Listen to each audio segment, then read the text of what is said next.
Meowdy, konnichiwa, Corolla, hello. How go? It's just me this time.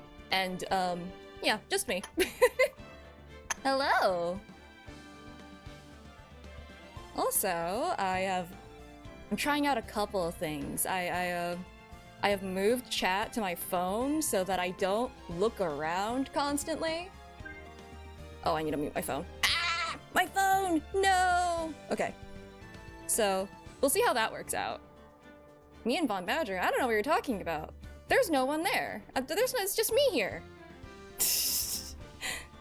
I have my tea this time, so maybe I'll be more awake.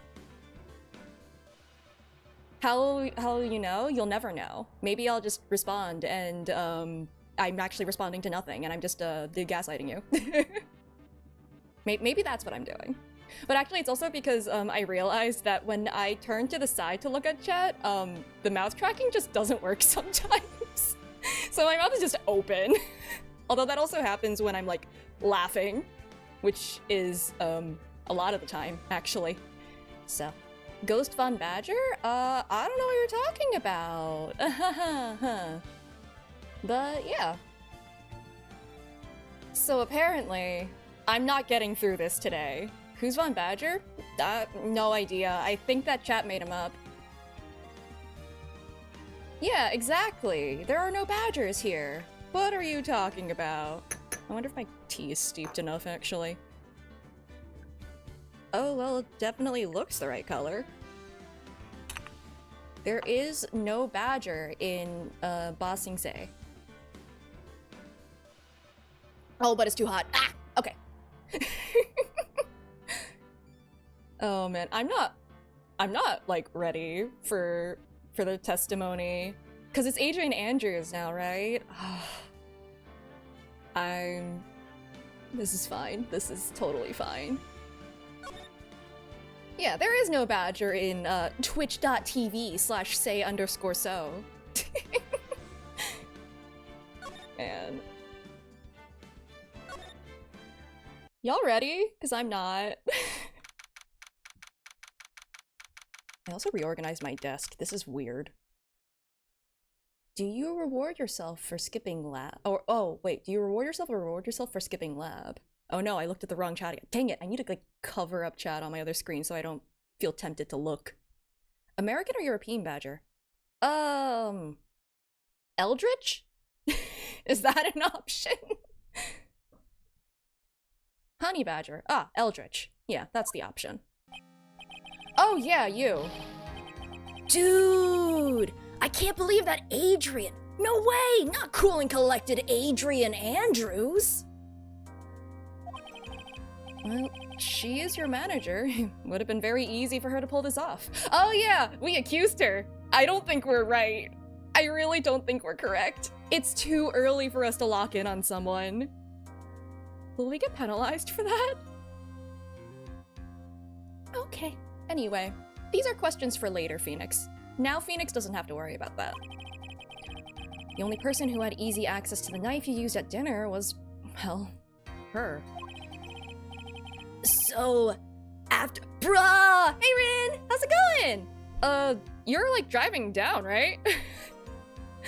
Please don't text and drive, or maybe driven, or transit. Actually, there are so many options. Any regardless. Not yet soon. Ah! Well, regardless, safe travels, and, I mean, we'll be physically safe. I don't know about mentally. Oh no, you're gonna witness me losing all my brain cells. Wait, Rin, no. Oh boy. So, after the ceremony during the break, huh? Teehee? What do you mean, teehee? I was sleeping like a log the entire time. What did she do? Take the costume off of you while you were sleeping? See? She could have also easily planted that blood-covered button in your hakama. Because she was the one that came to wake me up? Then, dude, you're saying it really was her? Yes, she... no, I don't agree. She's the real killer. She was the one who murdered Juan Corrida.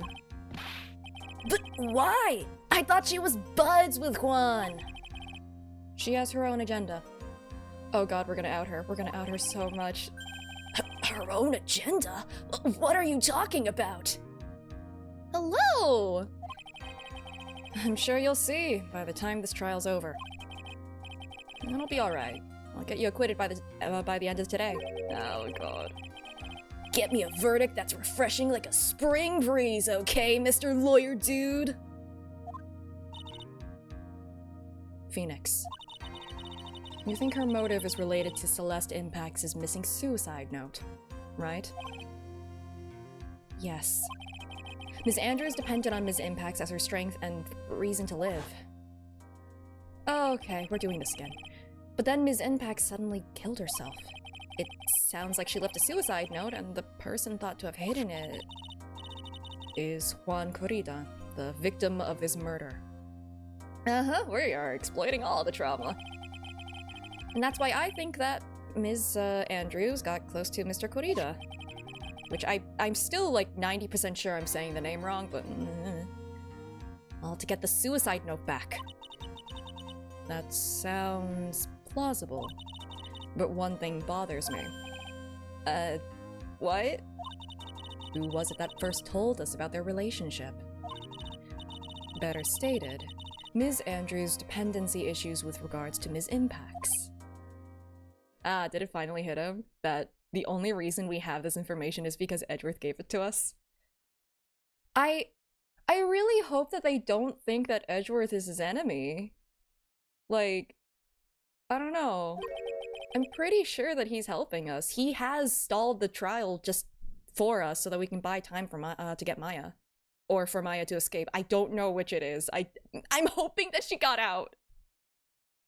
It was Edgeworth.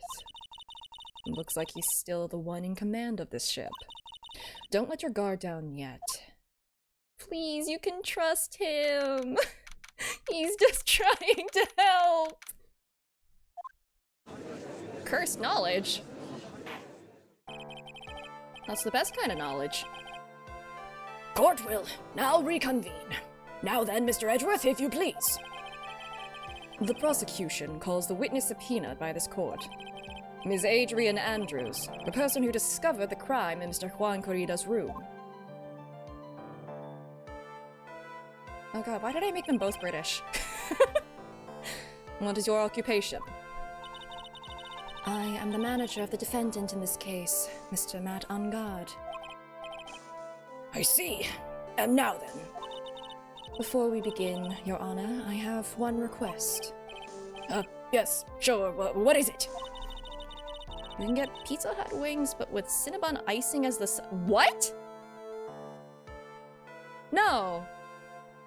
No, that's illegal. I think that's illegal somewhere. I am the Ace Attorney, and therefore I know that is not allowed. Why would you get wings with Cinnabon icing? I hesitate to ask if it's good. I would not have that. That sounds awful. Anyway, I'm sure everyone in this room is wondering the same thing. And would love to find out more about my relationship with the victim. After all, it was the topic of a certain weekly magazine recently. No, I have no idea what you mean. I've never even heard of Gossipland. If the judge was ever a prosecution witness, he'd do all my work for me. Your favorite scene. Yeah, when Phoenix Wright just says he is the Ace Attorney. That's it. We did it. We got him. Anyway, I was wondering if you could please tell us about your relation to the victim. Yes, I was seeing Mr. Corrida. I was also aware of the rivalry that existed between Matt and Juan. But this was a private matter between Juan and myself. So it was a fry and bait matter, or was that bait and fry? Reminds me of fishing. Fry and bait? Wait, bait? I have no idea what he's saying here. Am I too zoomer to understand this? But I didn't kill him. Bait and fly? Is that it? No one is accusing you of that. Except the defense. The defense did accuse you of that. I think there's someone who would beg to differ. I mean, I don't count this as...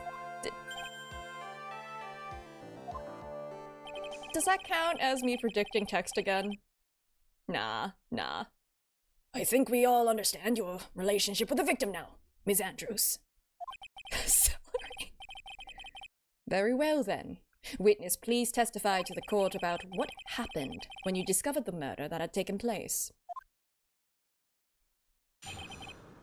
Okay. I'm surprised you still have the card on you. I mean, I get it. Fidgeting with something is nice, helps you think. I understand. It was time for the show to start, so I went to get Matt from his room.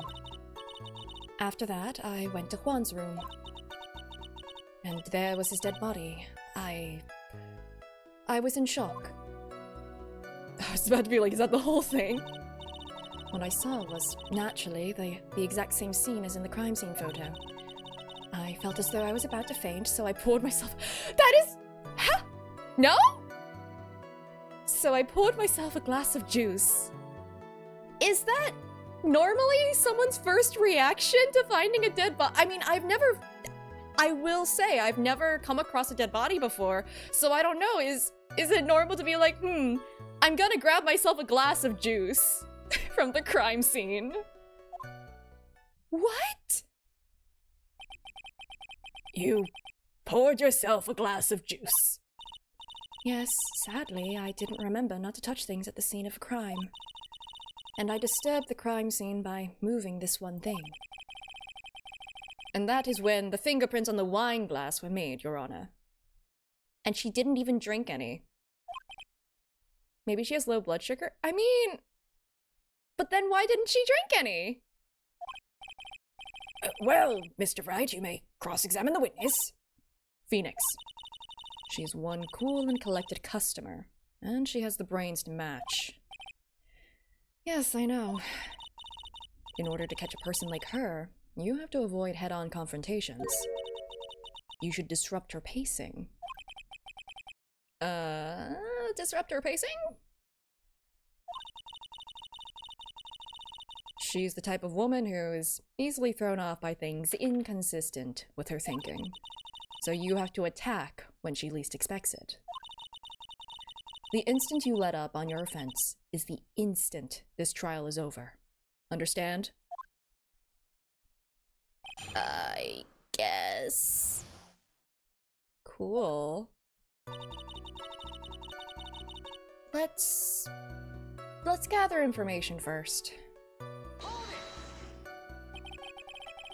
And what was Mr. On Guard doing at the time? He was taking a nap. He was worn out from his mini performance as the Nickel Samurai during the ceremony. Can someone get Mia a jacket?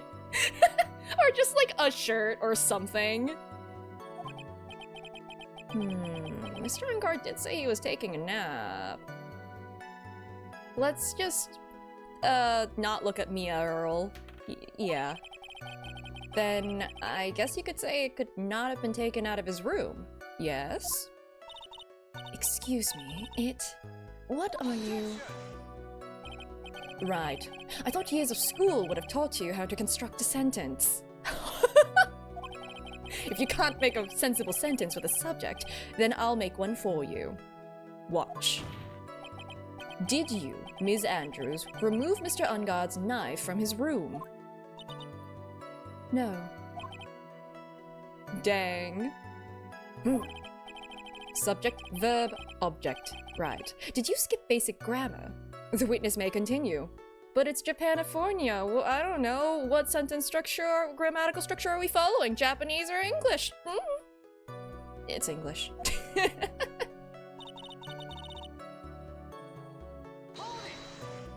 Japanglish, exactly. It's like when I mix up my Mandarin and my English and just come up with the weirdest phrases. It just becomes an abomination, and then my mom calls me out on it. And, yeah. Exactly. I think that's just a part of any ABCer. You just kind of grow up mixing up all the grammatical structures to the point where you just don't really know either language anymore. Yeah, ni howdy, exactly. Right. Why did you do that? Why did I forgot why did you do that, whatever that was? As a friendly gesture, Juan was to make an appearance with the other heroes. So the show was supposed to be a show of friendship, huh? It wouldn't hurt to press further, I think? Is that the only reason? I beg your pardon? What are you implying? You had a certain goal in mind when you started to get close to— Oh, no! Phoenix! Oh, this is dangerous territory! When you started to get close to him, correct? So perhaps you had a more personal matter to discuss with the victim. Oh boy. Sorry, but I didn't have any such intentions in mind at the time. Can't get her to talk without a strong piece of evidence, I guess. May we continue now? Witness, what did you see when you got to his room? Low-key, I kinda do hope that Edgeworth stops us. If we do end up, like, bringing up her, dirty laundry, so to speak. Her traumatic backstory, her, checkered past? I don't know. I really hope he stops us because we're in a desperate situation, so I get why we would do that, but it's not great. You were in shock. What? Was I not supposed to be? Ms. Andrews is a very calculating yeah, but a dead body would shock anyone, Phoenix. It does feel icky. Despite how close they were, I doubt she had romantic feelings for Mr. Kurita. Anyone randomly stumbling upon a dead body would be in shock. Yeah, it's like what I said. And you can't seriously expect that a young beauty like her would not be shocked. Beside the point. No! Why does this keep happening? Anyway, it's beside the point. Somehow, I don't think beauty has anything to do with being shocked or not. I see.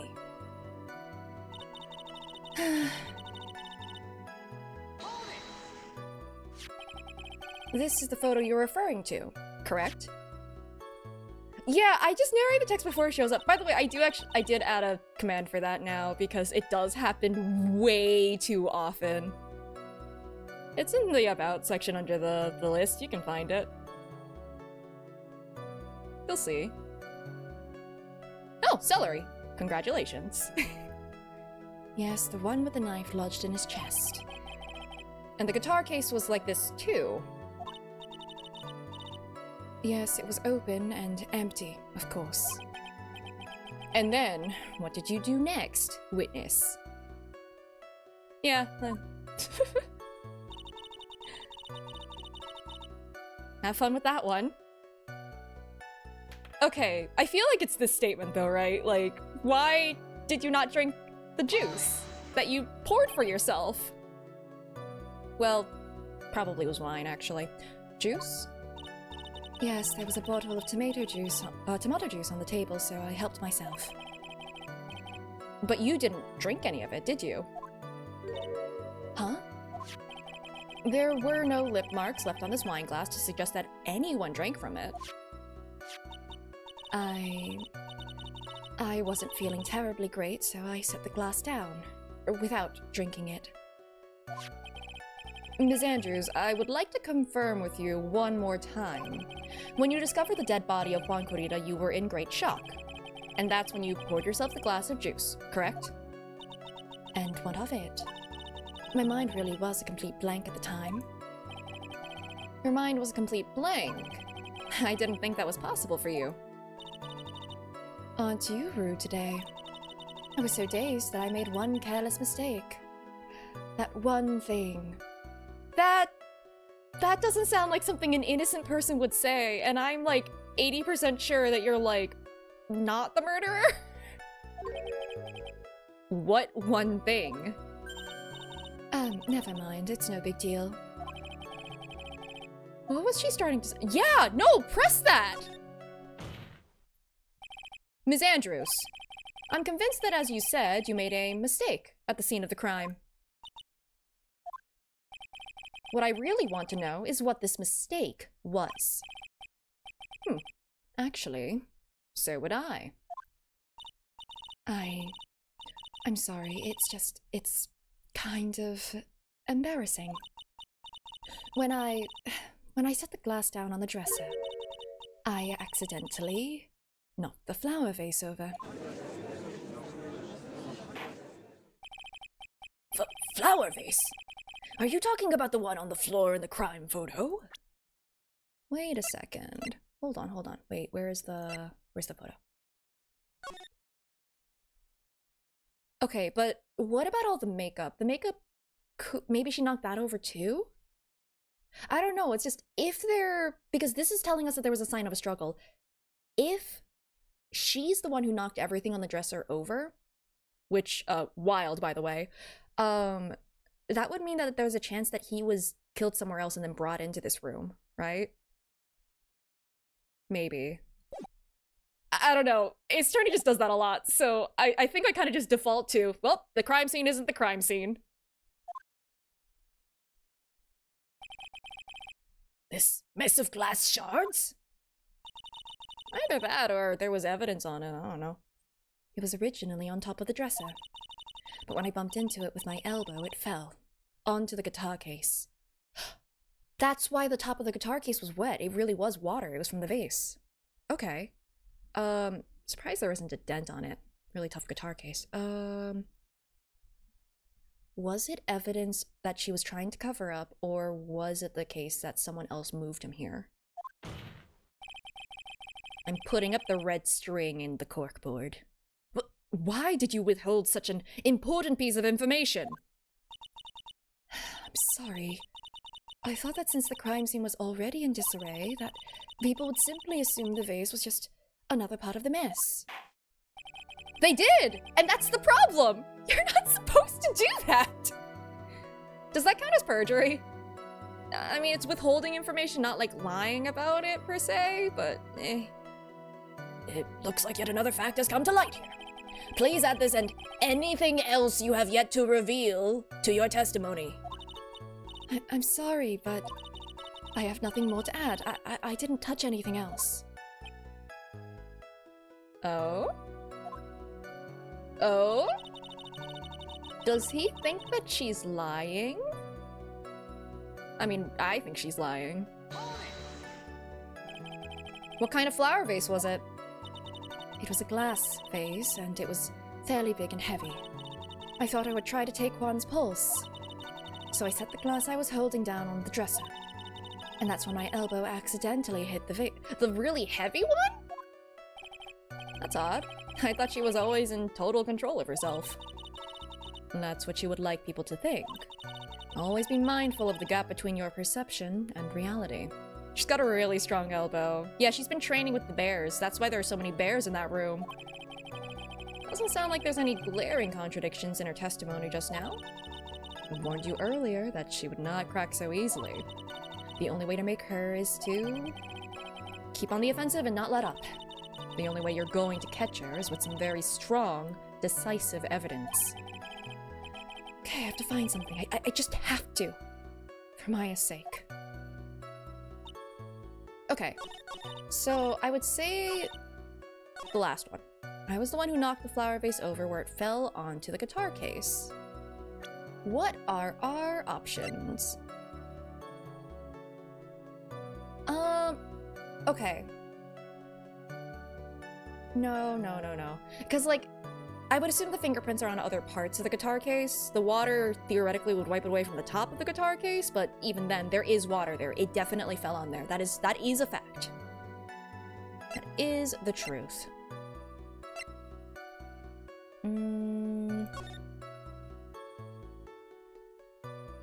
Wait, why is it open then? I mean, why wouldn't the water go down the sides? Maybe it's absorbent, but the thing is, why is the guitar case open? It shouldn't be. If she knocked it over on there and she was the only one in that room and then she didn't touch anything else, that's not possible. Okay, I was a little nervous. It's fine, it's fine. The tea is helping me through it. It's, I'm just drinking brain cells. That's what tea is. That sounds awful, actually. You testified that you knocked the flower vase over. Is this correct? Yes. Hello. Oof. And are you sure it fell onto the guitar case? Is there some problem with what I said? Well, it's not some problem, it's a major problem. It's true that the top of the guitar case was wet with water. However, that's exactly what is so strange. Ms. Andrews, you testified that the vase fell onto the guitar case.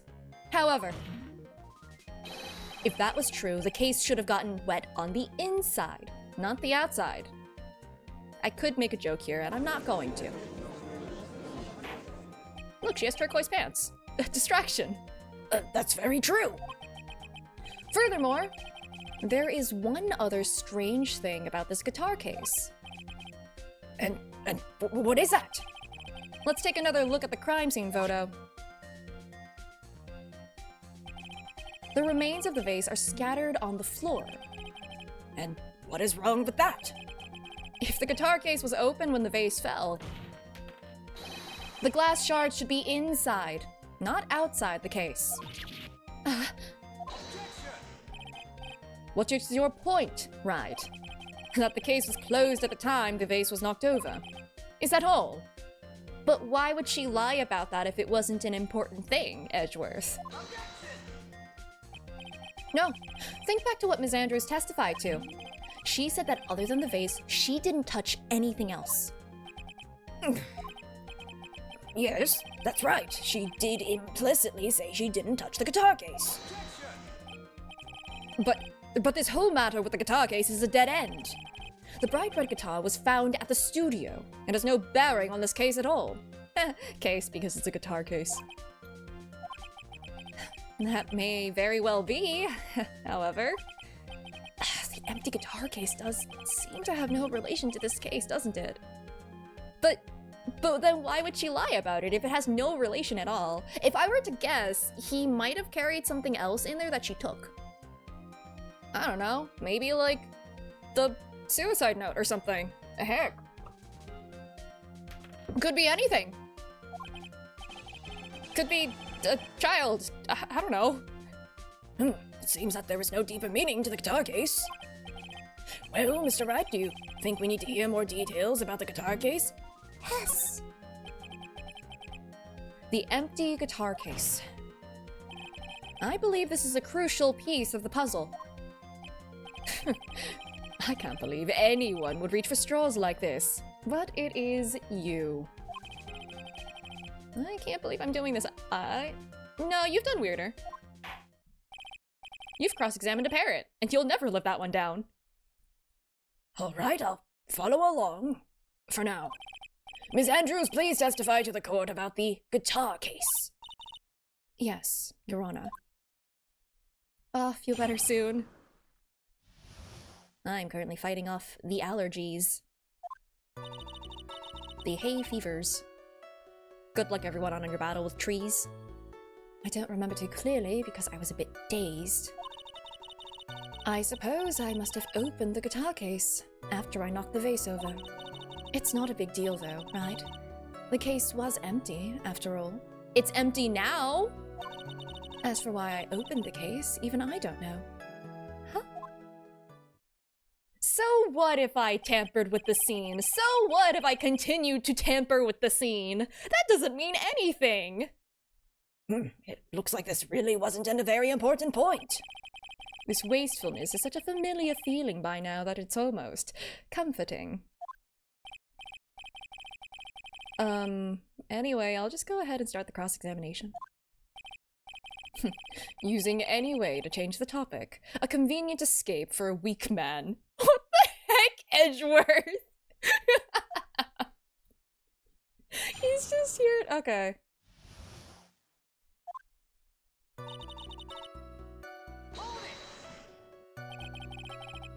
During your testimony just now, did you remember those events clearly in your mind? Well, you see, Are you sure you're the one who opened the guitar case? No?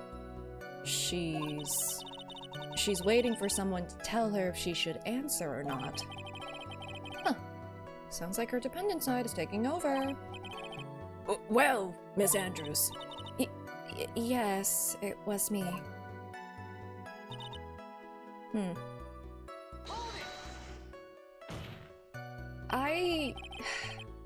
I'm genuinely worried about what happens when, not if, but when we crack her facade, because, like, I don't think that's gonna be good for anyone involved. So, you opened the guitar case then? Yes, well, maybe. Why did you open the guitar case? Huh? Mr. Kurita's dead body was right there in front of you, wasn't it? I would think that the first thing you would do is call for help, not open a guitar case. As the witness has said multiple times, when she found the dead body, she was dazed. Okay, being in shock does not make you do— okay, again, I've never stumbled upon a dead body. Maybe I would act like that, but that just doesn't seem like a very logical sequence of events. I don't know. Not unless she has another agenda. Maybe I was curious to know if the bright red katana was alright or not. Why? I thought maybe the criminal took it. The criminal took a guy's life. I think that that's not your first priority of concern. Why would she care about the bright red guitar? But getting back on topic. No, stay on that topic. You're on topic. Don't worry about it. It's not a big deal. Yeah, sure. Was it really empty? I was just wondering if maybe when you opened the case, the guitar— No! Phoenix, you were so close to greatness. You could have said that there was something else in there, because we know where the guitar was. The guitar was at the studio.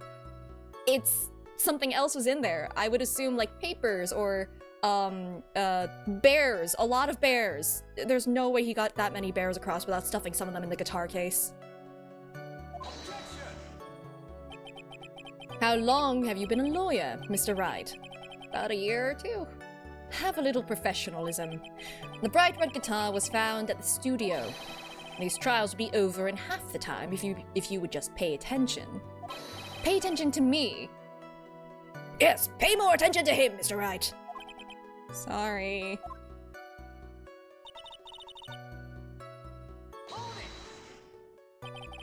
Was that because you were shocked and dazed at discovering the victim's body? Yes, that's probably it.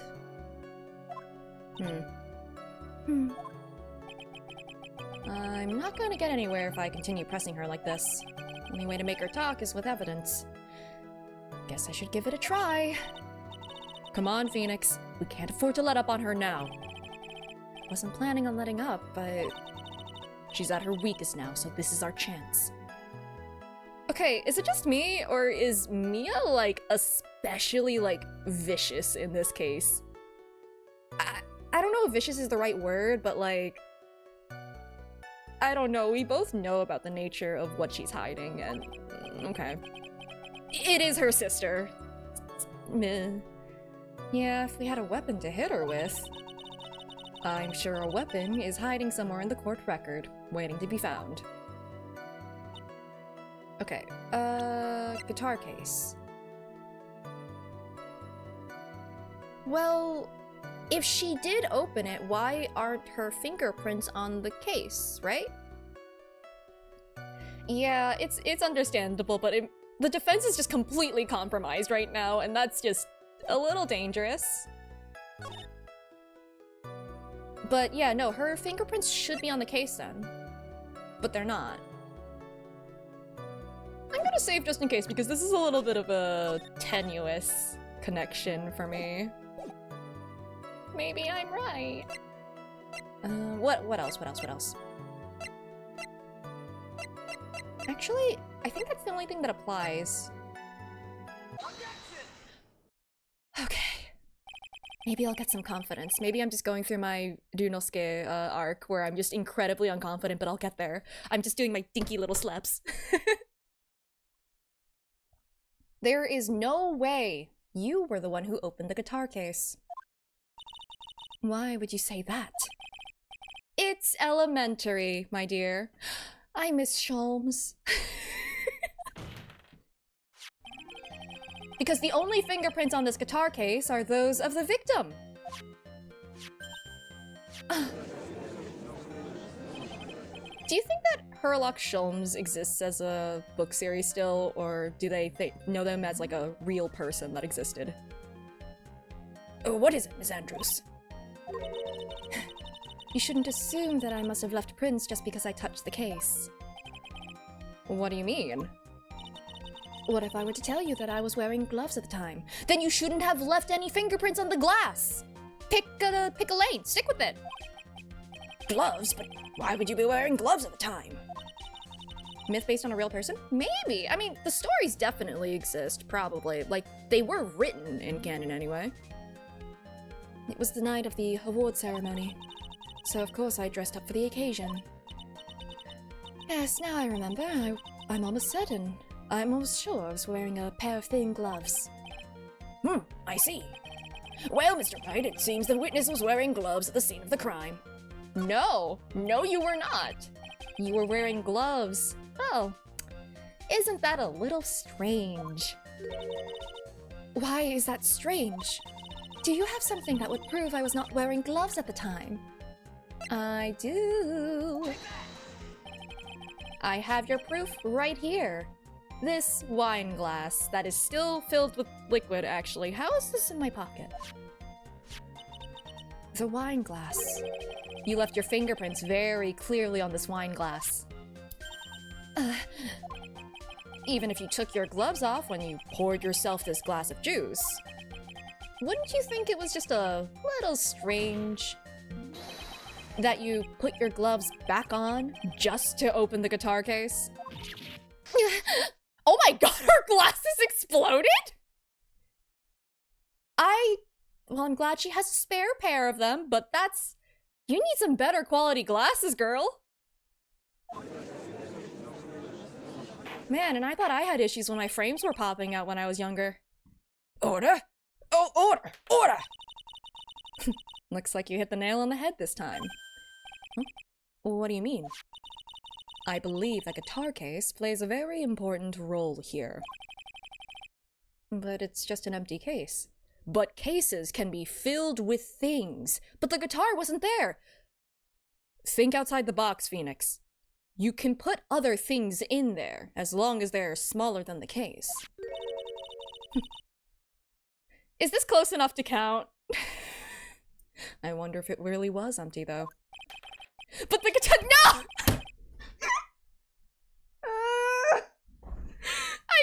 That was just the whole— Nope, I just predicted the whole freaking conversation. Okay. But the guitar! The bright red guitar was at the studio!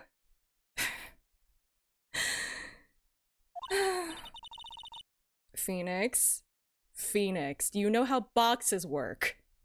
Drop all of your presumptions. What was in the guitar case was not the bright red guitar. You don't mean it was a bright white guitar? Wait, that's not right either. Phoenix, honey, no. I admit it would be unnatural for someone to do that. So the witness was not wearing gloves, despite the fact that on the case— Your Honor, this is obviously the defense's usual misdirection tactic at work. But all of our misdirection always leads to the actual truth, so is it really misdirection? Steer the court towards an unrelated topic and lull us all into his misguided— No, Your Honor. Please recall that Ms. Andrews had testified that the vase fell onto the guitar case, which means that the case was closed when the crime took place. Also, there was water on the top of the case. It's very clear that that's actually what happened. However, it is wide open in this photo of the crime scene. I'm sure this guitar case has some relation to the murder. If you are so sure, right, then I'm sure you can somehow substantiate your outrageous claim, correct? Please enlighten us as to why that guitar case has anything at all to do with this murder. Can you do that, Mr. Wright? Well... Let's suppose for a second that the bright red guitar was not the only thing that could have been in the case. The bright red guitar not being the only thing? You don't mean to suggest that a bright black guitar was in the... I was gonna make that joke too, just because they did set up for it. Okay. Wow, not even addressing it. So, you intend to push your theory that the case was not empty. Is that it? Right. I wouldn't say something I didn't intend to prove. Deflate that head of yours. You haven't proven anything yet. The Phoenix and the Judge have this one brain cell. Yeah. I think I have access to it too, considering. Although I use them as jokes, so maybe I'm just perceiving the brain cell. Now then, let's have it. What was inside this case at the time of the murder?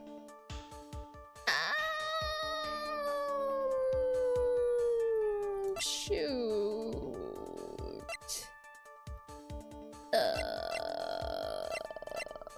I would think that it would be the note, but I don't have the note. Is this close enough to count?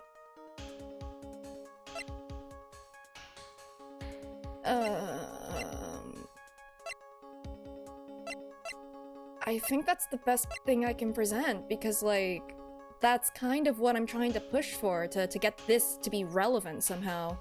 But it's not the report, it's the note that's written on the report. Does that count? Please work, please work. And why would something like that be inside a guitar case, let alone this one? Why, Mr. Wright, why? Well, I just thought it might have been possible. Oh no, I don't like the sound of this, it's too vague. I have a suggestion. Why don't you put that in the void where your brain is supposed to be? Yes, and never bring it out again!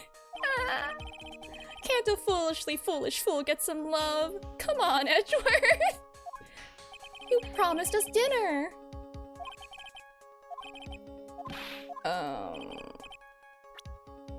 I'm glad that Franziska's still living on here. She's not dead, but, you know. Fine. What could have been in the guitar case?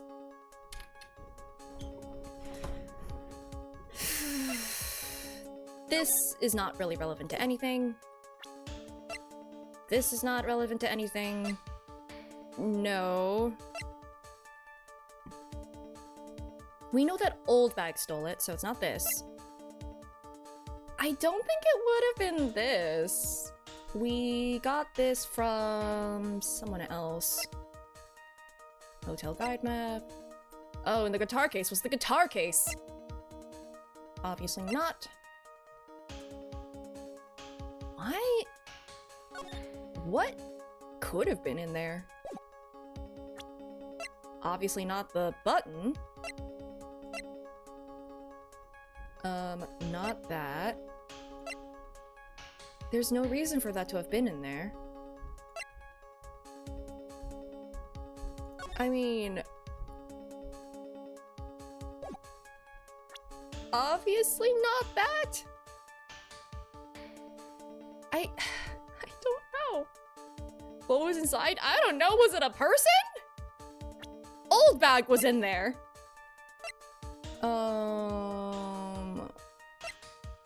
Shoot, I'm lost.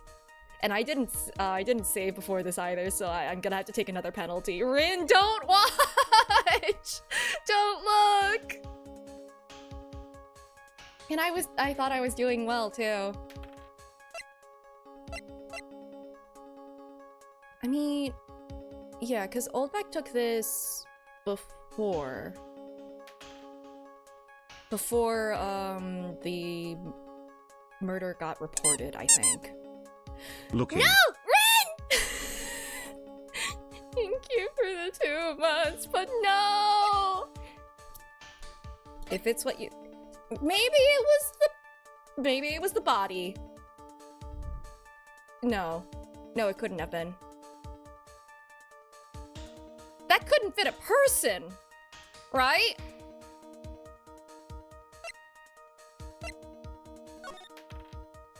No, no, that would not be able to fit a person in there. That would not be able to fit a whole man in there. There's no way. Also, there wasn't a picture of, like, you know... Well, that was actually her coming back, so... What would have been in the guitar case?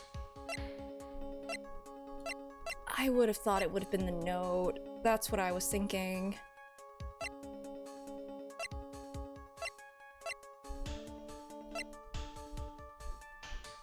There's no way it could have been the...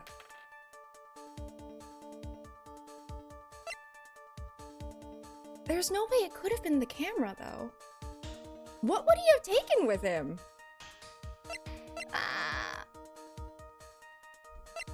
I really don't want to do the thing where I just present everything in my hand. I really don't want to. I want to figure it out like a good bean.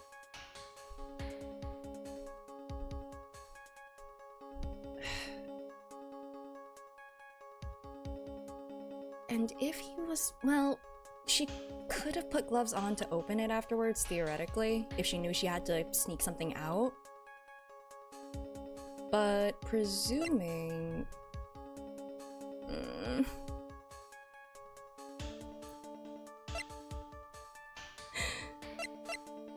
Y'all, I'm not smart enough.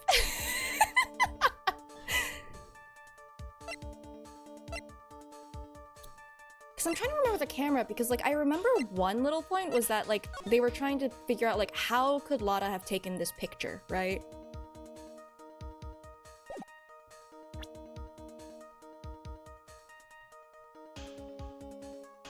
But, like, I don't think that had anything to do with the guitar case is the problem. Do I got this? You have a lot of faith in me. When,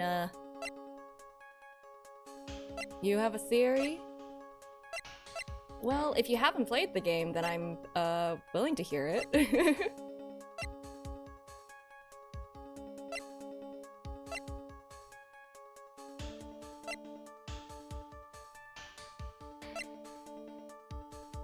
I mean... Where did she take it from? Yeah, that's true. That's true. And that is a great question. Where did she take it from? One of the bears or something?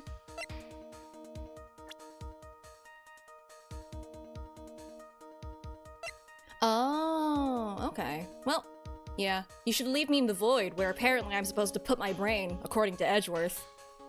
Which is fair. I've lost my brain in there, many years ago, and I've never found it since.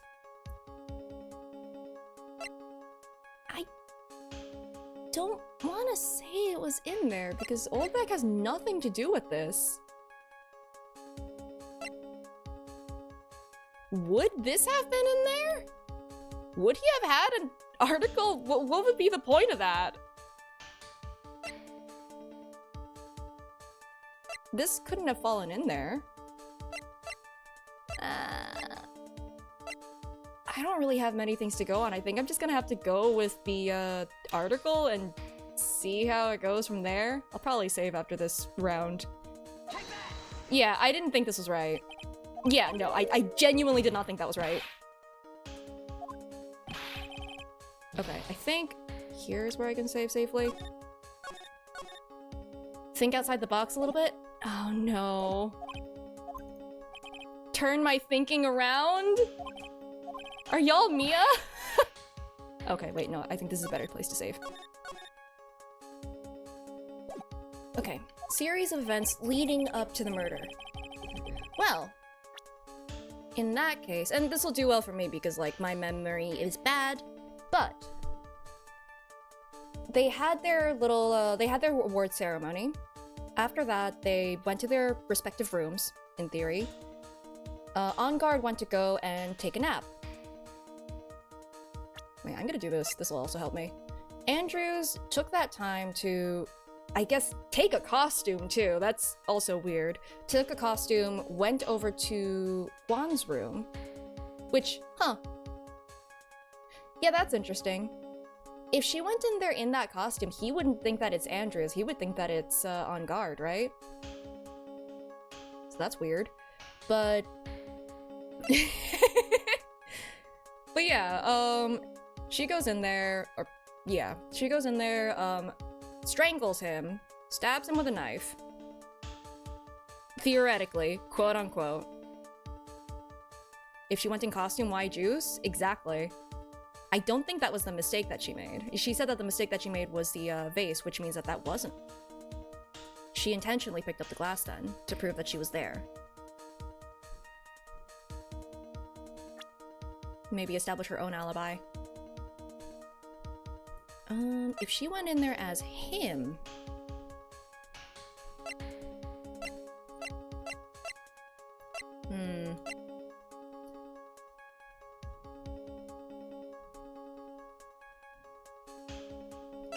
No.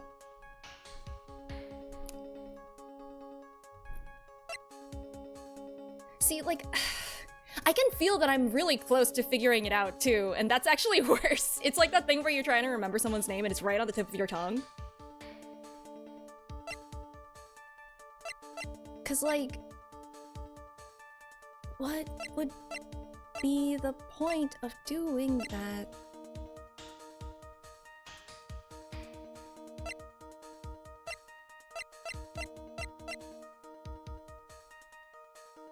Okay, if she, when opening the chest, that's not a chest, it's a guitar case. When she opened the guitar case, that's clearly the thing that she was trying to, like, you know, work around and, like, hide the fact that she was doing.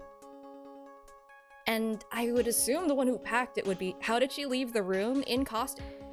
No shot the costume was in there. Why would he keep a costume in there? I would have thought that... Why would his rival's costume be in the case? What? If that's the case, then, like, does this count as that? Oh my god. I feel like I'm a toddler and y'all are just, like, kind of, like, leading me around with a little, like, one of those child leashes. And I'm just, like, wandering towards a cliff, and you're just trying to pull me away from that. Oh, man. No shot, really? I mean... it makes sense. It does make sense. You're right. I'm just... okay.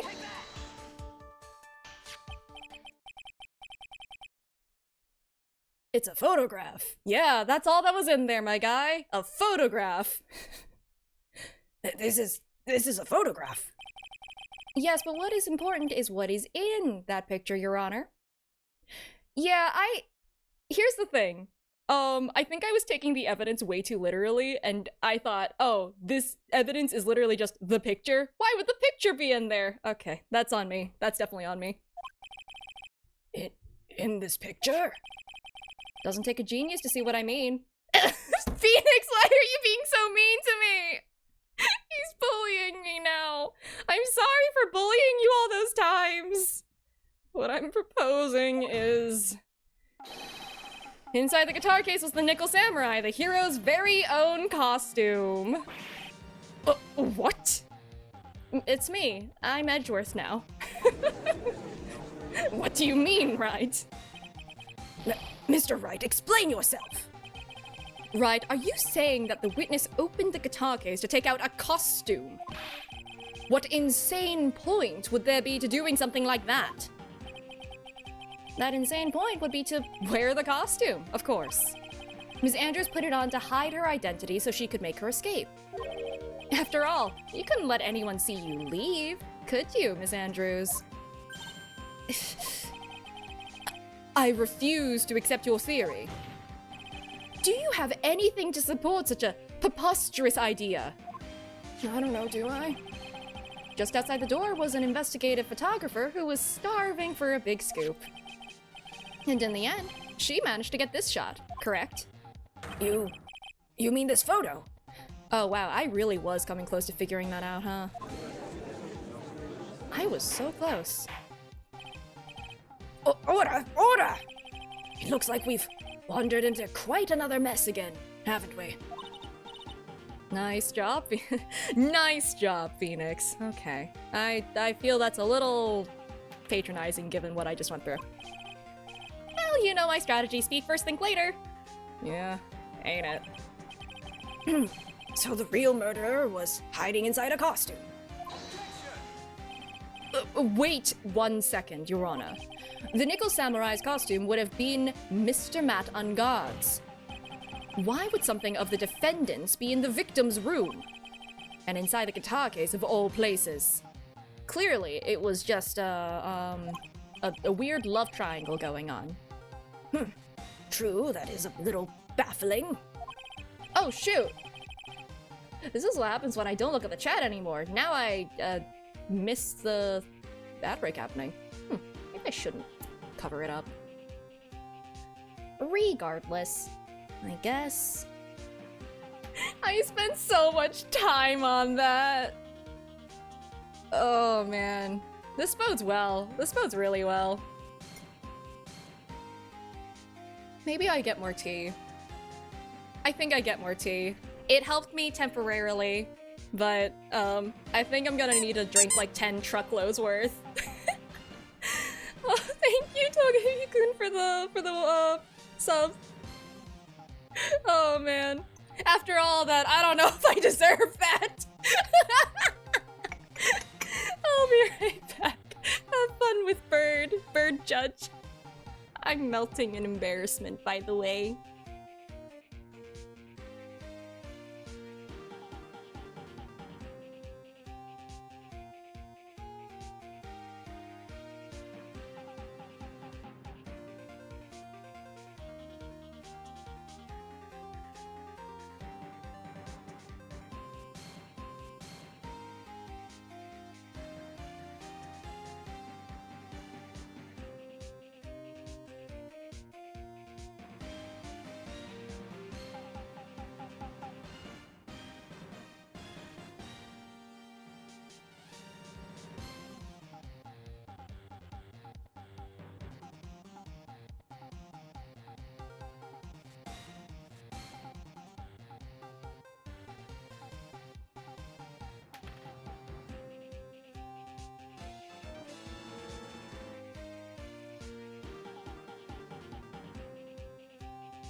Hello. Apparently, I am genuinely flushing from embarrassment. That's fun to know. The pallor of my, the pallor of my cheeks was commented on as I was pouring more. No, don't be. No. That's just a continuous state of being. It happens a lot. I tend to notice, okay, my perception, I tend to notice things that aren't relevant, usually. I'm highly perceptive for the stupidest details. And it helps me with, like, bigger picture things, but when it comes to, like, the answer this relevant question right now, answer this near future thing, and I'll be like, I don't know. I don't remember anything. Von Karma's behind my model? Where? But yeah, it's like, what is it? I'm the type of person where like, I remember like in school, in like middle school or something, I'm just talking with my friends and I'm just like, oh hey, look, the window on the ceiling is cracked. And they'll be like, what? You know, and it's just, I just notice random things like that. But nothing of importance. When that happens, I have a -5 to my perception. Oh, the name of the case is Farewell My Turnabout, but this is the second part, I guess, so it's like Farewell-er. The window on the ceiling? Yeah, like the, in my middle school? High school? I can't remember at this point. But one of those buildings, they had like a skylight or something in the main sort of, I don't want to say cafeteria because it wasn't really a cafeteria, it was the everything area, the main entrance hall area. They would put the cafeteria tables there when it was lunchtime, but yeah, skylight. You're so behind on what's going on in this game? Apparently I am too! I took like 15 minutes trying to solve something, and I don't think it counted as me solving it. Mr. Wright, the court would like to hear your thoughts. I have none. That's my trick, Cap. What was this nickel samurai costume doing inside the guitar case? I'm just gonna save. Also, I think it was a spare. Because, like, he was still wearing his costume. We know that. That is a fact. It had to have been a spare. Right? Right? Yeah, okay, good. Mr. Ungard did not take his costume off during the break period. In that case, the costume we are talking about was a spare one. What? Then, are you saying that on the night of the murder, there were 2 nickel samurai costumes at the Gatewater Hotel? I'm more surprised that the others don't carry spare costumes for themselves anyways. That's kind of where I assumed the costume came from. Oh, that's it. I made an assumption that the costume was like Matt Ungard's spare costume because like why would they not have a spare in case something went terribly wrong? Because you gotta prepare for the worst. But no one prepares and I need to remember that. Okay, gotcha. Yes, that is what I'm saying. And how do you explain the costume that was inside the guitar case? It would mean that the victim himself had brought the spare to the ceremony on purpose. I need to remember, everyone is the not-so-great denominator. But why? The victim, Mr. Kurita, was the Jamin ninja. Why would he secretly bring this nickel samurai spare costume with him? Or what could be the reason behind such a peculiar act? And therein lies the sticking point. If I were to hazard a guess as to why he brought this costume with him, Matt Ungard never knew anything about the press conference afterward. I'm pretty sure that Juan Corrida was the one who was going to wear the nickel samurai costume and go, quote-unquote, admit something. And it was probably going to be something very damning. And possibly cost Matt Ungard his, like, career or something. Because there was gonna be a confession.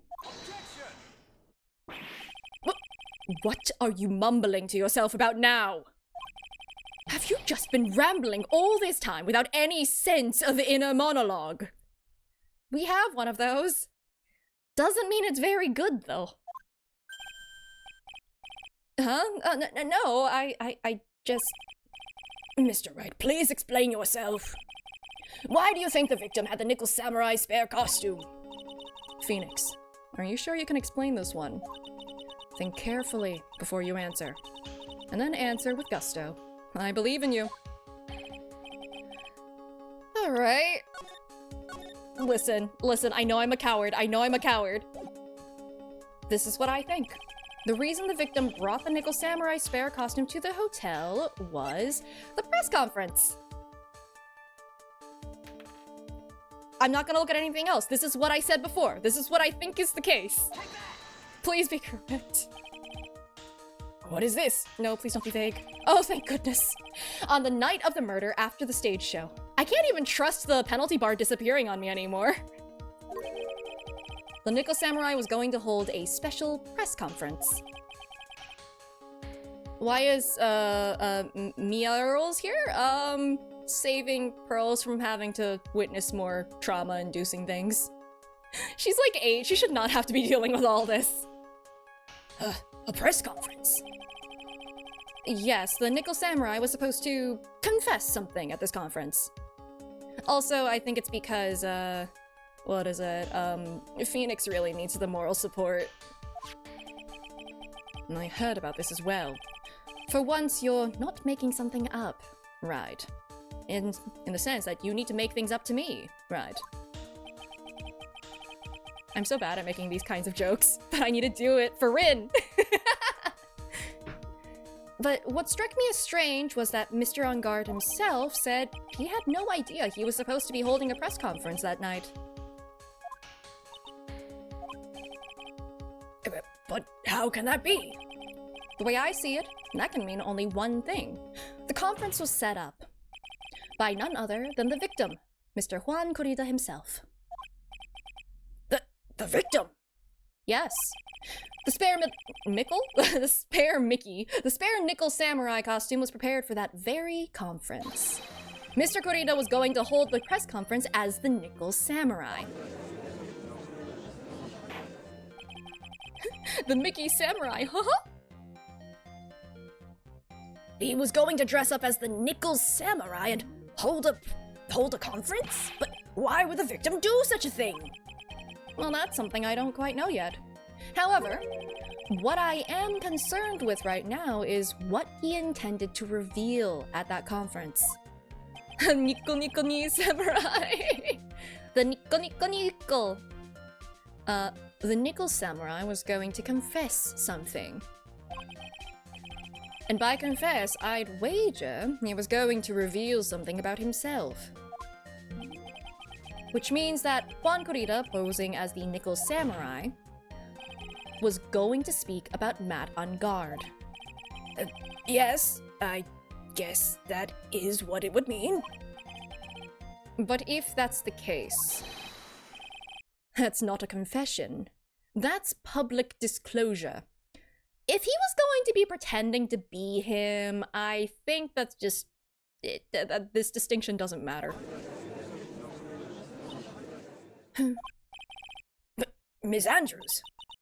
I can see why you are pros at what you do. So does this count as perjury? Pardon me? Yes, just as you say. The press conference was set up by Juan. Miss Andrews, please offer us an explanation for this! Why do you keep lying? I was the one he asked to help set it up. And the person who prepared the second costume for him, that was also me. Does this count as a crime? Is that technically like identity theft? You... Juan had bet everything on the Jammin' Ninja this year. And if he lost the Grand Prix, he was going to make sure Matt was going down with him. That's what he thought anyway. They don't oath it up. I mean, as far as we can tell, maybe they do. Or maybe that's why the system is so busted. He was going to ruin him, huh?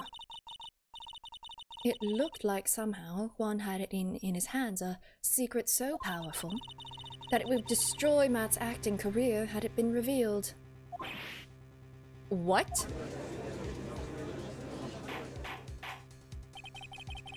For breakfast they oat it up, and when they go for walks in the forest they oak it up. And do you know what this secret of Mr. On Guard's is, Miss Andrews? That's something only Juan knew. I don't know what it is. Unless you do. Ah, I see. Edgeworth. I hope that Wright is also- I was really hoping it would pan to Phoenix also going ... because like, she's lied or hidden the truth like 3 times now. So I don't... I mean, yeah, she's saying she comes off as suspicious. Okay, but like, I don't trust her when she says that. I've probably been coming off as quite suspicious to everyone, but that's to be expected. I've been trying to protect Matt, after all. Protect Mr. Unguard? I don't believe you still. And yet again, another strange bit of truth comes to light, it seems. Miss Andrews, if you could, please tell us the truth about your behavior. Yes, Your Honor. I understand. He left himself unguarded. Oh, no wonder. From the moment I saw the crime scene, I had a feeling that Matt was the murderer. Matt had to kill Juan no matter what. And he didn't have an alibi for what he was doing at the time of the murder. My thoughts were confirmed by the evidence, of course. The button and the knife. But I'm Matt's manager, so I felt that I had to protect him. No way! You told us that you did not give a crap about this guy. Glad the game doesn't have you LA Noire read faces. Well, yeah, because, like, reading faces is unreliable at best. Only if you, like, know the person personally and know their tells normally that, like... Because there's no... Not every person is going to lie in the exact same way, is all I'm saying. That does bother me. This does account for everything. Well, I am the logical type. We're finally seeing her true self. The legal system here is unreliable at best. You are not wrong. She's more nervous than a scared rabbit. And rabbits scream when they're scared. Did you know that? They scream like people. It's kind of terrifying. Beside the point, I understand, but... If the defense can find no fault with his testimony, I'm ready to make a ruling. Please keep that in mind as you cross-examine Mr. Wright. Looks like somehow everything has swung to the opposite end of the scale again. Just means I have to put my weight into this and turn her logic upside down.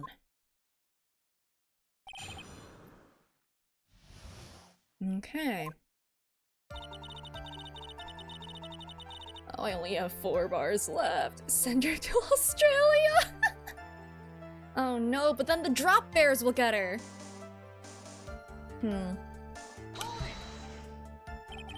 Would you say that that was your intuition speaking to you? Don't confuse my methods of reasoning with your own. Ara ara. Ara ara Andrews. Ugh. If you want to prove that someone did something, you need 3 things. 3 things? A motive, an opportunity to commit the murder, commit the crime, and finally, decisive evidence. And if you think these 3 things through, the answer becomes quite clear. You should have already known that, Phoenix. They didn't teach that to us in school. At least not from what I remember. May I continue now? Silk hat cloak. Ah! No, go back! So, would you say this need came from the press conference? Yes. Do you know why Juan chose that event and that hotel for the conference? It's because there was a murder there last year. It was the hotspot for murders. Because that was when he could cause the most damage to the public's beloved Matt Unguard. And you knew of this plan, didn't you, Miss Andrews? Milk frat? Clock? Yes, because I was the one who set up the conference and prepared the costume. But I'm sure Mr. Unguard himself didn't know anything about the press conference. Oh, really? Can you show me any proof that he didn't know about the press conference? Anyway, the important thing here is that this information was not in your testimony. Yes, I agree. Ms. Andrews, please correct your testimony, if you please. Grasping at straws now, are we, Mr. Wright? I know what his motive was, but I don't have any way to prove I'm right. Interesting. Should I go through the others first? I'll press this. Has Mr. Ungard done something to hurt or betray you personally? Why do you ask? You were the one who helped Mr. Kurita with his press conference, and that event was supposed to bring down Mr. Ungard, yet you still helped out. The person on trial right now is Mr. Ungard, right? What the witness was thinking, helping the victim with his plan, is none of our concern. In any case, this means that the defendant had a motive to kill. But we don't know what it is! Why do I keep doing this to myself? Fine, I'll go through the rest of your statements too. See how you like it then. But didn't you already testify earlier that Mr. Ungard was taking a nap in his room? Are you telling me now that that too was a lie so you could cover for Mr. Ungard? I'm not telling you anything of the sort. Actually, good point. Why can't we use the Magatama during court? I mean, I guess it's cheating. When I went to get him for the show, he honestly was sleeping. However, as to whether he was sleeping the entire time, that I cannot say.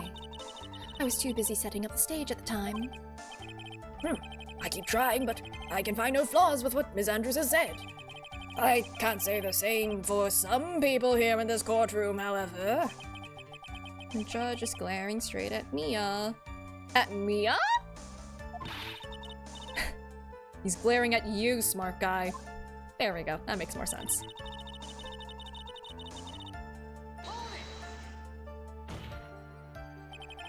You can hardly call the knife decisive evidence.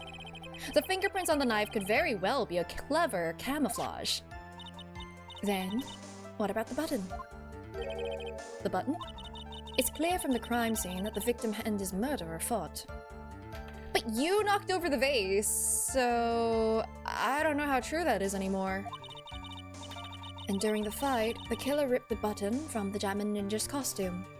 Like, if she knocked over the vase and, like, to cover it up, maybe knock everything else off to make it look like there was a struggle? You're talking about this button, correct? That button was found in the pleats of Matt's hakama. Isn't that correct? I would think that makes it very decisive evidence. Looks like you were outfoxed again, Mr. Wright. Anyway, the knife doesn't prove a thing. Please fix your testimony. I can't stand the sight of a man who can't gracefully accept his defeat. Mia?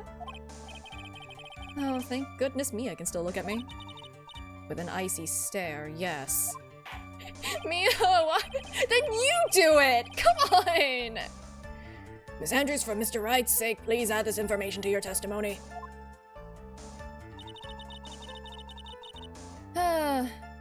I don't believe this. And how do you know that? When the ends of the threads on the button and the costume were matched up, they were found to fit together perfectly. Or so I heard. Heard that before too. But why would Ms. Andrews know about this case down to such a fine detail? Don't look at me like that. Just because I'm prepared and you are not. Ugh, I thought I had her this time for sure. If there's anything to trip her up on, it has to be here. But where and what? Okay. Interesting that the game just tells me that. I do want to press this though, because that's BS, and we know that that's BS. But what you really did was stab the guy in the back, didn't you? And at the worst possible time. Who's to say she really stabbed the guy in the back, as you put it? This witness could have disclosed things about Mr. Ungard at any time. Why, then, would she wait until there was a large audience before doing so? It's the same reason why Mr. Kurita planned such an elaborate conference. Ms. Andrews wanted to cause Mr. Ungard as much damage as she possibly could. This witness bears ill will towards the defendant. This isn't the Phoenix Wright Wax Philosophical Power Hour. I'd watch that. And please, stop slandering the witness. As I expected, Ms. Andrews' testimony seems pretty solid. Really? Because to me it sounded a little wishy-washy. Wishy-washy? Well, I guess we'll see if I press a little more. You should know this by now, but you'll need strong, decisive evidence to make her talk. Got it, Chief! I'm gonna pin you down this time, Ms. Andrews. Okay, back to the one... This one. Shh.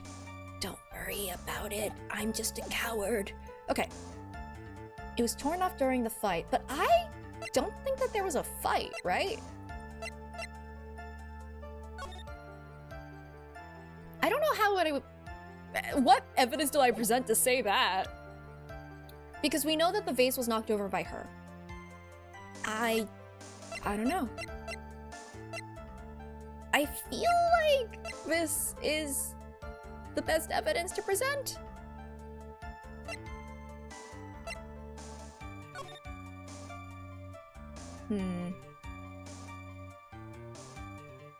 Also, like...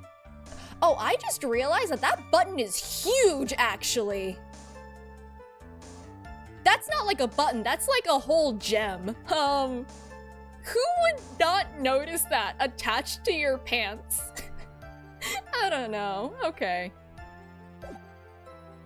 Like a tiny button, I can imagine getting snagged on you or something, but like something that big, really?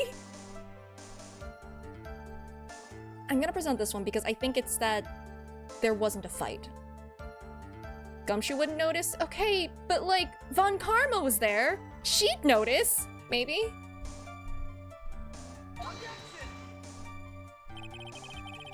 Dang it. You know my thought process.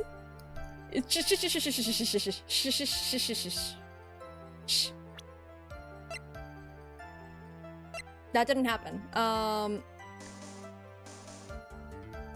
Thought process. Listen! I had one! It was. I thought there wasn't a fight because, like.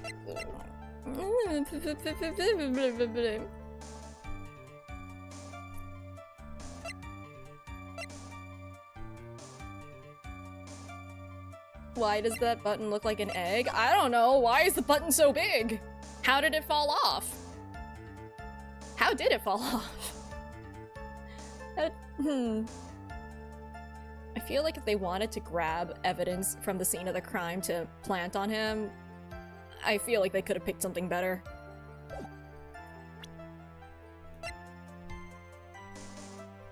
I mean, okay, there's also the fact that he was strangled first, and that was... he was stabbed after he died. So it's really weird that the button fell, I guess? Shoot. Like, it's odd, right? It's covered in his blood, and then it was taken from the scene. So it was taken, or fell, rather. Fell, quotes. After the stabbing happened. I just think that's a little weird. Oh wait, no, I think I did just stumble onto it. I just hope that this is the right evidence for that. It can't have been during the fight. Okay. This is the victim's autopsy report. I can't believe I talked myself into the right answer and then didn't realize it was the right answer for a second there. Okay. Clearly states that the cause of death was strangulation by scarf. Strangulation? Oh, shoot. I done goofed. It was supposed to be by stabbing. It's the tea, clearly. I've just replenished my brain cells with a fresh batch of new ones? Tea? Heck, I don't want to say I'm drinking brain cells. That just has a weird connotation to it. The knife stab to the victim was done after the victim had already died. And what does that mean? Oh, Judge. Oh, G. Let's examine the evidence. This button has the victim's blood on it, which would mean that it was ripped off of the costume. When? After the knife was stabbed into the victim.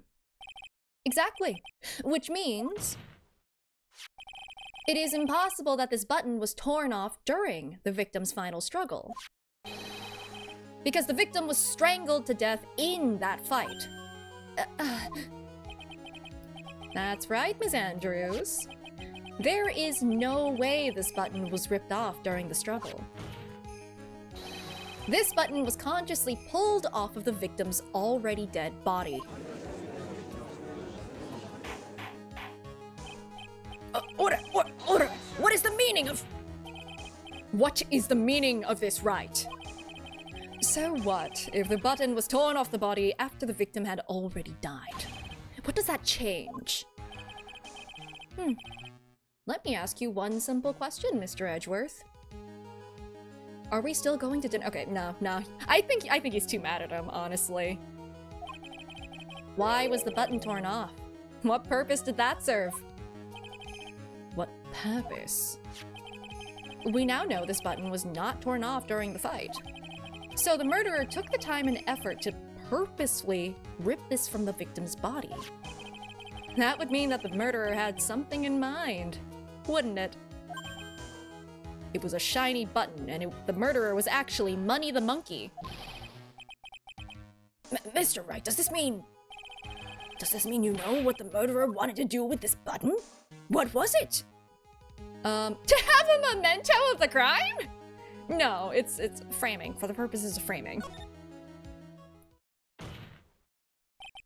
There is only one logical reason for doing something like that. It was to pin the crime on Mr. On Guard. There is no way anyone would put a bloodied button in their own pants. That would be a weird thing to do, yeah. Souvenir. I mean, here's the thing. If you were gonna take it as a souvenir, then you'd put it in your pocket, not like between the pleats of your pants where it would fall out eventually, probably. I feel like she could have planted that evidence anywhere else.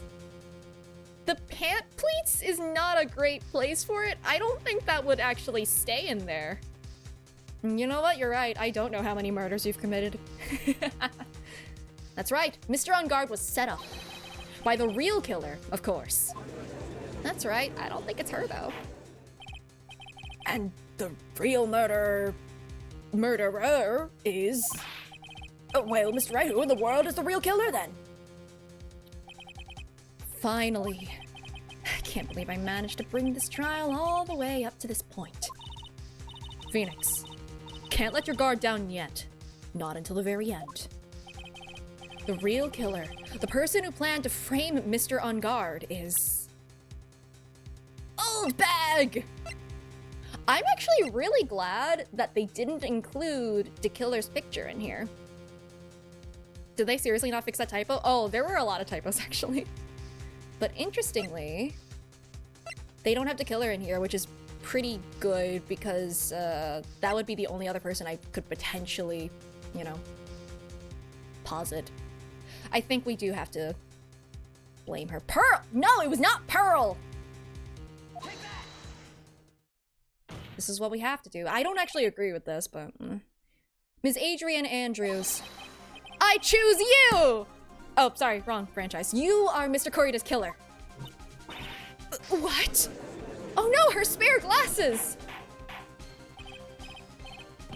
You... Listen, as a glasses owner, you only ever have one pair of spare glasses.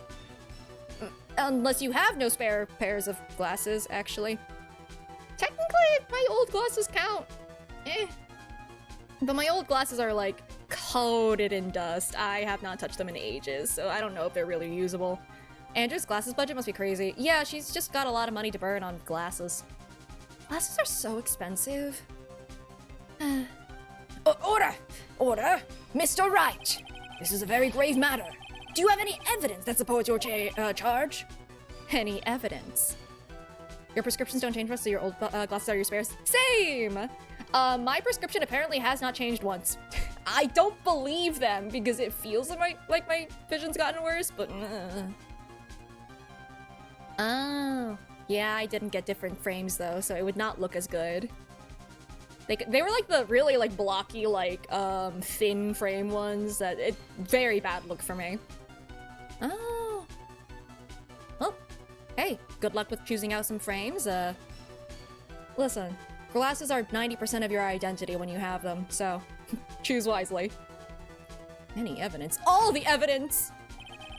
No! Why does this keep happening? I'm not allowed to make jokes. I'm not allowed to make jokes because they just become true. All of the evidence points to Ms. Andrews. Every single one. How preposterous. You can't stick any of that on me. I can't, can I? Would you care to test me? Then what about this knife? The knife was used to stab the victim after he had already been strangled to death. It was used to throw suspicion onto Mr. On Guard, naturally. A knife covered in the defendant's fingerprints could only be taken from his room. And the only one who had dinner with him and knew which knife to take was you. Oh, how many glasses is she going through?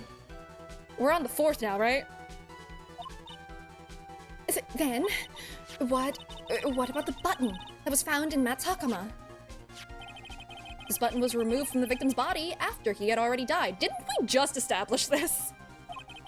The only people who could have done so were the person who found his body or the killer. However, if Mr. On Guard was the real killer, there's no way he would have put such incriminating evidence in his own hakama. Yep, that glass is 5.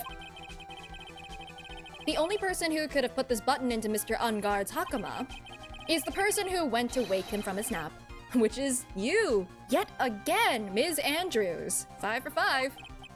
Glasses, that is. I see. What about the empty guitar case?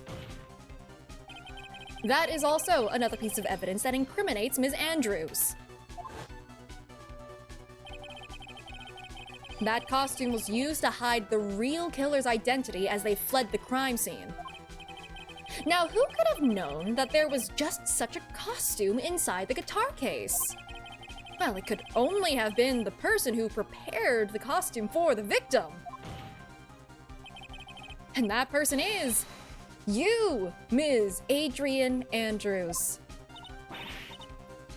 No, oh, she looks so sad. Oh, man. But Miss Andrews' fingerprints were nowhere to be found on the guitar case. And it was you who proved that she was not wearing gloves at the time. That's right. That's because she did not intend on leaving any prints. If anyone had found out that she had touched the case, they would have asked her why. So to avoid leaving any prints, she used a towel or something else to open it. Literally, you could have just said, like, the glove of the costume or something. Well, actually, no, the costume was in there, so, like, I don't know. Literally one of the bears. There's so many bears in the room.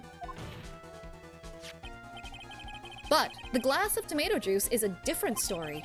Ms. Andrews purposefully left her fingerprints on the glass to show that, yes, indeed, she was the classic dazed discoverer of a dead body. Don't become an actor, Ms. Andrews. That's a really weird way to express that. And to top it all off, there is this photo. Actually, now that I think about it, a better way to leave your prints on the scene of the crime that shows that you were dazed, just put your hand on the desk. Because, like, you know, to steady yourself, or like on the chair or something like that. I feel like that makes more sense. Whatever. I have not gotten away with murder. I have not committed murder, I swear. A photo of the killer as they exited the scene of the crime. No reasonable person on Earth can believe this nickel samurai is Mr. On Guard. He would be much too short for his own costume if it was him. Speaking of how tall people are, Ms. Andrews, you're also kind of short in stature, are you not? Being very specific. What are you talking about? I have done nothing. Please, stop. Well, how about it, Ms. Andrews? I've got her this time. Oof. I'm just gonna do this redeem. And head back in. Oh boy. Miss Andrews? I refuse to testify. What was that? Oh, whoa, what was that? There's a law. It says I can't be forced to testify about something if it can incriminate me. Oh. Well, yes. You are absolutely correct, Miss Andrews. The law does provide us with a way to avoid self-incrimination by allowing a witness to not testify if the testimony can cause damage to themselves. What? How do you not know that? Haven't you even said you plead the fifth before? Yeah, how do you not know that? All right. Oh. Never mind. Pleading the fifth is not something most people would think to do on the spot. Actually, thinking back to yesterday in Mr. Unguard's room. Adrian Andrews. Yes. Think hard about what we just discussed. Understood. All right. I hope she's doing okay. That's it.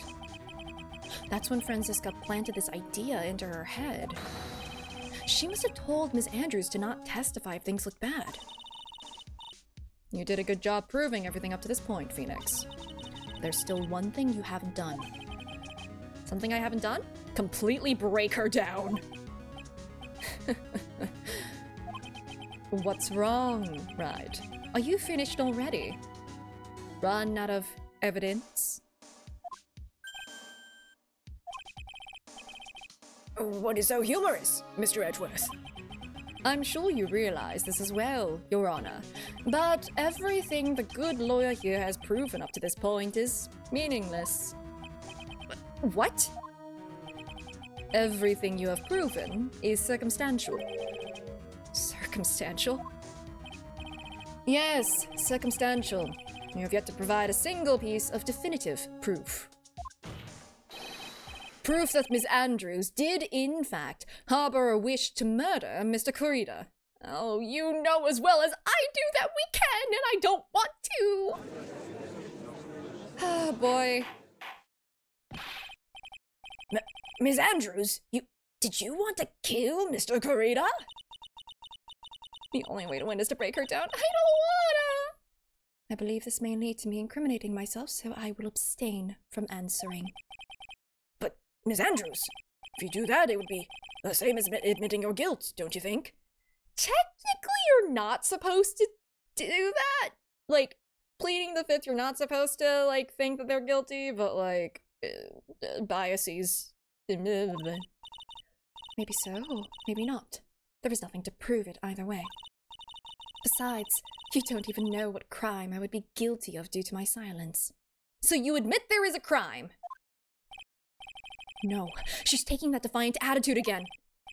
Mia, what should we do? Somehow, we've landed in the worst possible situation.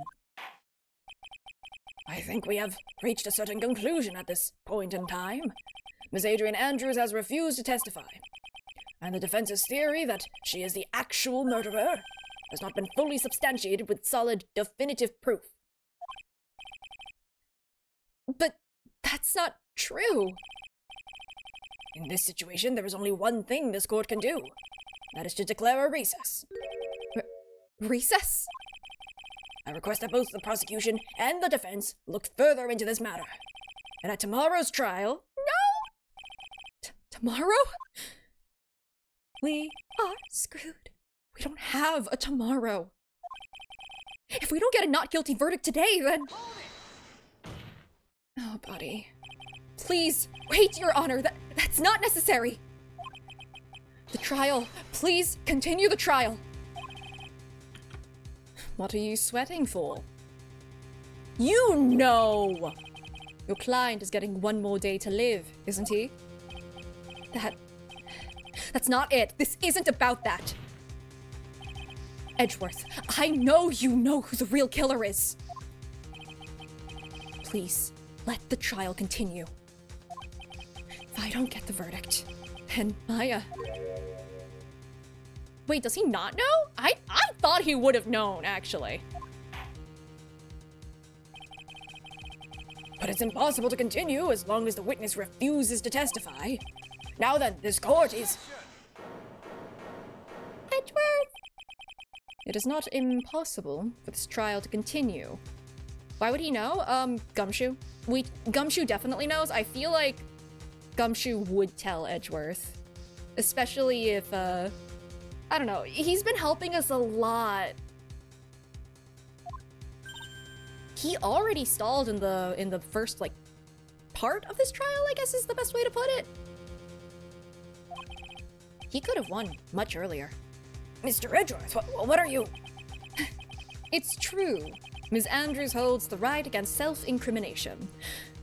However, do I have evidence that Gumshoe told him? It's all circumstantial, I know! I can't prove it. If the topic of conversation were something unrelated to whatever she may be guilty of, then she has no right to withhold testimony. Yes, that is very true, but...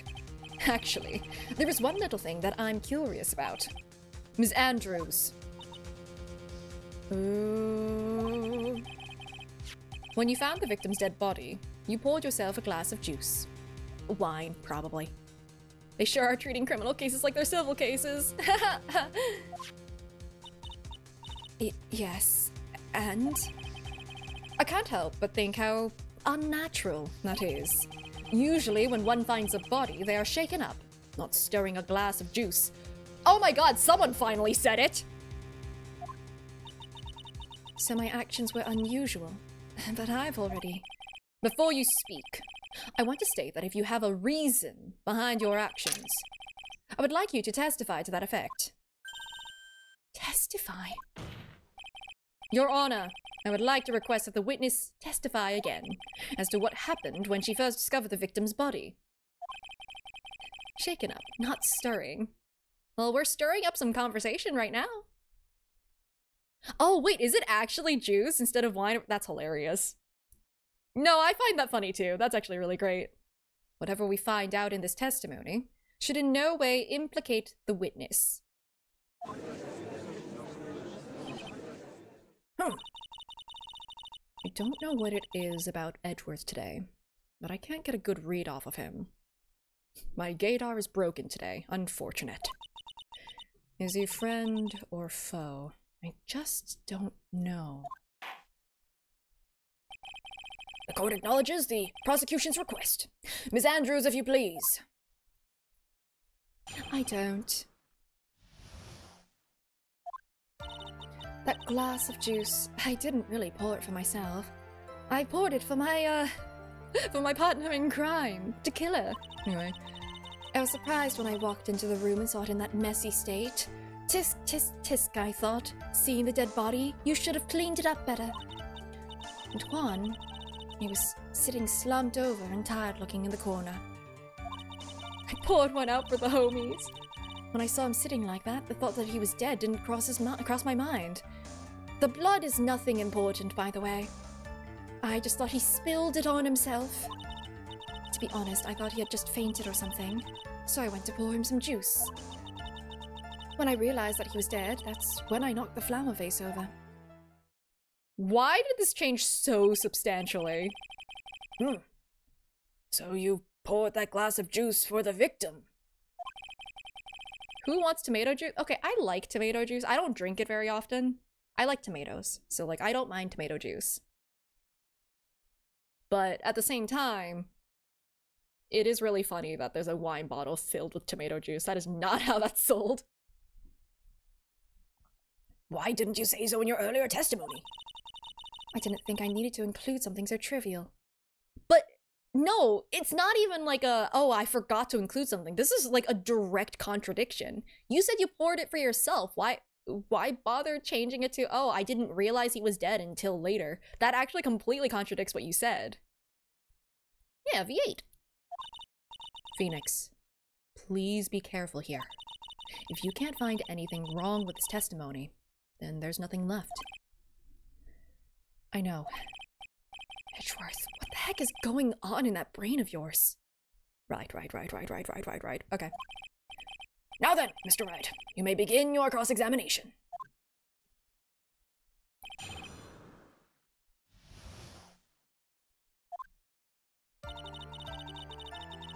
Oh wait, that means I can make the joke of, Edward's brain is just all right. Thank you for the follow. I bet it was not for that joke. Alright, let's press everything. But there wasn't anyone else in the room, right? Of course not. Then who did you pour it for? Mr. Wright, there is a rhyme and reason for everything. Can you wait just a little longer for it to be revealed to you? In other words, Wright, be quiet and listen. Precisely. I couldn't have said it better myself. Ugh. He gave you so much sauce on the pizza. I hope it's not the Cinnabon sauce. So, it was a mess? Are you sure it wasn't messy because of your fight with Mr. Kurita? I understand your frustrations at not being able to prove your theory. However, before you go accusing people of crimes, go find yourself some evidence. And then, what did you see next, witness? Why would there be Cinnabon sauce on pizza? Well, apparently it was being offered with the wings, so... I don't know what other crimes they're committing there. Slumped over. Yes, he was just sitting there, with his head tilted forward, eyes closed.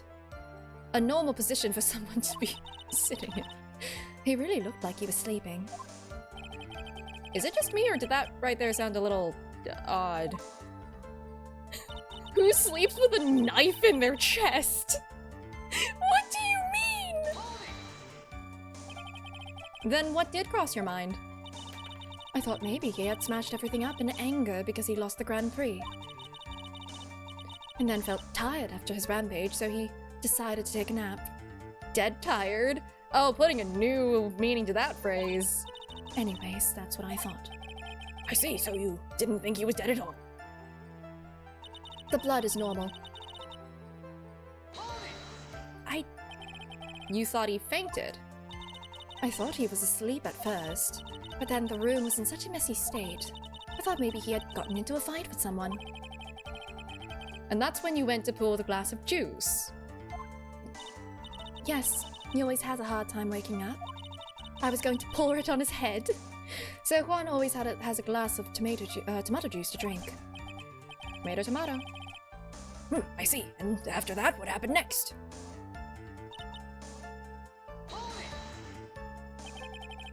And how did you come to realize that he was, in fact, dead? Well, there was a knife in his chest. I shook him over and over, but I never got a response. So I set the glass down on the dresser and tried to take his pulse. I was shocked and staggered backward. And knocked the flower vase over. So that's what happened. He was shaken, but never stirred. Oh, that's terrible, but it's really brilliant, actually. Yes. And this is what it all comes down to. Huh? This is the absolute end for both sides. And Adrian is letting her guard down. Phoenix, now is our best chance yet to I thought he was gonna say to kill the witness! Okay, this is better! To kill the prosecution's case. Isn't that a bit harsh? Miss Andrews, will you tell us the truth this time? I don't think I can stop Mia from killing you next time. Do it, Phoenix. Kill her. What? Okay. This doesn't seem right in any way. I'm saving just in case because, I don't know which statement it is. All of them really point to, how could you not see that he was dead? There was blood. And a knife. What do you mean? Are you telling me that you saw him slumped over and then you thought, I know what'll help matters? Stab. What does that do? That's the only way that would make sense if you went in and went, oh, I don't think he's dead. Crazy. Oh no, he's dead. Just in case. Let me make sure. Not stirring. Guess he is. How else are you supposed to make sure he's dead? No, that's how you check when a baked good is done in the oven. You don't do that with the person. That's not how that works. Which one do I present? Do I present the knife or do I present the picture? I think both of these work. He was just really baked. Yeah, and it's like the toothpick test, but with a knife. He was when Edgeworth proclaimed that he was indeed the ace attorney. No, that's in his investigations game. He says that he's the ace attorney that investigates. You're either dead or alive, no gray area. Exactly. I'm gonna present the knife. I feel like both of those would work as evidence. No, they don't. Okay, I'll present the picture. Fine, I'll present the picture. But like, if that doesn't work, by the way, I will be upset. There we go. So, you honestly didn't think he was dead when you found him?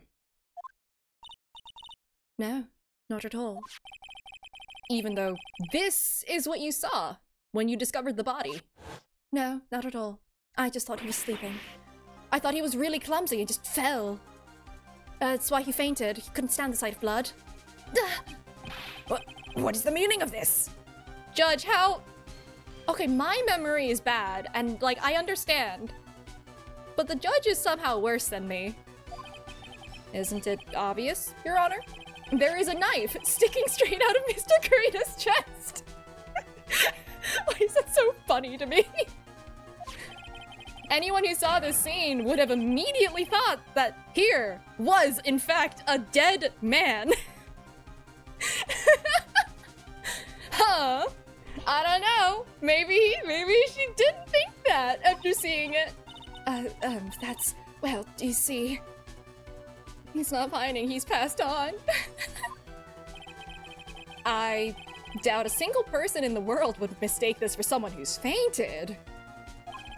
He was just really eepy, and then so nonchalantly go pour something to drink. Well, I was pouring him some blood so that he could replenish it after losing it. Your point is? Ms. Andrews, your testimony just now, it was all one giant lie.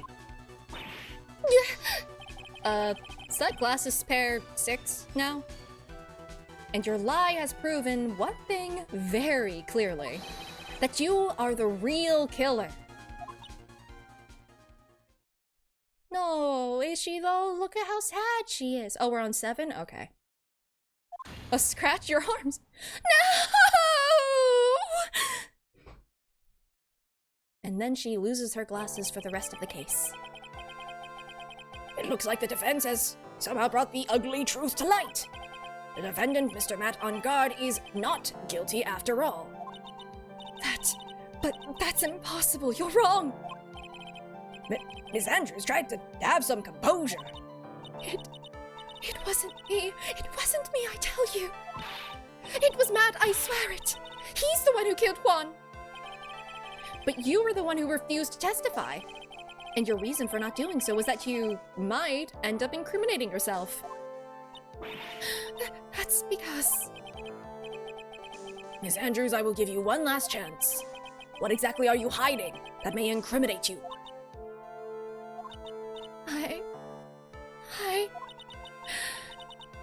I refuse to testify.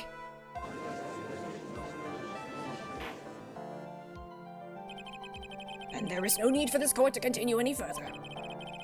Mr. Matt on guard's innocence has been clearly demonstrated. Is it over? Have we found the have we found the truth at last? I don't think so, but we did prove that Matt didn't do it, right? Right? Please let that be enough. What's wrong, Phoenix? Usually the real killer confesses their guilt at this point. Uh-oh, he's getting savvy of the meta knowledge. And now that I think about it, this is the first time someone hasn't. Now then, I would like to hand down my verdict for Mr. Matt on guard. Let's go, Edgeworth. Let's find the whole truth. Your Honor, the prosecution feels that it would be premature to pass down a verdict at this time. What? The reason is quite simple. This witness has yet to speak the absolute, real truth. Bum, bum, bum. I'm gonna need more tea for this.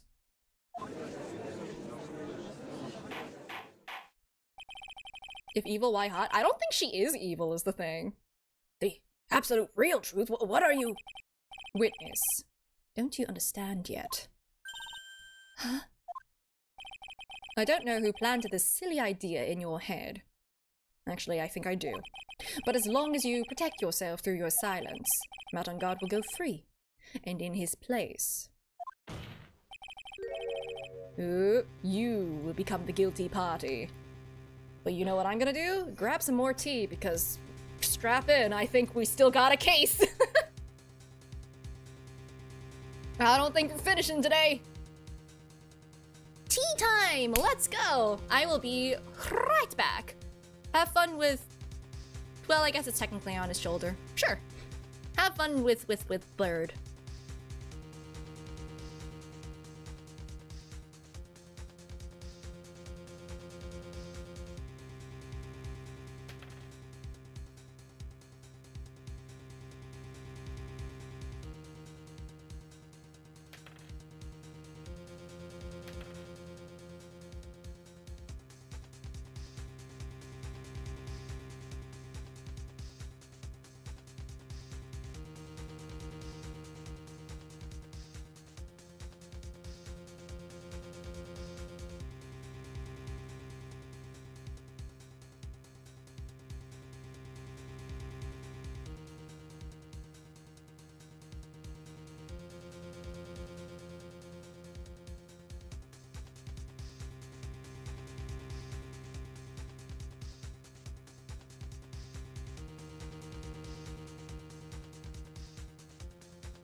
Hello.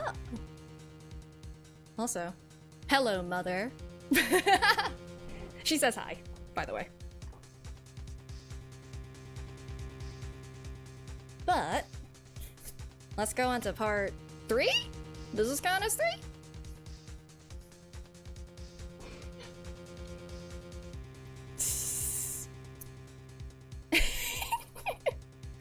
think I'm embarrassing her now. Ooh, I have the power to embarrass my parents now. Ooh, this is a lovely power to have.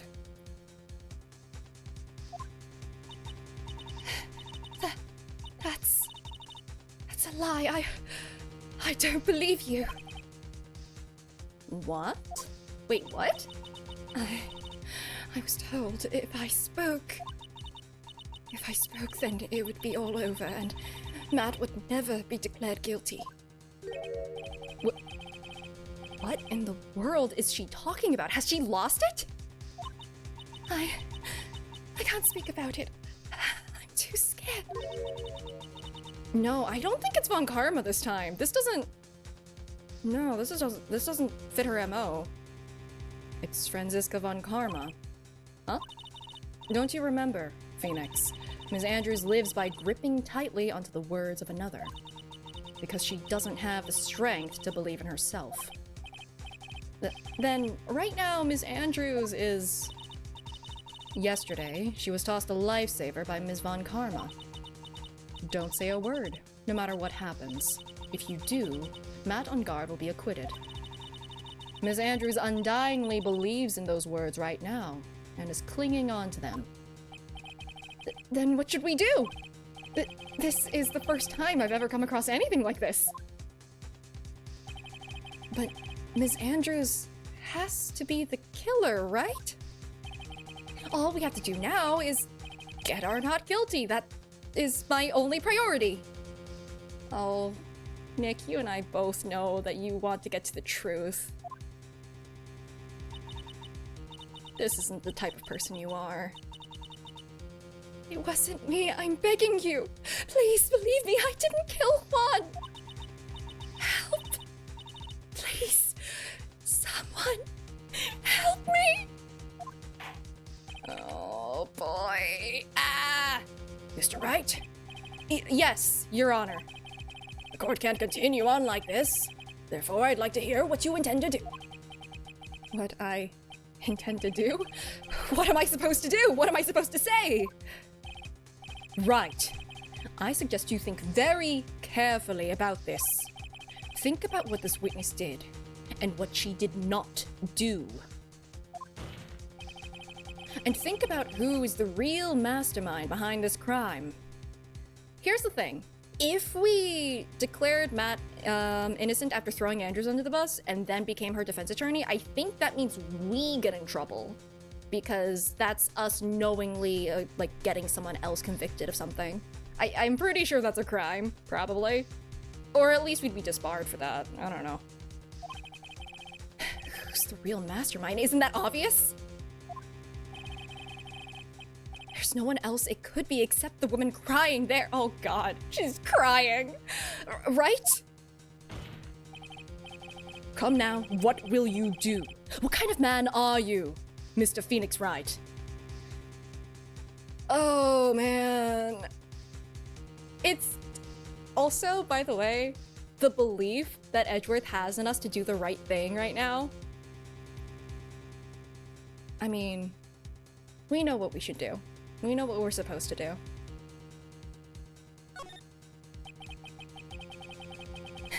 I have to win a complete acquittal today. There's no way around that. But I can't bring myself to do it like this, not when she's making a face like that. Ms. Andrews, I would like to know what you are really hiding. Mr. Wright, are you sure you know what you're doing? Sure, Mr. On Guard would get an acquittal, but in his place, you would be found guilty. Is this how you really want this trial to end? Be quiet!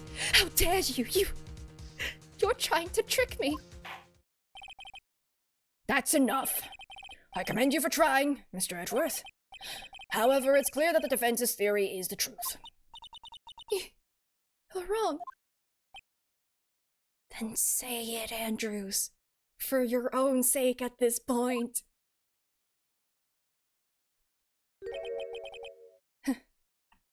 What a shame. I had hoped things wouldn't come to this. However... What is it, Mr. Edgeworth? Ms. Andrews, since you absolutely refuse to testify, it falls on my shoulders to disclose this to the court. What is he gonna say? I'm a little concerned he's about to... Oh boy. Oh boy. Stop. Mr. Edgeworth? This witness, how should I put this? She has an illness. Huh? What? And because of this illness, she has tried to commit suicide in the past. Oh boy, we're doing this now, are we? Oh no, okay. Stop, please, stop. No matter how much you want to hide it, it's no use. I have the evidence right here. Okay, I was expecting that we were the ones who were gonna do this. Okay, Edgeworth, if you want to pull the pin on that grenade, content warning? Oh yeah, that's been a thing. It's been floating there this whole time, and oh, this is not how I expected this to drop.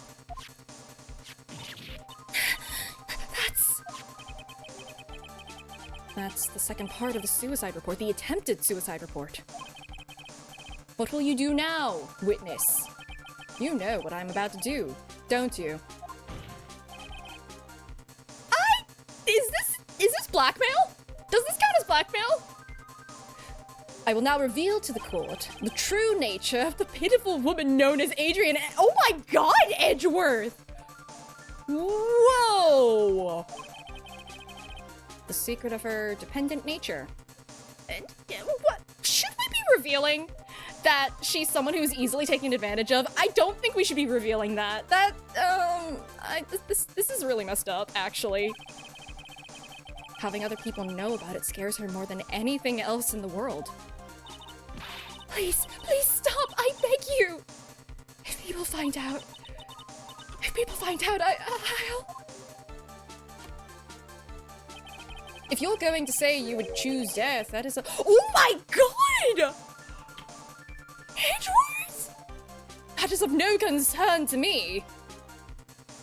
I'm gonna take a sip of my tea for not brain cell thinking reasons. Okay, alright.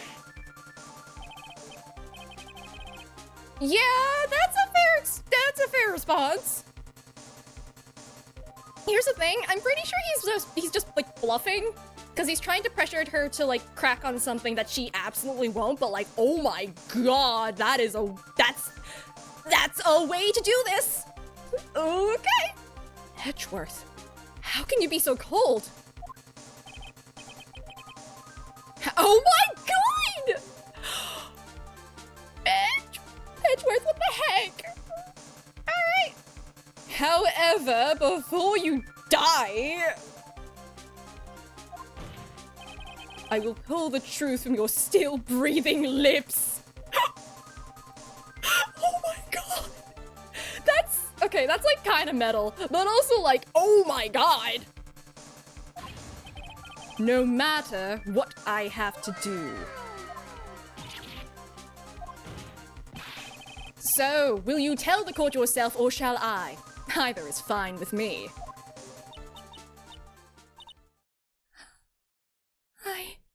That's like... Okay. Okay. I'll talk. But please, help me.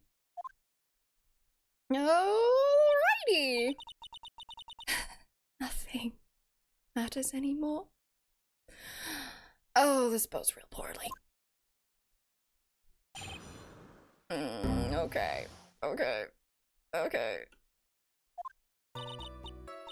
When I first saw him, I really thought he had fainted.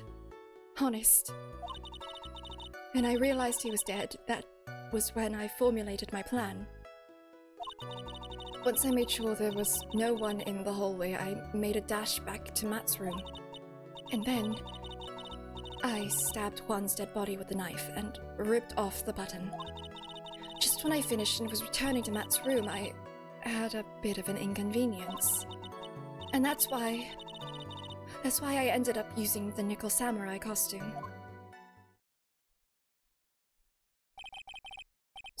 Stab the body? With a knife? But why would you do that? Isn't it obvious to pin the blame on a certain person? A certain cowardly man. What do you mean by all this? It might take this court a little while to understand, but this is the truth. I think this is this time. I genuinely think this is the truth this time. Okay. The real killer is Matt, that scumbag of a man. I'll never forgive him. See, now this is just your opinion. You have no proof of that. He's trying to escape his guilt again. Just like last time. Last time? So, Ms. Andrews stabbed the victim, Juan Corrida, in the chest with a knife. However, she didn't do it with murder in mind. She did it with the intent of framing Matt Ahhhhhh for the murder. And this is her crime. It is still a crime, yes. What? How is this possible? I mean, wasn't Miss Andrews supposed to be the real murderer? I mean, you thought that for sure. Mr. Wright, please get over your shock and commence the cross-examination. All right. Yeah, honestly, not many people can pull off turquoise pants. She does, and I will give her that. I'm pretty sure I know what I'm supposed to press. It's the one with the, well, later. But you could tell from the state the room was in that there must have been a fight. Are you telling the truth when you say that you did not know he was dead? He had a scarf tied around his neck. That scarf is a part of the Jamming Ninja's costume, so I didn't think anything about it was strange. His head was also tilted down a bit, so I couldn't see his face that well. That's why I thought I'd wake him up and went to pour the juice. That does sound correct. What is this plan you had? I knew right away that the murderer was Matt. I knew because Juan... He was going to expose Matt's weakest weak point to the world. So Matt did this to stop Juan and silence him for good. That's when I thought I should forge some evidence and pin this crime on Matt. So the forged pieces of evidence were the knife and the button. The first thing that came to mind was to plant the knife. Dang, you came up with that plan fast, didn't you? That was so you could get the knife, correct? The knife Matt used at dinner had his fingerprints all over it. How much do you think that she has thought about committing murder to be able to drop this plan at the, tip of a hat? Drop of a hat? Meh. I don't know.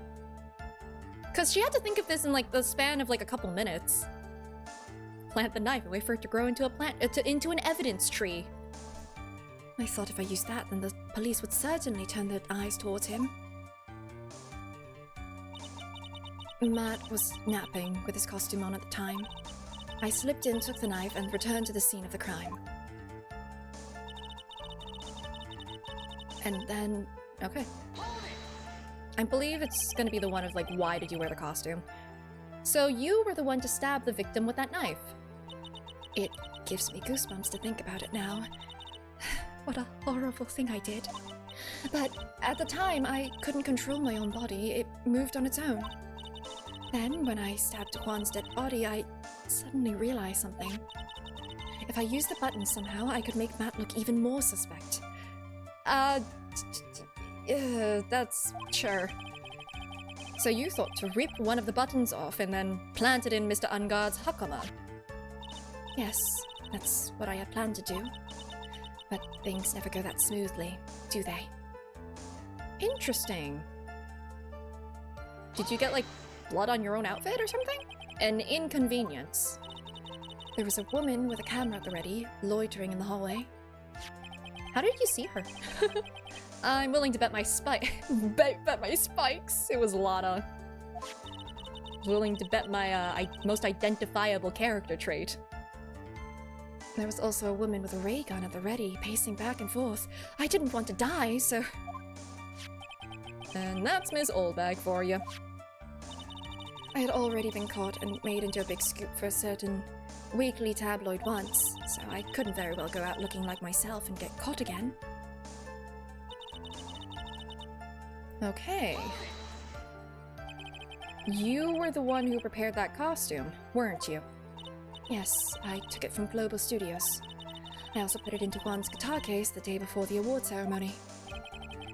You did this in preparation for the press conference, correct? Yes, Juan wanted to wear that costume and hold a press conference in it. He was going to disclose Matt's big secret there. And what is the secret? Spill the tea! That, I don't know. Anyway, I thought that if I were to leave Juan's room in the Nickel Samurai costume, then people would think that Matt was the real murderer. I was very careful not to leave any fingerprints when I opened the guitar case. I absolutely did not want anyone to know about the costume. Where did you hide it afterwards, actually?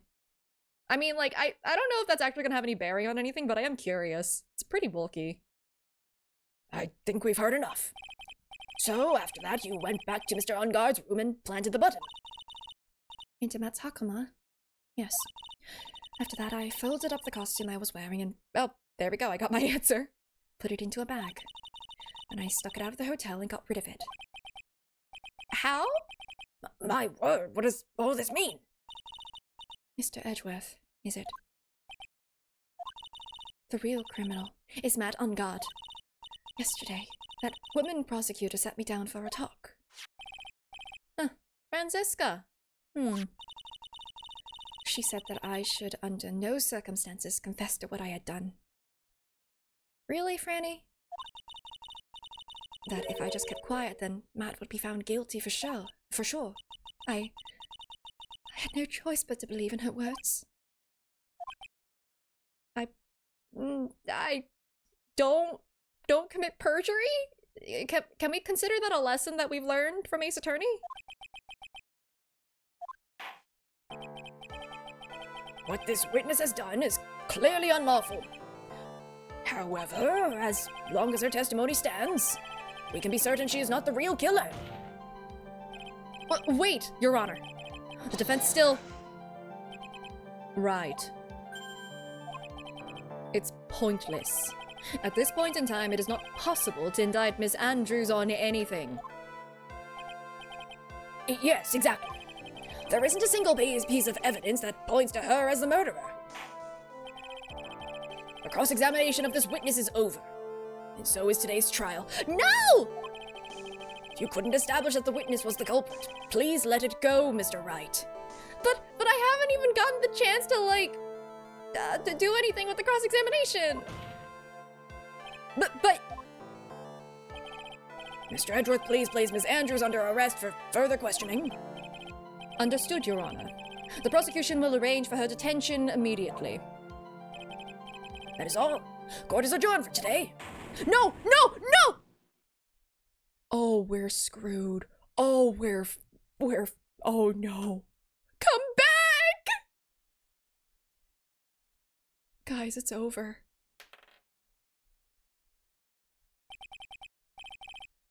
Today's trial. It's over. Uh-oh. And I didn't win an acquittal. Witness. Would you mind if I asked you something? Edgeworth? What is it? Before you leave court today, I wondered if I might look at one thing. The card in your hand. It's had my interest for quite some time now. What exactly is it? Oh, this. Mr. Wright also asked about this. Although I didn't remember at the time you asked me about it, Mr. Wright. I remembered just now. I found this in the room on that day. Oh my god! Girl! Why did you take evidence from the scene of the crime? That's literally a calling card! Oh my god. Okay. Cool! Wonderful! The room?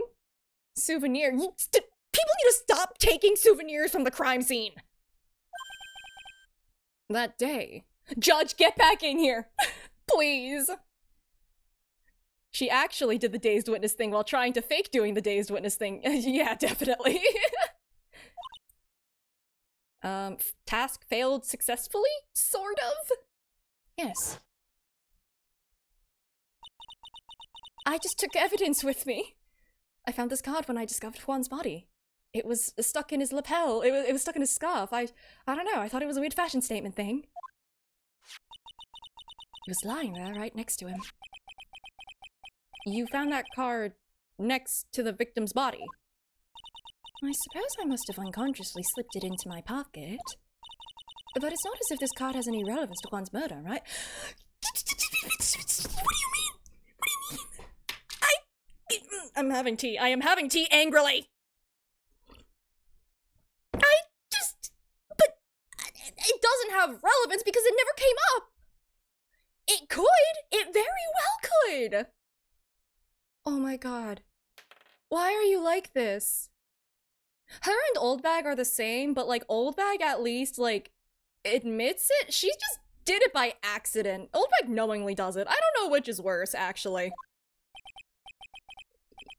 Phoenix. Phoenix. Phoenix. Phoenix. I will shake you by the shoulders. What do you mean, you guess not? Apparently he also thinks it's just neat. Yeah, I guess not, but it's still a strange card if you ask me. It's just some random business card. You know, a business card that says, hey, murders for a great price! An assassination card!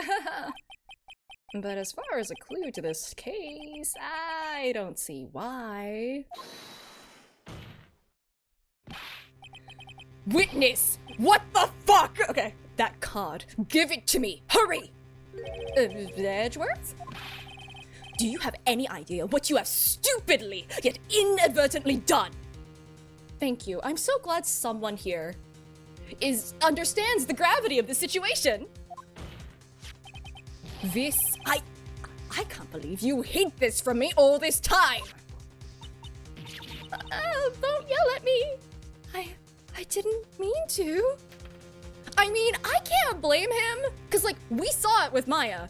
This is a killer calling card. If this is something that he consistently leaves behind at all the scenes of his crimes, then this is a vitally important clue to solve a serial murderer case. Calm down, deep breaths, never! You cannot stop me! I refuse to breathe! Yeah, literally, if she didn't pick up the card, then, oh my god, you're right. The police would literally have that clue to connect it to that series of murders instead and would not have accused Matt on guard. Oh my god. She wanted to implicate Matt on guard, and she did do it in the most successful way possible, inadvertently. What is this all about? I've never seen Edward so emotional, but no, we've seen him pretty emotional. My choice to breathe? Yeah, exactly. That card, what in the world is it? And what does it mean? Who knows? Guess we'll never know. Maya's gone, done for. Court's over. We lost, guys. What happens now? The trial literally can't continue unless we go out and like grab the judge and go, Judge, wait, hold on, we just found something real important. She was hiding things again. We'll see what this becomes. Investigation? Never seen me so angry? You should have seen me during the box rant. Or the smoke rant. The window thing. It's all in good fun, by the way. Because, like, this type of anger is more kind of like me getting very into the story versus, like, actual anger. It's very different. I'm having fun, I swear. It's just fun to, like, want to throw the characters out into the Thames. Circus and yeah, it's different from that one because like that's more kind of Colonel. I'm in a box. Exactly. So yeah, Maya's. Yep. Mystic Maya! Mystic Maya! There, Pearls. I can't take it anymore!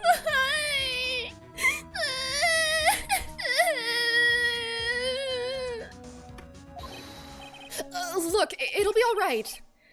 Everything may still work out. Oh, no, get ready to channel your cousin. No! Huh? The condition was that we had to get a not guilty verdict. And so far, the kidnapper has kept his word and hasn't hurt Maya. He also said to get it in one day. Oh, man. That's why he said to get it in one day, huh? So that, like, he doesn't get it connected to himself? Is that it? And he won't because Mr. On Guard hasn't been given a guilty sentence yet. Cheer up. We don't have time to stand around crying. We have to get going. She's 8, You're right. Mystic Maya is in much more pain than I am. Yes, that's right. Oh, I don't want to discount what you're going through, though. Please don't diminish what you're going through. Okay. We'll get therapy afterwards. So. Hey, you guys! Glad I caught you, pal! She's not being a very good paralegal right now. She's 8! Mr. Scruffy Detective? We don't have time to stand around. Run and cry. Crying is a free action. Oh boy, looks like Detective Gumshoe has been dubbed Mr. Scruffy Detective in Pearl's book now. It's just plain old Mr. Dick Gumshoe now, and oh, was he fired? Gumshoe, no. And I came to talk to you, pal. But we're kind of busy right now. We're freaking out and crying. Crying is a free action. That has come up so many times in D&D in my sessions. Don't worry. Crying is a free action. Because people keep asking if it's a bonus action. No. You can cry as a free action. So, what are you going to do from now on? What do you mean, pal? Well, you've been fired, right? So, do you have a new job lined up yet? Oh, that, what am I supposed to do now, pal? I don't have anything coming on in at all until my next payday. What are you talking about? You don't have another payday! I guess that means I'm just gonna have to work here at your place, pal. Say what? I'm gonna be your paralegal now. You'll be searching for things that'll prove Mr. Ungod's innocence all day, right? Well, yeah? So yeah, I'm gonna help you, pal. You know, with Gumshoe on our side, I feel like we've sort of become the Edgeworth of this case. Like, if that makes sense. Because, like, I think it parallels really well with the DL6 incident case. Where, what is it? Edgeworth going through some very deep emotional turmoil. And us being the level head who pulls him through to the actual truth. And in this case, yeah, Edgeworth is the one dragging us, kicking and screaming to the truth. He can't be our paralegal, he's not an underage girl. Oh, my fellow dice goblin? Maybe. Do I have more dice than I need? Maybe. Are they really pretty? Yes. So yeah, I'm gonna help you, pal. Got lots of experience in investigating, watching over people's places. And I'm great at making really simple meals, pal. I'll take care of it all. Come on, Mr. Nick. Let's let Mr. Scruffy Detective take care of things. You know what? Let's have him along for moral support. He's making Pearls happy. Okay. By the way, what's your best dish? Instant noodles, pal. But maybe they're elevated instant noodles. Maybe you're using, like, you know, putting in those boiled eggs and, I don't know. Why am I surrounded by people who only eat cheap, unhealthy foods? No such thing as too many dice? Yeah. And this is why I just avoid looking at dice, because I will give in to the temptation. He just gives us a solid block of ramen. Yeah, it's real crunchy this way. Although, what is it? Do you know those, like, snacks? It's like, it's not, I don't think it is, but, like, I think it's, like, made from or similar to instant noodles. Like, it has that curliness to it, but it's, like, a fried thing. Have I ever seen liquid corsets? I have. I haven't ever gotten those because they're, like, wildly unbalanced, right? You can't really use them. Yeah, the ones with the kid on the package! Yeah! The one with, like, the egghead guy. With the hat? Question mark? Did he have a hat? Yeah, I really loved those as a kid. And then the different flavors, too. Prince, I have no idea what they're called. I just recognized it as a kid because of the kid on the packaging. Don't know who that cartoon kid was, but boy, were those snacks good. Never thought he'd... I have no idea if I read that previous line. I got distracted. Never thought he'd say something like that. Didn't care if Miss Andrews killed herself? He said that? That's horrible! Oh, we're addressing that, aren't we? Long Sumia. Oh. Oh, yeah, Prince. I guess that probably is what it translated to. But because of him doing that, we got the truth, finally. The truth. Miss Andrews' last testimony. I wonder if that was the truth. Can we ask Gumshoe about the card? Are we not allowed to know? I'll give you that there was nothing strange in her testimony itself, but I still think there's something fundamentally wrong with the whole thing. You mean about that thing, pal? Why would she want to? No, I mean, almost need to frame Mr. On Guard. Because she thought that it was his inaction or action that resulted in Pax's, like, you know, death, and therefore she fully blames him and wants to incriminate him. I assume that also was the truth. I couldn't figure that out from anything she said all day. Then you're saying that testimony was a lie? Not a lie, per se. It just feels like there's more here than meets the eye. It's not just truth, it's sprinkled with a lot of biases and opinion, and that's why it's not fully believable. I do believe she thinks she's telling the truth, though. Andrews is a transformer. Her testimony is, in fact, more than meets the eye. Or that's what Edgeworth would like us to believe. That's such a dirty trick! Even that woman prosecutor was better than that. Franziska von Karma? She did tell her to stay quiet about her, you know, crime, so I don't know if it, speaking of Ms. von Karma, do you have any more information on her condition? I heard another shot! What the heck? Wasn't she shot this morning? Ms. von Karma was shot today on the way to the trial by a pistol, pal. But she's going to be fine, right? I mean, Edgeworth said she was in stable condition, but... Well, she was shot in the shoulder, so she's okay. I'm still hanging in there. Not by a man with a pistol, by a pistol itself. They should be done taking the bullet out, so she's probably resting at the hospital. Which one? Oh, are we gonna visit her? What? Are you gonna visit her, pal? No, well, I was kinda thinking about it. Hey, you've actually got a heart, don't you? She looked like she was being tortured to death not being able to go to the trial today. So, maybe it'd be good for her if you went and let her whip you for a bit, pal. Better you than me, pal! Let's go let her whip us, Mr. Nick! What the heck? Pearl? Okay, no, I'm definitely not going. Let's see, the name of the hospital, oh yeah, the Ahhhhhh clinic. No. No. You can't make me go back there, please. I don't want to see that man again! That name sends a chill down my spine. Well, I guess it can't hurt to stop by and say hi. Who's Pearl's guardian? I think Maya? And now by proxy, us. I don't think there's anyone else in Kudain Village. It's literally just them. No one else exists. Probably. I don't know. Her mom's in jail.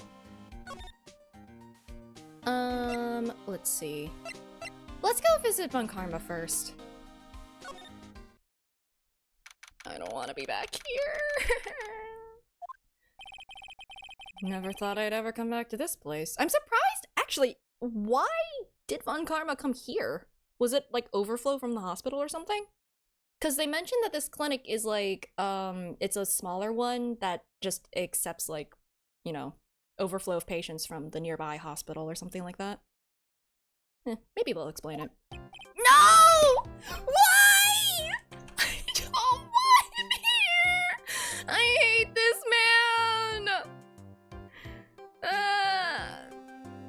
man! Yes. Are you here to visit a patient?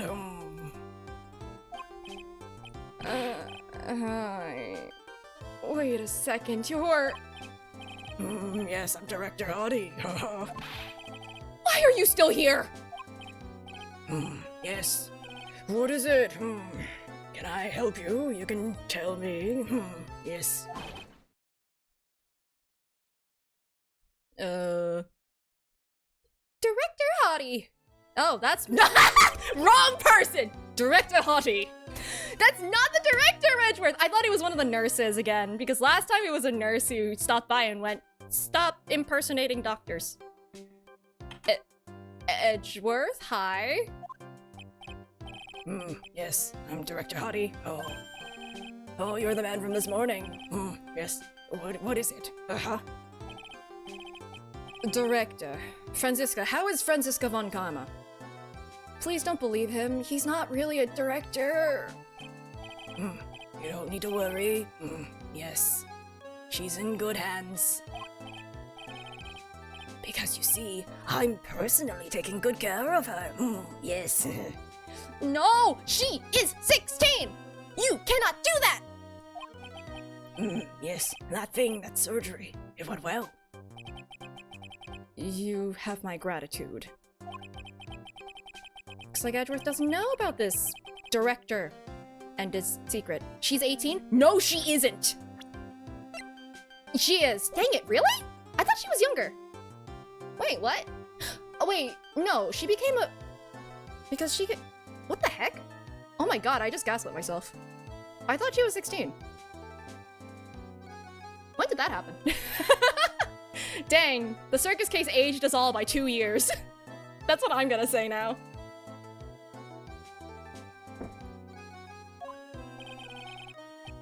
Yeah, she started her career when she was 12. Where did I get 16 from? I don't know anymore. Regardless. Still, too young for whatever's going on here. She looks so pitiful. Absolutely terrified. Yes. Oh, I might have been thinking of Regina. Probably. I think I got used to saying she's 16 in response to, like, this guy or something, or she's whatever. In response to bad things. There we go. I don't know anymore. But I understand. Yes, her opponent was a gun after all. No! And when I snuck up on a real secret, like, she would scream really loud. Yes. I hate him so much. I see. But she's really cute, too. When I do that, she'd whip. Guys, I hate it here. I don't want to be here. Boy, did I cry like a baby. Yes. But I think I could get used to it. Jail! Jail! Do not pass go! Do not collect $200! Just... yeah. Thank you! Go back to your room. You're so mean. So mean, my frisky frisk. I hate this. Oh, I hate this so much. Gross, gross, gross, gross, gross, gross, gross. That gives me the same, like, ick vibes as, like, someone in real life calling me goo goo, unironically. Like, similar ick vibes. Not similar, not the same. Not as bad as this, but, like, still not fun. That's good. Okay, yes, it's time for my IV drops. Yes. Hi. And what are those tulips doing in your hands, Mr. Phoenix Wright? I knew I shouldn't have come here. We're trying to be nice. Franny, no. I was shot in front of the courthouse in my right shoulder. But it's no big deal. This sort of thing happens all the time. Do you get shot a lot? I even had full intentions of running to the trials this morning. But that would have been too much for you. Well, there's no need to act tough in front of us, you know? Regardless, I was dragged here by that man over there. He was so unyielding, one has to wonder if he was simply interested in stealing my case. You can't just keep going on dates with Wright! It was the only logical course of action, given the bullet was still lodged in your shoulder. But by taking over the case, I found myself having to clean up after you and that irresponsible deal you made. I think I know what deal he is referring to. Ms. Von Karma. You made a deal with Ms. Andrews yesterday, didn't you? I don't know what you mean. In order to make sure you got your guilty verdict on Mr. Ungard, you told Ms. Andrews to not testify in court today. I don't know what you're talking about. Do you have proof that I made such a deal? You're denying it? It looks like you were lucky, Mr. Phoenix Wright. If I had been in court today, this trial would already be over. All while hiding Miss Andrews' own crime. That isn't my problem, whether she had tampered with the evidence or not. I have only one objective, to find Ungard guilty of murder. The end justifies the means, Mr. Phoenix Wright. The end justifies the means. No, it never does. It so rarely ever does. I feel like you can only really make that kind of a justification if the only one affected by those means is yourself. Because at least that way you can, you can actively consent to the means. Even then, I feel like it's pretty self-destructive. Not exactly great. Oh, thank you for the follow. Just had a realization. Uh-oh. Ms. Von Karma. Adrian Andrews believed you when you said, if you don't tell the truth of what really happened, then Ungard will be found guilty. And what does that have to do with me? Because of that, she's now in danger of being found guilty herself. All because she believed in your words until the very end. That still has nothing to do with me. She's just a weak person. That's all. But you had to know she was... Ow! I think visiting hours here are about over. So if you'll excuse me, take your frickin' flowers. What's wrong? Why did she suddenly cut you off? Probably because she thinks I had the advantage in that argument. Oh, hi! You're still here. Edgeworth. Now we have to address the Edgeworth in the room. Okay. What happened today at the trial, Edgeworth? That was not like you at all. I mean, I know you knew about Ms. Andrews' condition. You could have made her testify as many times as you wanted, but to go that far... Ah. But she wouldn't testify about that until I said something. Listen, Wright. The courtroom is a garden of judgment. I am putting myself on the line when I stand in there. And that's why I made the witness do the same. It's only natural. I don't know if that really was the way to put it. Like, on the one hand, I'm pretty sure she wouldn't have cracked if he didn't say it that harshly, but like, oh, I don't know if I can really stomach what happened. By the way, Edgeworth, you were really angry in court today. That's rare for you, kinda. Witness that card! Give it to me! Hurry! Do you have any idea what you have stupidly yet inadvertently done? This. I can't believe you hid this from me all this time! That card. What in the world is it? You mean this? Listen, Wright. This is top secret information. You absolutely cannot leak this. A special investigations team has existed for a number of years, but few know of it. I understand. Maybe we shouldn't talk about this in the lobby of this very public clinic. The task is to find the owner of this card. I'm just going to assume that they, like, pulled each other- he pulled him over to, like, a random corner or something, and they're, like, whispering. A man called Shelly the Killer. Uh-oh. And just as his name states, he's a killer. An assassin. The best at that. An assassin? Also, you should really recognize the killer. Phoenix! He just copied holding him. Yeah, exactly. And now everyone's kind of like moving around, just like, oh, we shouldn't get involved in the telenovela that's happening over here. So who is this Shelly the Killer? The Killer is the name of a long-standing line of assassins. They think they're funny. Long-standing? The name first appeared about 100 years ago, I hear. Shelly is the professional name of the third heir to the Killer name. 100 years ago? Huh. So in this hypothetical Sholmes investigations game that I'm making in my head because I'm copiuming, what if... the Killer? That'd be cool. I don't know. The first one? Okay, sorry. So, because his professional name is Shelly, he leaves cards with a shell on them. He has a habit of making sure to leave a card by the body of his victims. Why would he do something like that? Oh my god, if he left it where Maya was, does that... He was fully intending to kill her. Even if we got this, oh, okay. We think it is a part of his duty to his clients. His duty? If he leaves a card, then his clients can be assured it was he who killed the victim. It also serves as insurance against any charges being pushed onto his clients. I see. Ungard wouldn't have...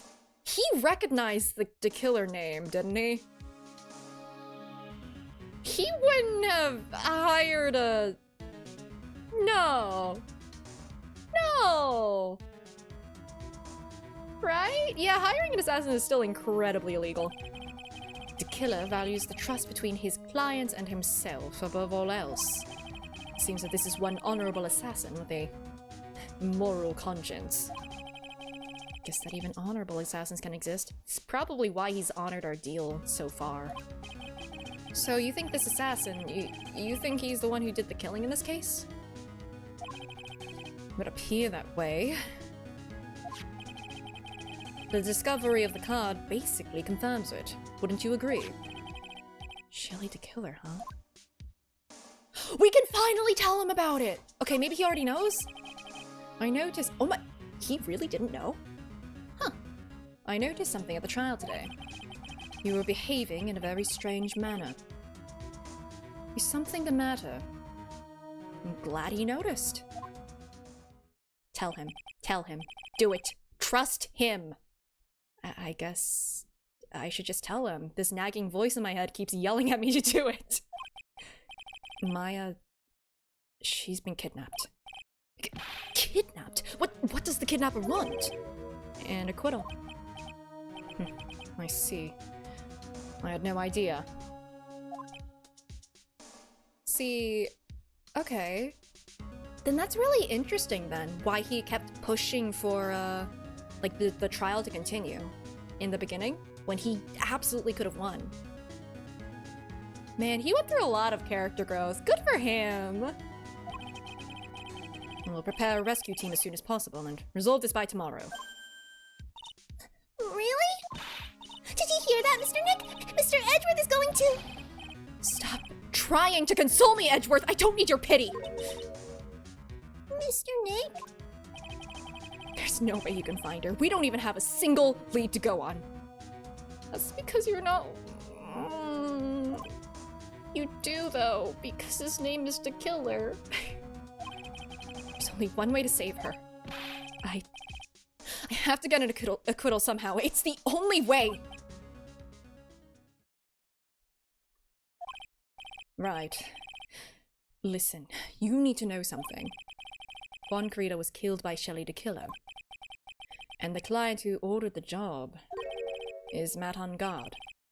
Your own client. Please, stop. I can't listen to you! I can't believe that. I see.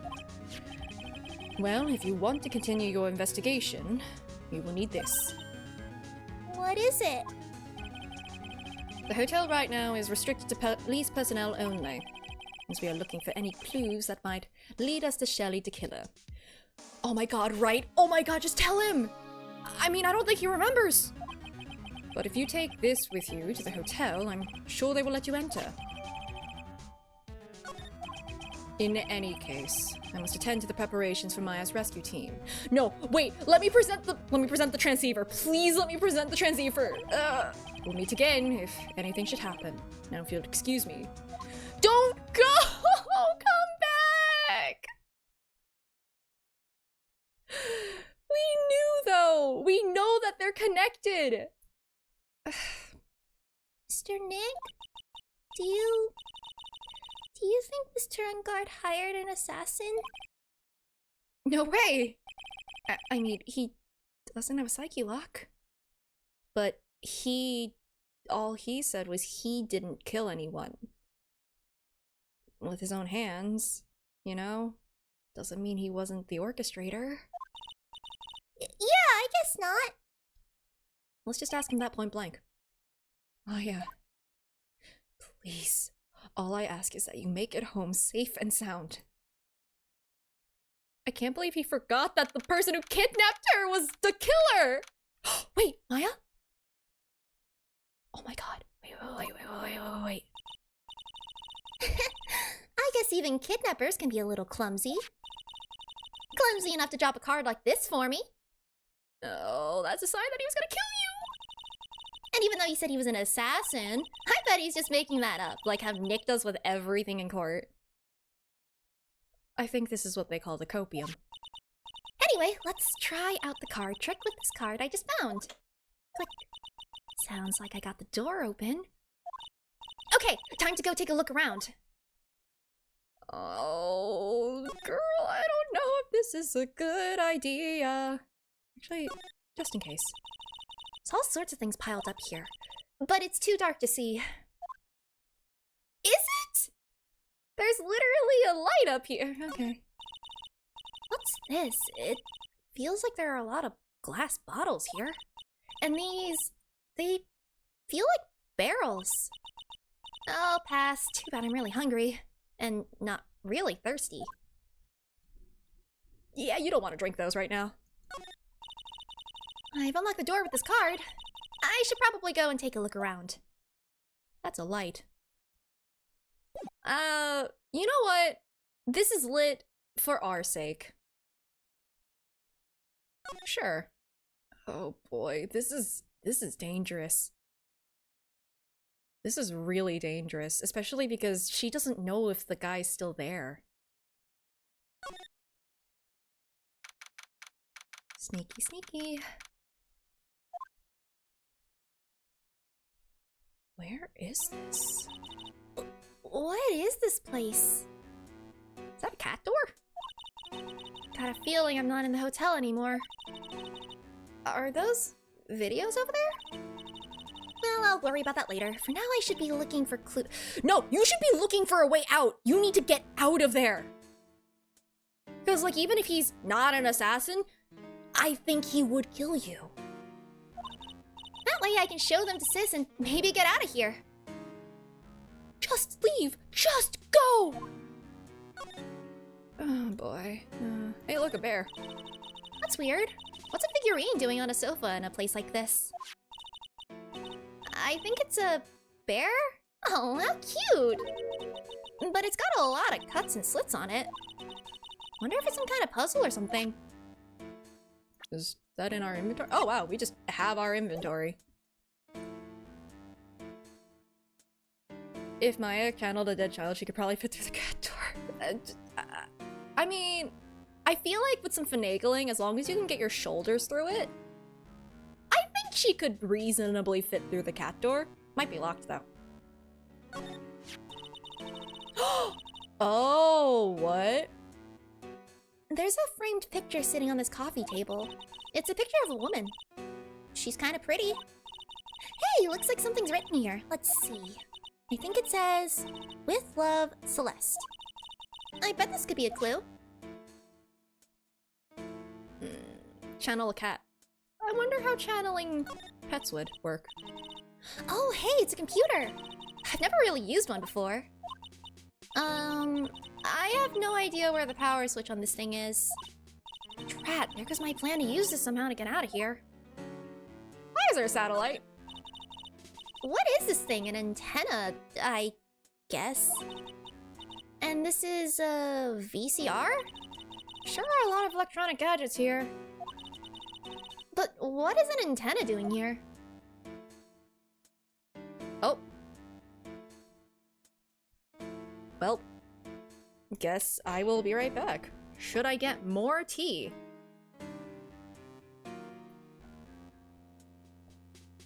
Decisions. I think I do. Gotta keep my head cool, you know? Alright, I will be back.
Hello!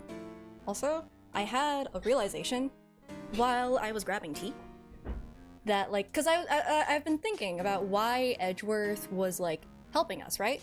Because he didn't know about the kidnapping. Not like what I initially thought, right? No woo, I will continue to yap! But, like, I was thinking about that, and it has to do with him telling us about, like, you know, he wants to show Wright what kind of a prosecutor he's become. And, like, it's someone who wants to find the whole truth of the situation rather than just immediately going for, like, a win in the case, right? And honestly, I'm so proud of Edgeworth. Regardless, even if Phoenix can't see it, I do. Know that I see it, Edgeworth. All right. Look, there's a giant TV. Maybe we can get sucked into it, like in Persona 4. Wow, I've never seen a TV this big before. Now, where's the power button?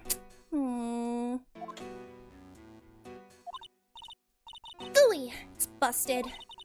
I would so die a happy samurai fan if I ever got to see the nickel samurai on TV like this. But also, like, don't alert the guy to your presence by making a lot of noise, please. I can't believe I just made a joke about dying. All things considered. Girl. Okay. It's so dark in here that I can barely see, but There's definitely a light up there. these kind of feel like videotapes. All of them. Just what kind of room is this? Surveillance room? God, imagine turning on like the monitor and then seeing yourself on the screen being surveilled. Ugh. Locked, of course. And it doesn't look like I can use the card to open this door. There's a little hole at the bottom of the door. If only it was a little skinnier, then maybe I'd be able to crawl through there. Ah! No! Oh no! Oh no! Oh Maya, no! Oh, this simply will not do. I cannot have you wandering around at will. Ah! I don't like that he has this lighting on him. It genuinely scared me. Seems that your Mr. Wright is truly concerned about you. He is? For now, I would suggest you remain cooperative. If you cannot, there are ways in which I can help you. Ways? You mean? Dead men tell no tales, is how the saying goes, correct? Dead? I'm almost certain I told you on our first meeting I am an assassin. No way, you're lying. I mean, an assassin? People are not always who they appear to be. For you see, underneath this face, unzips face with the weird, like, it's actually just a zipper. I'm trying to cope. Nick! Oh no, I was really hoping she got out. Nope, she didn't. She really didn't. Well. Oh, now what? Mr. Nick? Oh, yeah, yes, Pearls? Got caught up in my thoughts about Maya's situation. Mr. Edgeworth has left, you know. I guess for now I have no choice but to believe in Mr. On Guard. But I think I should listen to his story one more time. Alright, let's get going too. Okay. Oh man. We're so screwed. You have anything else to say? No? Great. Wonderful. Like, I can't believe we did not get to present this to him. Oh well.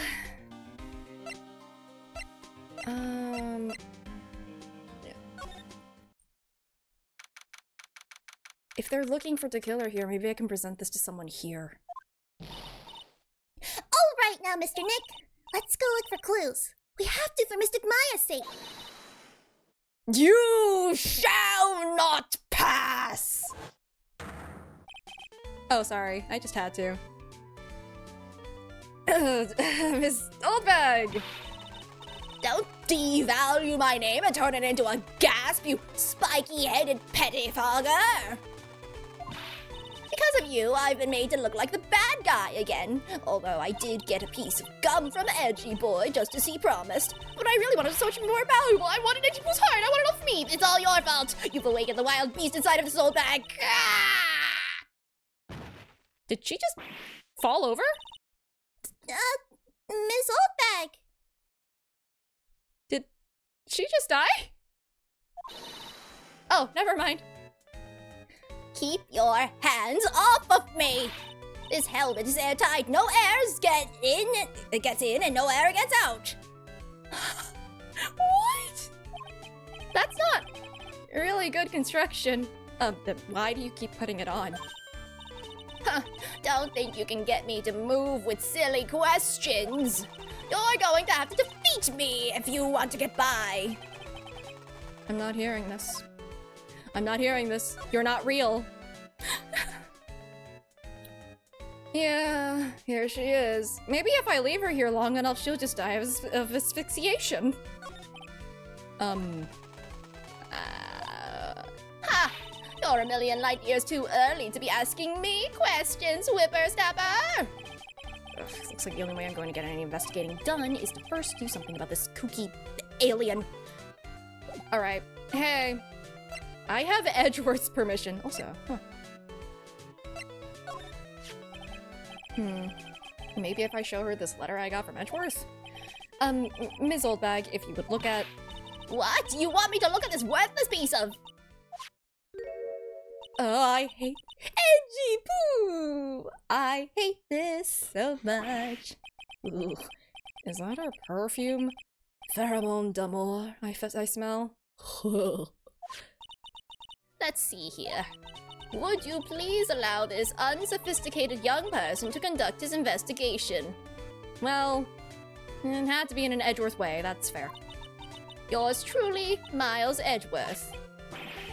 Yours truly? Huh, that man's good at flattery. Fine, but only because Edgy Poo said so, you understand? Wait, can I keep it? What if I need to show it to someone else? I just thought of something I have to do. Remember, no messing around. You do anything bad and I won't let you off the hook. It looks like she has strong feelings for Mr. Edgeworth. Pearl, don't you dare. That may be, but you know nothing's gonna come of it. That's so mean, Mr. Nick! Feelings are meant to be told and shared! Pearl, you noticed that she has a wedding ring on, right? I don't think she realizes. We don't need to tell her about this right now. Give her a couple years. Ow. Every time we talk about love, I always end up with a handprint on my face somehow. She just jumped and slapped him in the face, alright. Didn't notice that? Yeah, she has a wedding ring on. I never realized until, like, last time, I think? Something like that. And it's just like, She's old, something could have happened? Well, in that case, then, like... Again, haven't been in that situation, so it's like, would you take off the ring at that point if you're looking for, well, if you're this dogged about looking for a new love? So, anyway, let's continue our investigation. Okay. Why are you... What now? One little thing before I forget. You can't go into Unguard's room today. Why? Oh, the police's main investigation team is going to be in there all day, you hear? Wonder if they're the team in charge of investigating the killer. Can we please give them the evidence that we have? So don't go in there, set one foot in there, and you'll face the wrath of Wendy Oldbag. I do not fear your wrath. What I fear is whatever's happening to Maya.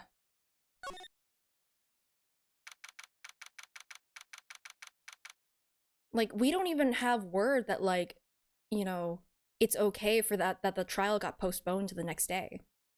We don't even know if she's safe. Looks like we're the only ones here. They have not cleaned up this food in 3 days. And yet, the hotel seems so busy somehow. Probably because the police team is scouring for clues about the killer. Maybe he's the shellfish. Maybe he's in the seafood. I don't know. Oh, I just really want to go and present this transceiver to somebody. Not you, though! Hey, city boy! Lada, you're still here. Rick, of course! An investigative photographer eats or starves on her ability to snap up the scoop, yeah? Did we end up telling Francisco why she got shot? No, of course not! Because clearly we have no idea. We just forgot. I really, really wish that we told Edgeworth before he left. And this hotel just has that aura of mystery. You know, like, something's always about to happen. But do you have a camera? Rick Given? Photographers gotta have cameras on it out the year like corn to be a real pro, you know? So I'm hanging around here. Speaking of cameras and feet in the mouth, do you have mine, you bread thief? Why can't you drop that thief thing already? Here, take your- wait, actually, do you have anything else to say? Or, I should probably get this to you first. You're probably not gonna say anything unless I do. Wait, what?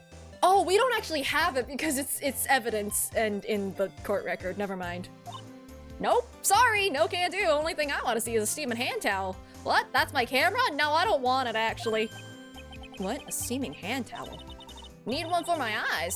Today just ain't a good day for my eyes to be looking at stuff. How convenient. Maybe I'll have to use that one next time you show me something. Okay, fine, fine.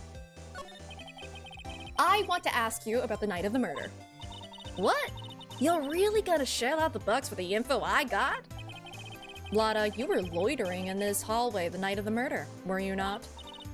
Well, kinda, but... Brace yourself, Phoenix. Here it comes. I didn't exactly hang around here the entire time, you know? Followed a few stars around. Got a few autographs, shook a few hands, and had a soda pop with a few of them, too. Looks like she wasn't here the entire time that night. The security lady also wasn't in this hallway the whole time either. Guess this means there's no one who can tell us who came and went that night. Okay, wait, that angle. I'm trying to think of, like, how... No, Andrews did actually see her loitering, so maybe not. So about the note that was inside your camera case.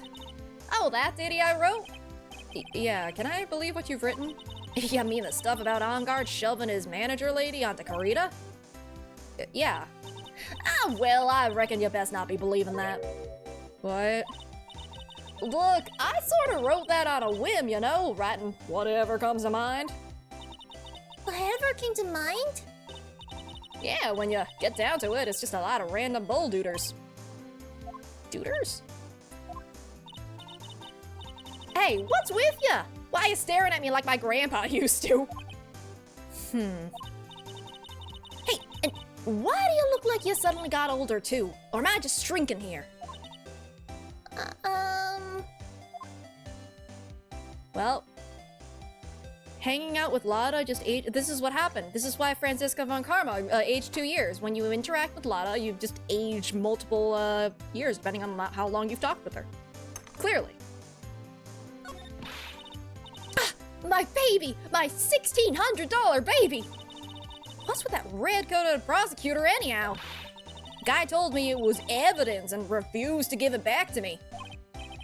Well, that's kind of how it is. Hey, you're that redcoat's friend, aren't you?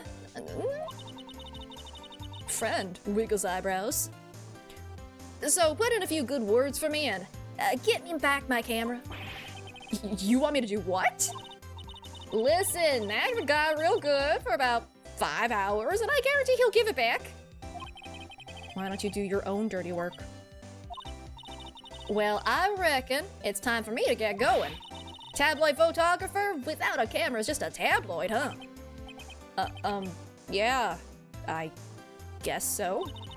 Keep yourself together out there, ya hear? I'm coming to see you in court tomorrow. No, what do you mean? You're not gonna witness, right? Okay, I'll see you then. And you too there, little one. Keep up the good work, okay? Okay. Well, she needs some positive affirmation in her life. Life. Ugh. Don't be picky about your food now. Okay. Make sure you do all your homework, you hear? Okay. What's the homework? And if you happen to find yourself a camera, make sure you bring it right. Would you please just leave already? So that was a whole lot of nothing. I don't know, maybe one of these bears has a camera in it or something. That's what I was trying to get at earlier, and then stop myself. Oh, I can't go into On Guard's room.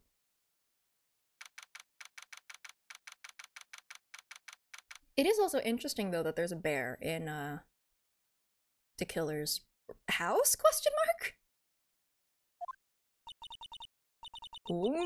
Ung?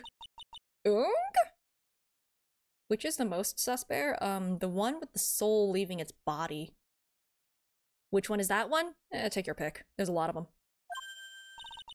Mr. Nick? What is that otherworldly, ghastly moaning? Ooh.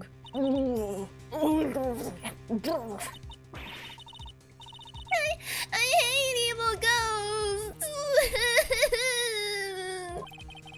I don't think it's a ghost. Maybe it's a demon? Why are you here? Excuse me? Watch who you're calling a demon, brat. Why are you moaning? Zoink, Scoop! It's the alien! Who are you calling an alien? Oh, it's just you, Ms. Oldbag. What are you doing here? What is wrong with youngins today? I came down here to pay my respects to my poor Juan, and you're disturbing me. Why are you here? You are the other person I would not present this transceiver to. Heck! Please talk to me about the night of the murder just one more time. Why the groaning? I think she was crying?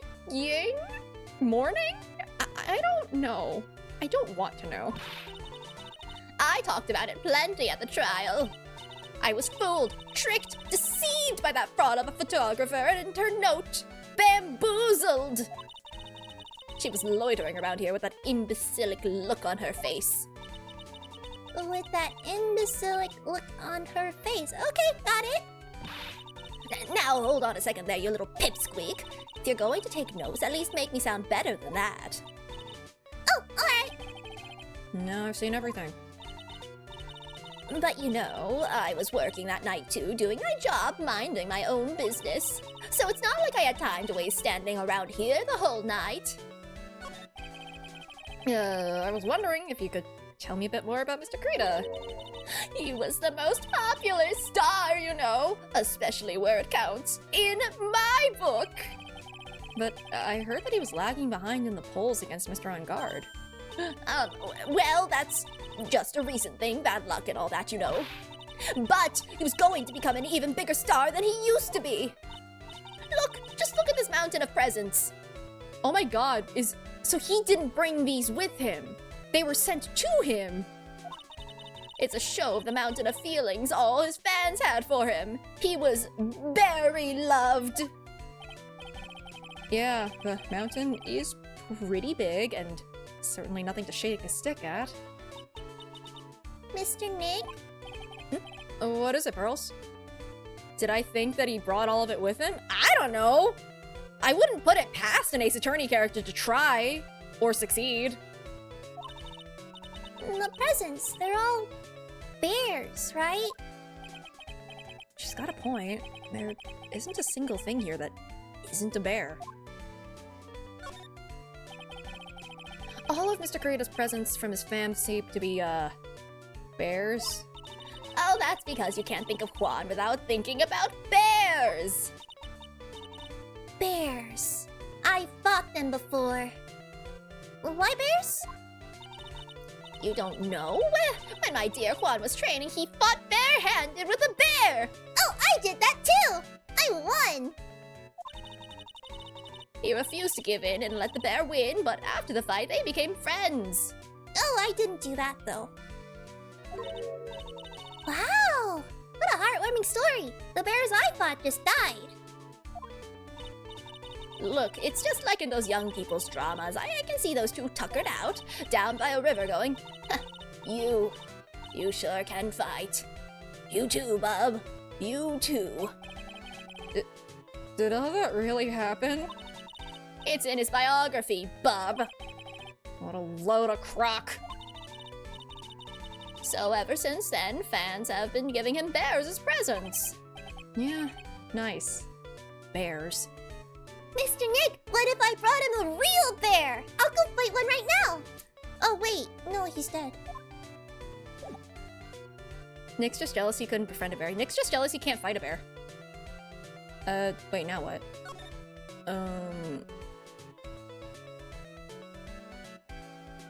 Has anything here changed?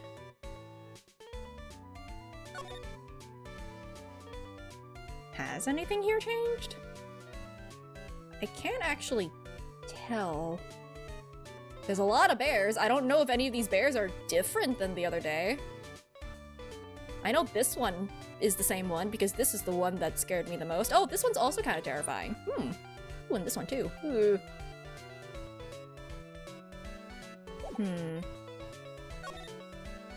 I'm gonna just see if there's anyone else I can talk with first before, like, examining everything. I'll start examining things from the lobby. Okay. I guess technically I could also go and talk to On Guard. Hold on, I'll do that too. I think I have to go back to somewhere first. Can I go here first? Because I haven't gone here first. How do I get to the detention center again? Why is it so hidden? Wow, everybody looks really busy with something or another. Probably strengthening the evidence for tomorrow's trial. Hey, hurry up with that, will ya? Pass that victims list around. You gotta be kidding, there's over 100 people on here! Mr. Nick, is Mr. Guard really that big and bad of a criminal? I think this is to kill her. Actually, Pearls, never mind. It sounds like they're working on a different case. And I still can't present the... I really want to present the transceiver to somebody. Alright. Not you, though. Sorry, but visiting hours are over for today. Aww. Too many questions I need to ask. I'm sorry, but I'm Phoenix Wright, a lawyer for one of the... For Mr. Wright, you say?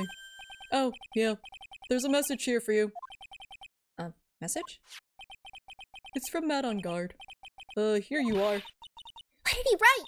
Is it something really important? I don't know. Well, let's see what it has to say. To Mr. Lawyer Dude, I've got something really important to tell you. Why do I feel uneasy all of a sudden?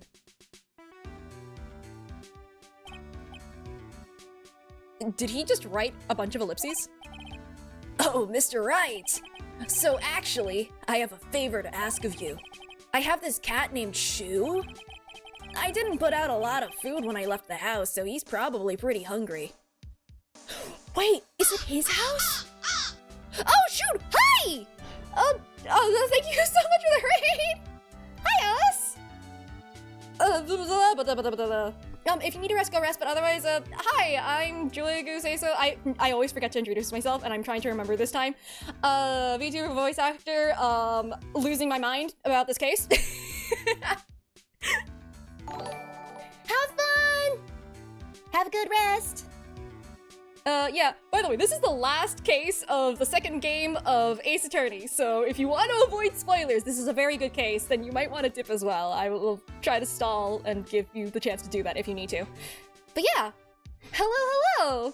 I was just about to oh man, nope, I'm gonna wait a little bit before I go into my little theory. I have like a corkboard with like 5 billion points of red string and oh god, my chat's bullying me again. Well? There, you heathens. I know it's gonna hit. I know you're gonna do more. I see you. Unless you don't, and then you just make a liar out of me, in which case— nope, there it is! Ooh. How dare. But... Ugh. Oh my god, you are making a liar out of me.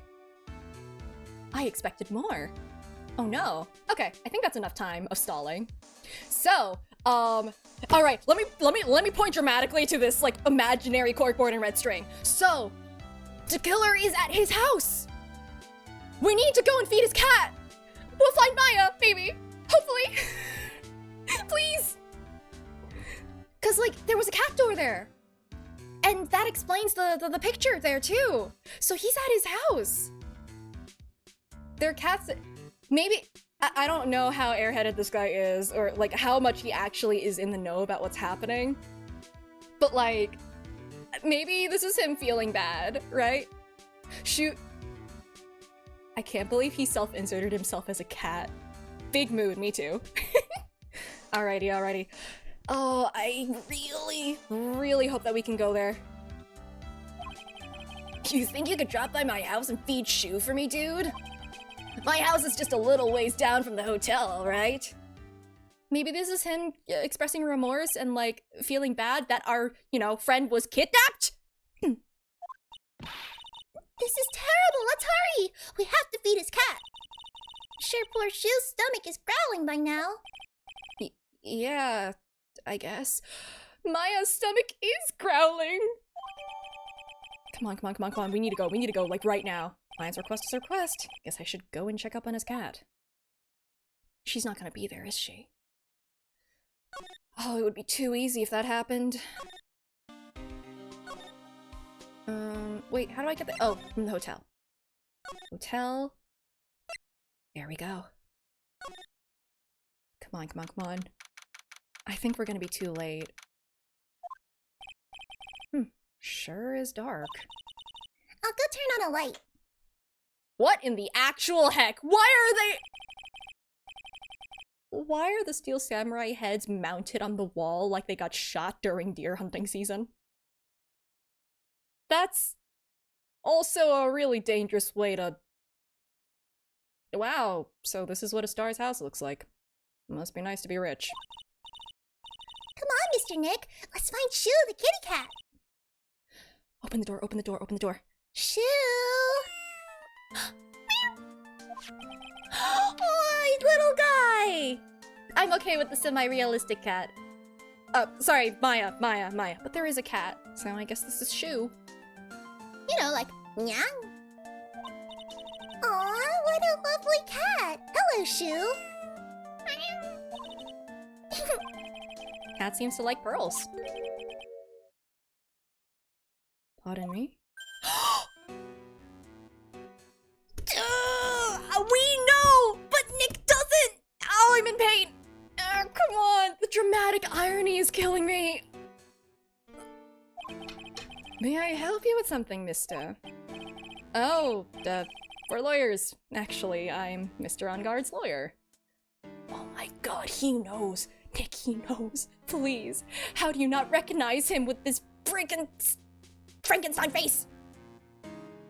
Nick saw him at the hotel. He saw him and knows that he's the one who told Maya to go and pick up a phone call. And then Maya got kidnapped. But unfortunately, he has selective memory. Just like how he forgot that the person that kidnapped Maya is called the killer. Nick. The masters, Then you must be Mr. Wright. Yes. This man is so forgettable. I would never ever remember him. No distinguishing features on him at all. God. It's a pleasure to meet your wonderful self. I'm the family butler, John Doe. Yeah? Is that your name? John Doe? Oh my god. Why is this butler not feeding the cat? It's because he has a real talent for not feeding beings that need it. People included. John Doe is such a real name. Yep, definitely average normal person, John Doe. I hope that in universe John Doe is also similarly just like the most sus name you could possibly use. 'Cause like, come on. Nice to meet you. I hope that Shu hisses at him. Dang it. I really want to go through that door. Let me go through that door. Let me go through that door. Let me through. There's a small door at the bottom of this bigger door, Mr. Nick. You know, like... I bet it's for Mr. On Guard's cat to use. Oh, you mean Shu? The door is locked tight. Well, I guess that's to keep nosy people like me from entering it. No! We're so close! Ah, there are masks here. Yeah, that one in the middle is the Steel Samurai. The ones next to that are the Pink Princess and the Evil Magistrate. They fought many battles against the backdrop of New Old Tokyo. Wow, you really know a lot about the Steel Samurai, Mr. Nick. I don't know whether to laugh or cry that I know more about that show than a kid. No, you know what that means, Nick? It means that you pay attention to your friends' interests, and that is not a bad thing. It is so important to, like, have your friends feel like they, like, you know, are heard. I'm sorry, this is like, that's such a weird tangent to go on, but like, I'm not coping well. There's another door over there. You shouldn't go wandering off over there, Mr. Nick. Yes, Pearls. Now I know how Maya feels when I tell her to stop playing around. A giant bicycle is flying through the air. That bicycle, Pearls, is one where you don't have to pedal. It moves on its own. Really? Wow. But sorry to disappoint you, can't fly. Oh, that's too bad. Oh, there's a giant cooking hearth here. It's actually a fireplace. Are they different, Mr. Nick? You know, I've never actually seen a hearth before, come to think of it. You should come and visit Fey Manor then. I'll show you one when you do. I remember one time when my house tried to use our fireplace in winter. Apparently, the top of the chimney was iced over. You can imagine what happened. There wasn't a fire, it was just a lot of smoke. It's a very comfortable and spacious lounge set. Wonder if famous stars drop by and sit around and have a good time. In any case, I don't really belong here, do I? What is with me and feeling inferior today? Oh, let me in, let me in! Let me in! Okay. Oh no? It wasn't that bad. I did find out that, like, I don't really do well with the smoke, though. Coughed for a while. Hi. You must know all sorts of things about Mr. On Guard, right? The thing is, Maya's not just on the other side, she's in the basement. Don't think anyone does well with smoke? Yeah, that's a fair point. But, I think I'm a little bit more reactive than I should be. Eh. Honestly, sir, I don't believe my master is capable of such a foul deed as murder. Yeah, because you did it. Oh, yeah. And, anything else? No, not especially. It is not appropriate for a lowly servant to speak of the master or his affairs. How typically butler-like, as it were. Mr. Doe, how long have you served at this residence? Well, sir, I would have to say maybe about 1 year. I hate you. And, anything else? No, not especially. It is not appropriate for a lowly servant to speak of himself and his affairs. I only answered questions related to murder. Don't ask why, I can't answer that. That doesn't relate to murder itself. You know, I would have thought Mr. On Guard the kind to have a maid over a butler. That's a very cute cat you got here. It is my duty to take care of him. The master rather fancies Shu. And, anything else? No, not especially. It is not appropriate for a lowly servant to speak of the family cat. Well then, I guess I don't need this piece of scrap paper anymore. Well, I'm afraid I must take my leave of you now. Oh, we should— No! Nick, no! We should probably get going ourselves. Ah, so young and yet already so accomplished. A master of law. But there is also a lot to be proud of in being a butler in charge of the house and all. Thank you for the compliment, sir. People are not always who they appear to be. It's fine, it's fine, it's fine, it's fine, it's fine, it's fine, it's fine. Oh. Everything is okay. Now, if you'll excuse me. See, the cat's saying, "No, open the door! That's the murderer! Your friend is on the other side of the door!" Except we can't speak cat, and therefore we don't do anything about this. Let me in. Maya, I'm so sorry. So sorry, Maya. This is— oh, it's like ripping off a band-aid slowly. Okay. That's great. What would we realistically do? I mean, I guess. But like, just knowing that she's there would be good. The fact that man asked us to feed the cat implies he doesn't know that the killer is there.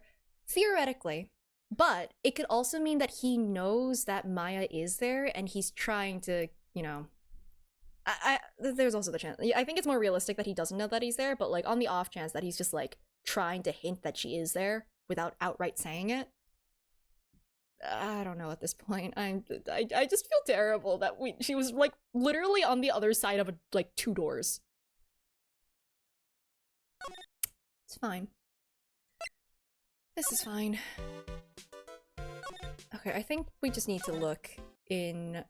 Also, do one of these bears have a camera in it? I understand flowers in front of the dressing rooms, but what are stuffed bears doing here? Could it be that there's an action star with a soft spot for teddy bears? Nah, can't be. Compared to the flowers on the other side of the hall, these are much more gorgeous. Let's see, record companies, fan clubs, company workers, family. Carrying all these flowers home would be hard, I think. Okay, never mind. Huh? I'm Uncle Bear and I say it's barely 8 o'clock! What is that infernal racket? It's one of the presents going off. Sounds like it's already 8 p.m. Way past your bedtime. That's a heck of an alarm. That startled me. I thought I was going to die for a second. To be fair, Nick was mauled by a tiger. Well, jumped by a tiger. I don't think he got mauled. Close to. 8 p.m. That's the time when the award ceremony ended that night. Remember? Time sure flies. Hard to believe it's been 2 days since the ceremony. Really? With Old Bag here? No shot that Old Bag gets to know about this. Really? The transceiver. Hello? Hello? This is not a phone. Maya! How is Maya? You haven't heard her, have you? Seems you were not able to fulfill your end of the bargain, Mr. Returnee. I have heard the news, so it would seem my present did you no good.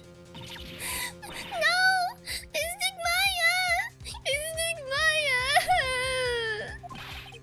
One more day, please! All I ask for is for one more day!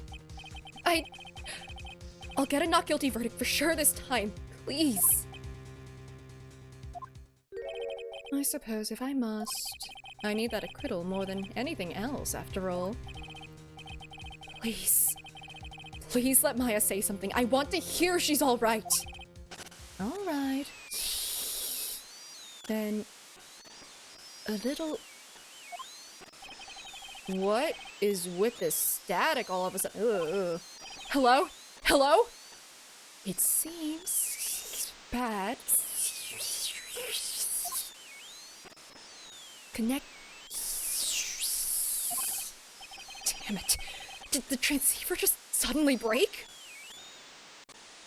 Excuse me. No. What happened? I don't know. All of a sudden it became nothing but static. Istic Maya! Istic Maya! Why did the transceiver suddenly break like that? I should probably have an electronics expert look at it. Sooner the better. Who knows about electronics? Also, do you... Wow, you have nothing to say? Whatever. Sure. Not gonna wonder why we sound so panicked or anything. Who would be able to fix it? You don't think that gumshoe could, right? I mean, otherwise... Oh, wait, is Gumshoe still here?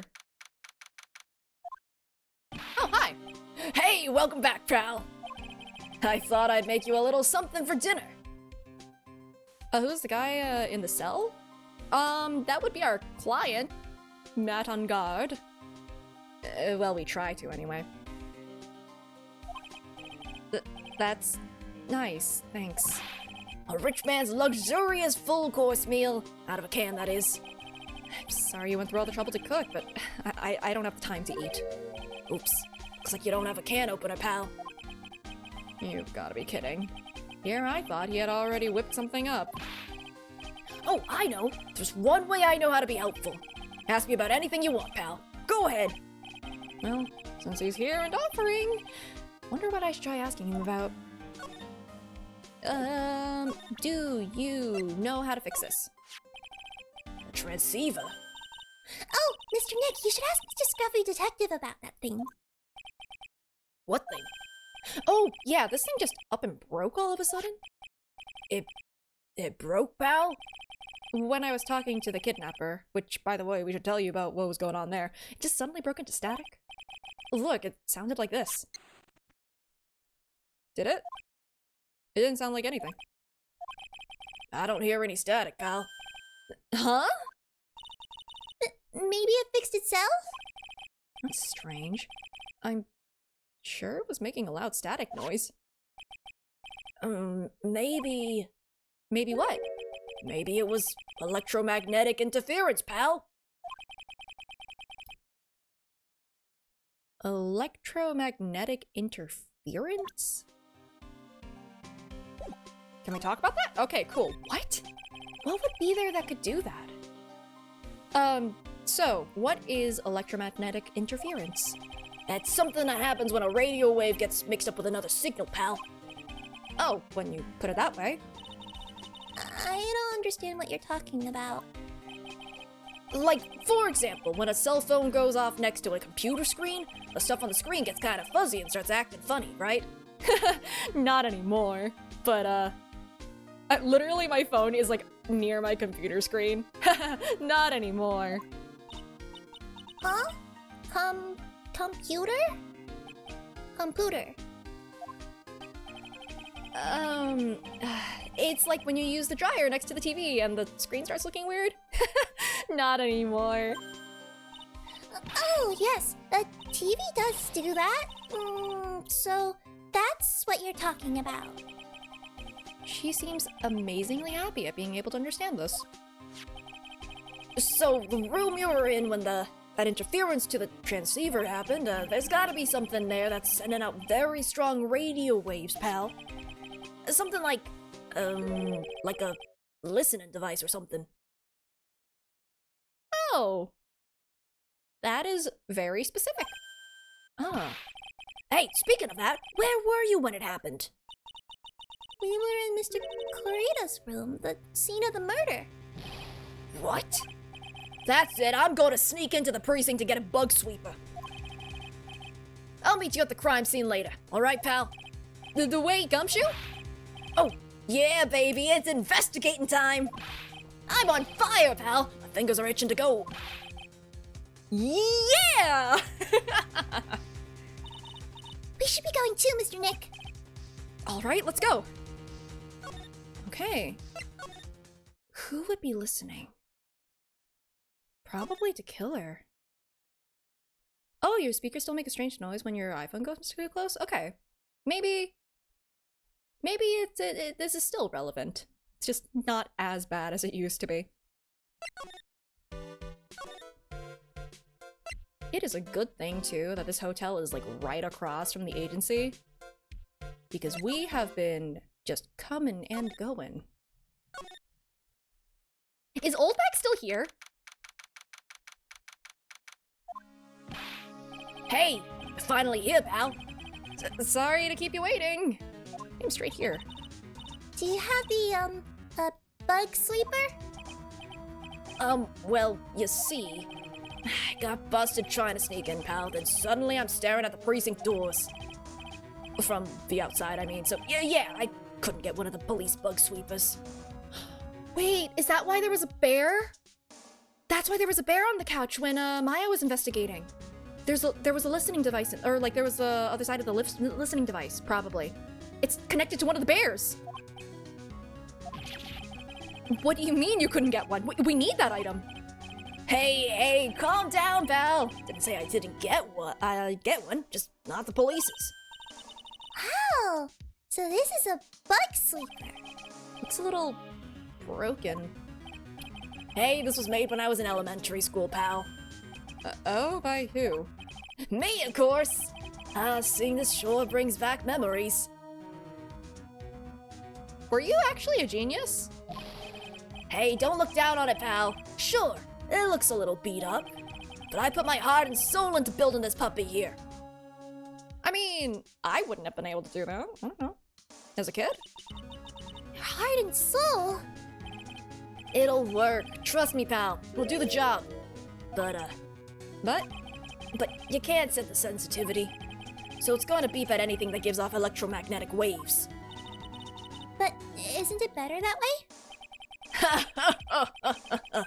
Well, anyway, since I brought it all the way here, I might as well give it a whirl, right, pal? Getting that sinking feeling again. Okay, now I'll tell you how... I almost thought I said how not to use it. Okay, now I'll tell you how to use this baby. There's a listening device or some other sort of bug hidden in this room, pal. So we're going to find it, right? Right, so now first, let's turn the sweeper on. Oh. Next, move the sweeper around to give the room a real thorough look-see, pal. The sweeper will let you know how strong of a signal it's picking up, so keep an eye on it, alright? Once you find something that's giving off a lot of radio waves, press brrr to lock onto it. There's a lot of things here that's gonna give off radio waves. Oh, like the radio?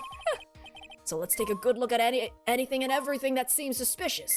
Okay, pal? Alright! I'm gonna go stand outside and keep an eye out. Give me a yell if you find the bug. Got it, pal? Ooh. Well, yeah, phone, duh. Okay. I still think it's in one of the bears. Why is this bear giving off? I will check. Well, obviously, that one's robotic. That doesn't make sense. I'm gonna check here first. The other bears.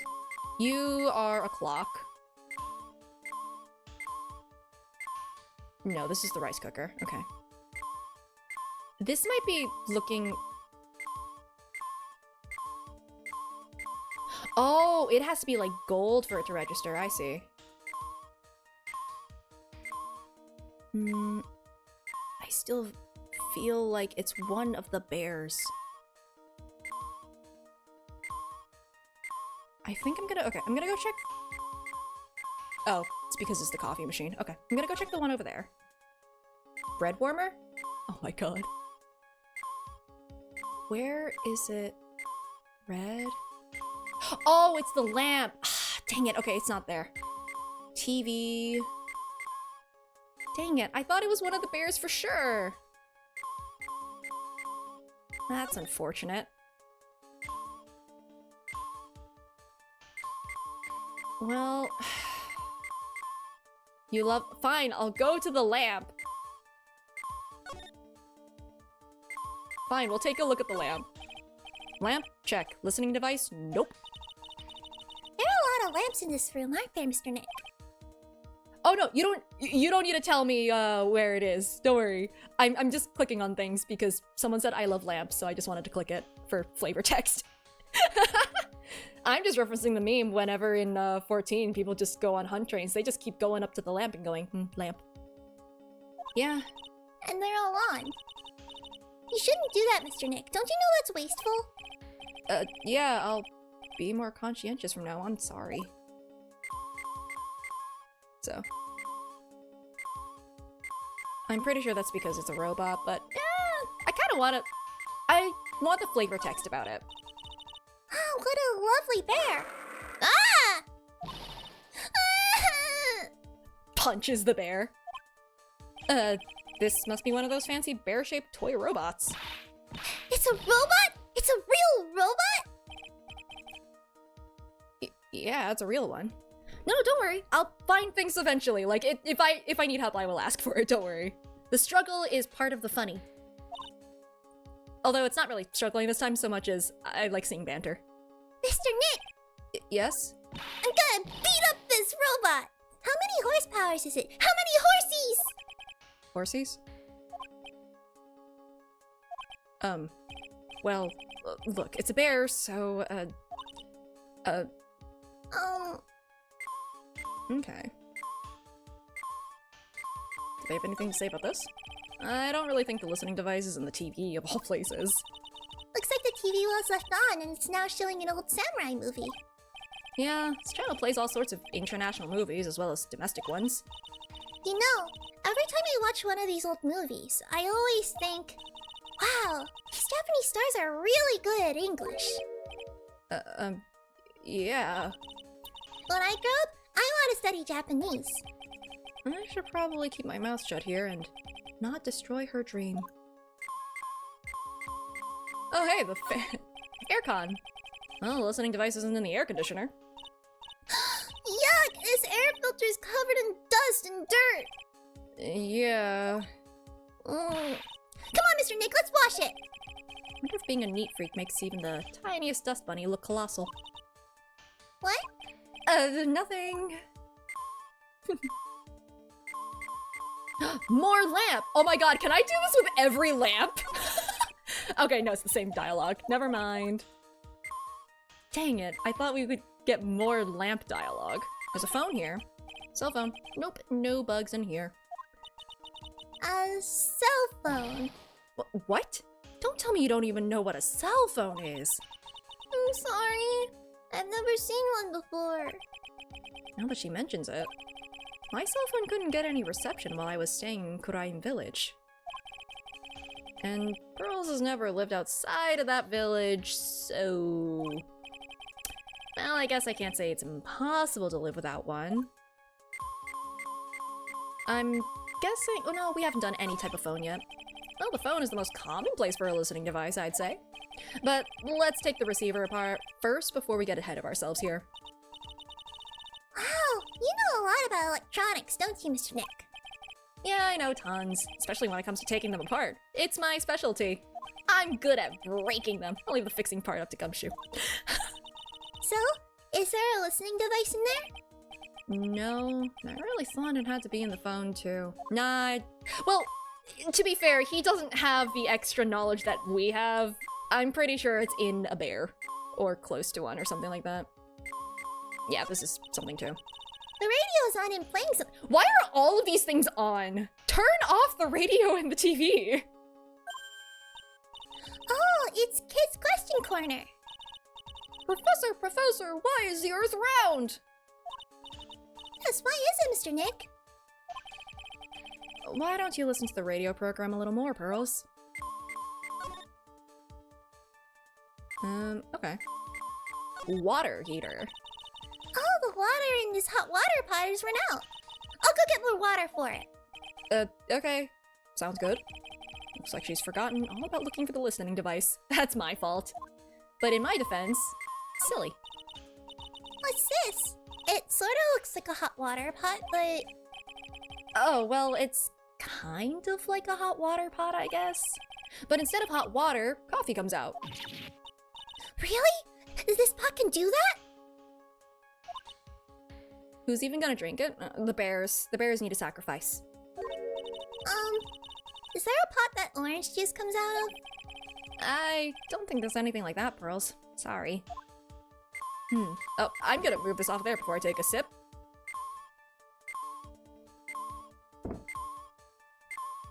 God, that bear looks genuinely terrifying.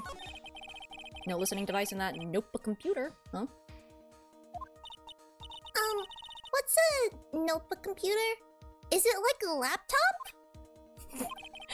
Do you know what a notebook is? Yes, it's a small book with paper that you can write on. So? Well, that thing is like a notebook in a way. It's basically a small laptop. Mr. Nick, what's a laptop? Oh, dang it, I ruined the joke.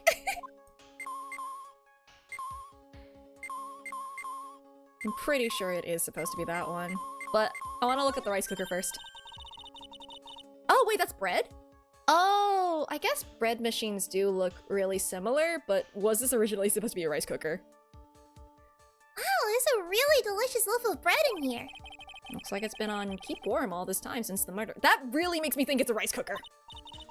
Well, Mr. Scruffy Detective always says, gotta keep the trail and crime scene warm. I think the keep warm in that case is a little more metaphorical. Eat your hamburgers, Apollo. Oh no. The TV remote, clearly. It's TV's remote control, but it doesn't look like the listening device is in here. So I was thinking, wonder if a TV remote works on other things. Like, could I make you change your expressions like TV channels? Zap! Oh, well, I'm a VTuber, so technically I can. That is within my ability.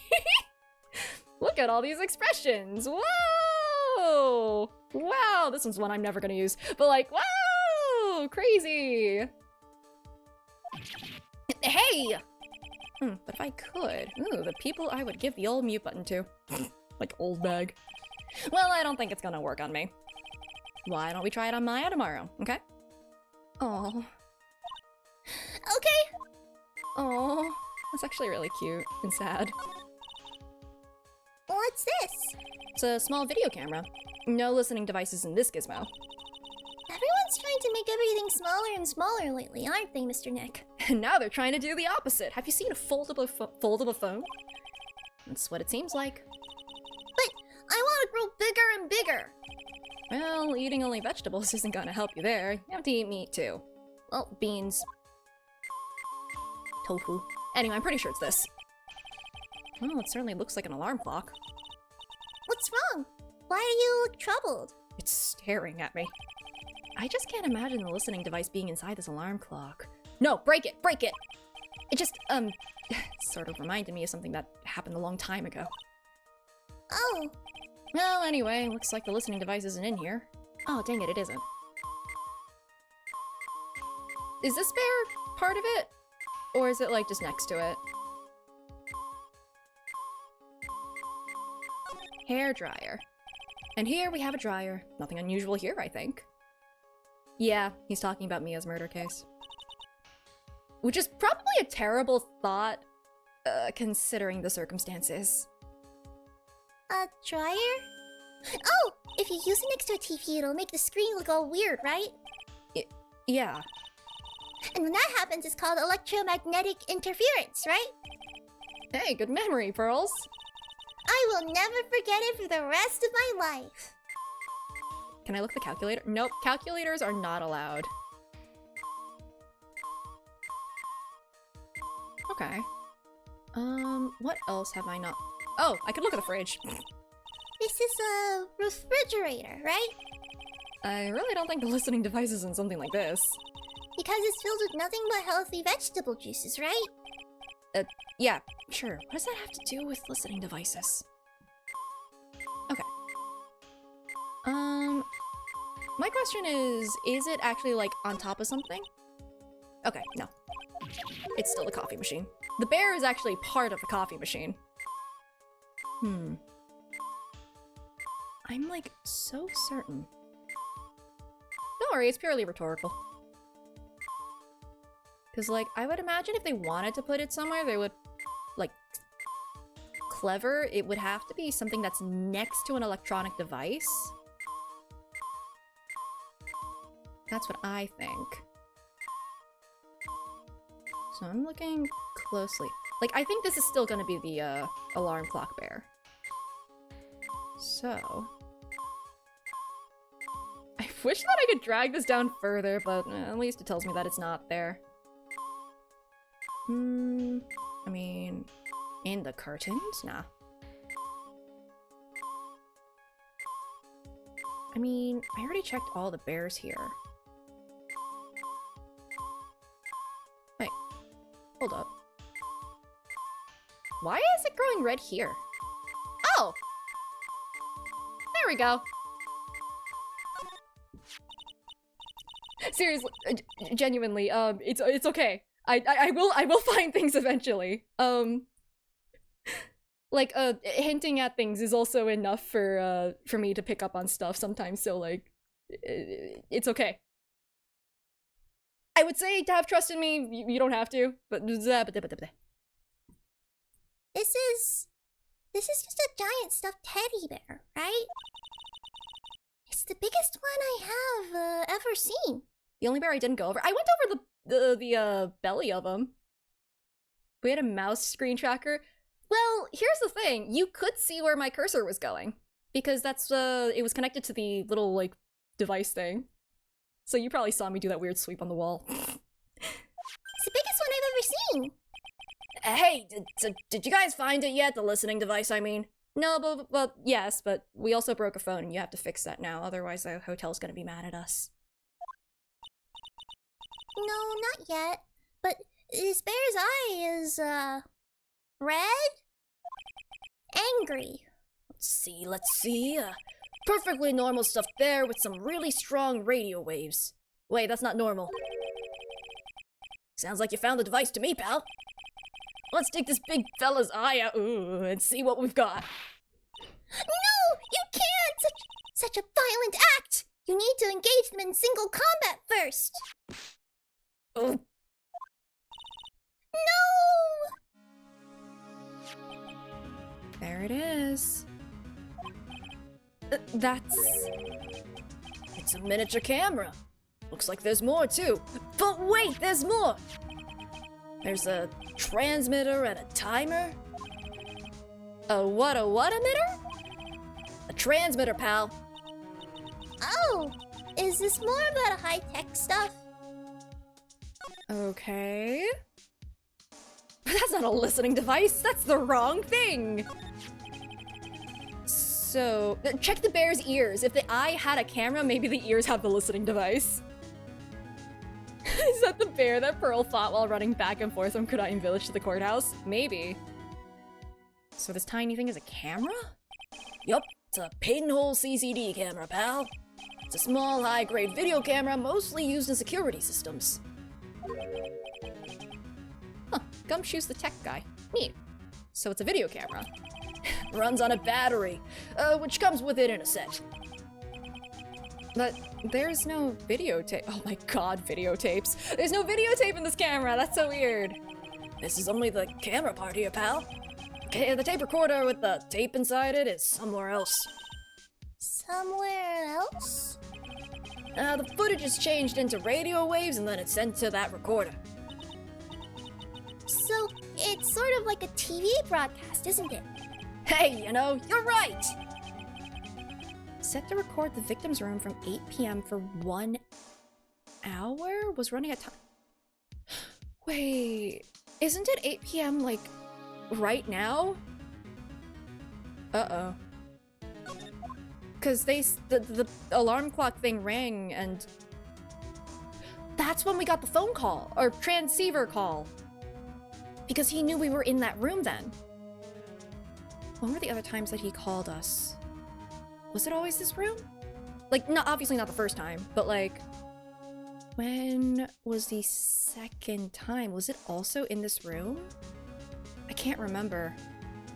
But yeah, interesting. In the lobby at our office, okay. But this time it was definitely because he could see us. Okay. I still think though that it's, we'll see. So what is a transmitter? It's a device that sends the footage the camera took to a specific destination. It's like a video version of a listening device, pal. Looks like it's a, oh god, it's so weird looking at things that, we're looking at the past, we're looking at antiques. It's like it's attached to a small clock-like thing. Oh, that's a timer, pal. You can set it to turn the camera on and record at a certain time with it. You can set it for a certain time? Yup. Let's see, this looks like it was set to start at 8 p.m. and go for 1 hour. 8 p.m.? That was the time the award ceremony ended. There's no date set, so it's been recording every night, I'd guess. Mr. Detective, how long has this bear been here? I'm pretty sure it's been here since the night of the murder. Then maybe... Maybe this camera caught the murder on tape! What? And if you think about the angle the bear is at, it's bound to have had a clear shot of the whole crime, pal. Oh boy. So, there was a camera in this bear's eye. And it was disguised as a present. Crazy present. And I'm sure it was here on the night of the murder, pal. It's pretty big, so it stands out pretty well in my mind. But who gave Mr. Kurita this present? I don't know, pal. But this means that someone out there's got a video of what happened here that night. Isn't there any way we can find out who that person is? It's impossible, pal. Radio waves can be sent almost anywhere, so there's no real way to find out. Oh, Is there really no way to find out? Is there no way to find out? I got it! We don't have the technology yet. Oh god, am I playing Great Ace Attorney again? What? Hey, pal, let me borrow this mini camera for a bit. What are you gonna do? I'm gonna go around to the electronic shops and see if I can find out who bought this. Fair point. That's actually a great way to do this. But that's impossible. I mean, it's already 9 p.m. Leave it to me. Even if I have to search all night, I'll find your man, pal. Shoot. I am going to run and grab more tea. But anything. Oh boy. Oh boy. My mind is running, and I am not great at thinking, so I'm sure this is going to turn out well. I will be back momentarily with more tea.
Hello.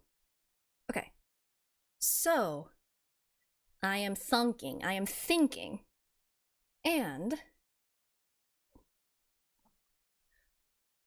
I'm thinking it's actually more likely that the surveillance system is on guards, actually.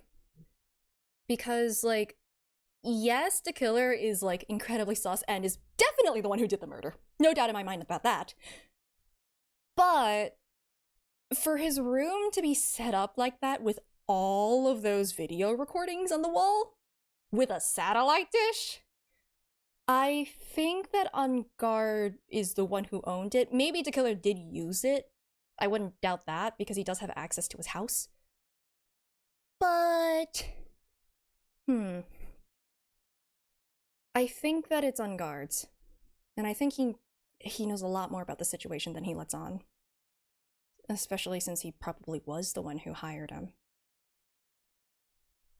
That's fine. Oh yeah, baby, it's investigating time! I'm on fire, pal. My fingers are itching to go. Oh, there he goes. I'm glad that we can bring some spice to his life. I'm glad he's having fun. he's gone. Jumped out the window. Yeah. But Mr. Scruffy Detective sure is a nice man. He's pushing himself so hard, all for Mystic Maya's sake. So this is Edgeworth for sure.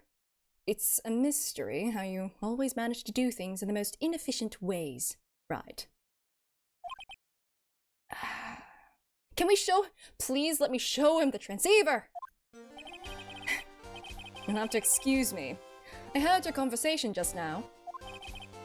Edgeworth, what are you doing here? A rescue team has been created and deployed. Can't say I'm optimistic, but we have to move forward, one step at a time. I see. Thanks. Don't thank me yet. We still have yet to find her. So there was a spy camera hidden inside this stuffed animal, huh? You are one lucky man, right? Because we're going on a date later. Anyway. Do you know this stuffed bear, little girl? I have no idea! Never fought one before in my life! That was, in fact, a lie. Of course not. Huh? Wait, what? Oh, I accidentally hit it. I thought that it just popped up for some reason. The maker of this bear is a very expensive luxury brand from overseas. Why do you know that? It's completely handmade, and only a small number of these are exported here. What? The camera and transmitter that Scatterbrain Detective took with him are dead ends. Things like those can be bought anywhere. However, this bear is different. By tracking how it got into this country, this bear can tell us who the buyer is. Can you really do that? Mr. Nick, can he really? Well, I guess so. It's 9 p.m. I think I can still make it in time. No, don't leave, don't leave, don't leave, don't go! I'll be taking— He just lugs this giant bear with him? I'll be taking this for now. Just lifts it up with one arm and just walks out the door. It just— it breaks the wall as it goes through, Kool-Aid Man style. Into the pocket it goes. I'm sure you have other things you have to do. Like give you the transceiver? Let you know that it's the killer? Okay, never mind. Stuffed bear snatched up by Edgeworth. He's just holding it with one arm above his shoulder, using it as a battering ram on the doors. People have made fan arts of that. I'm so happy that they have, and it is— I expect nothing less. See you soon, right? Wait, it's still here! What? Why are you doing this? I have no interest in explaining myself to someone who cannot comprehend. But besides that, right? Until court reconvenes tomorrow, you should concern yourself with this question. Who was the person that murdered Juan Corrida? The real killer. Do you really still think it was Adrian Andrews? To be honest, I don't know anymore. We still have a little time left. Find the truth, right? Everything begins with the truth. Juan Corrida's real killer is Andrew's past. The kidnapper's sole condition is an acquittal for Mr. On Guard.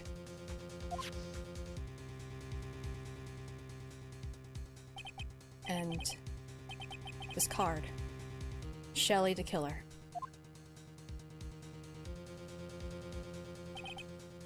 Aya. The only way I can save you now is to find all the answers to this case tonight. I don't understand what your real intentions are, Edgeworth. But as he said, all I can do for now is find the truth. Okay. What we've put together, I believe Edgeworth. I'm pretty sure that On Guard is the one who hired the killer. Maybe not for the reasons that we think. I think it's deeper than what we are led to believe. It's still investigation, really?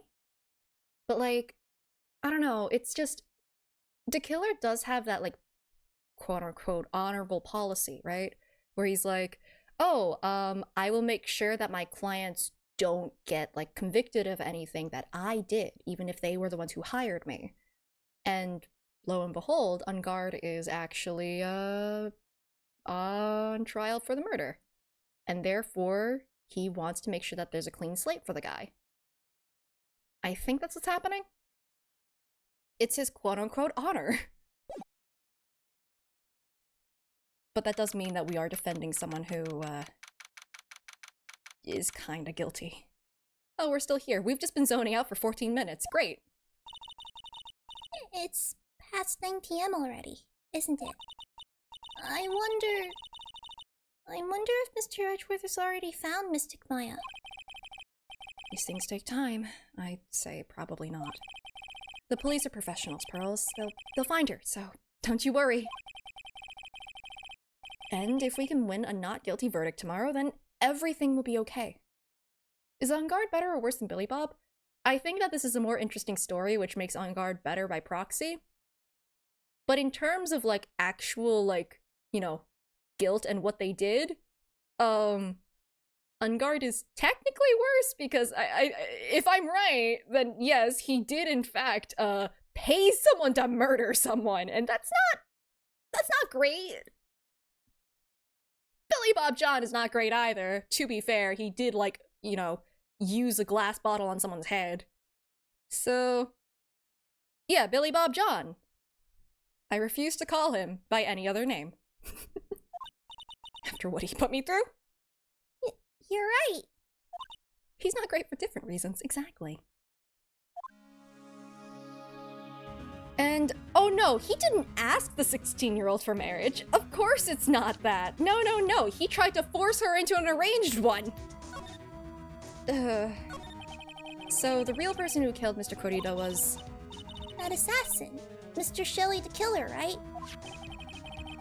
And the card Ms. Andrews found at the crime scene seems to be proof of that. But if that's the case, then a new question comes to mind. Who was the one that hired the killer to begin with? Who is his client? You mean, who asked for the murder? A person didn't want to dirty their own hands in blood, but whoever this client is, they're still a killer.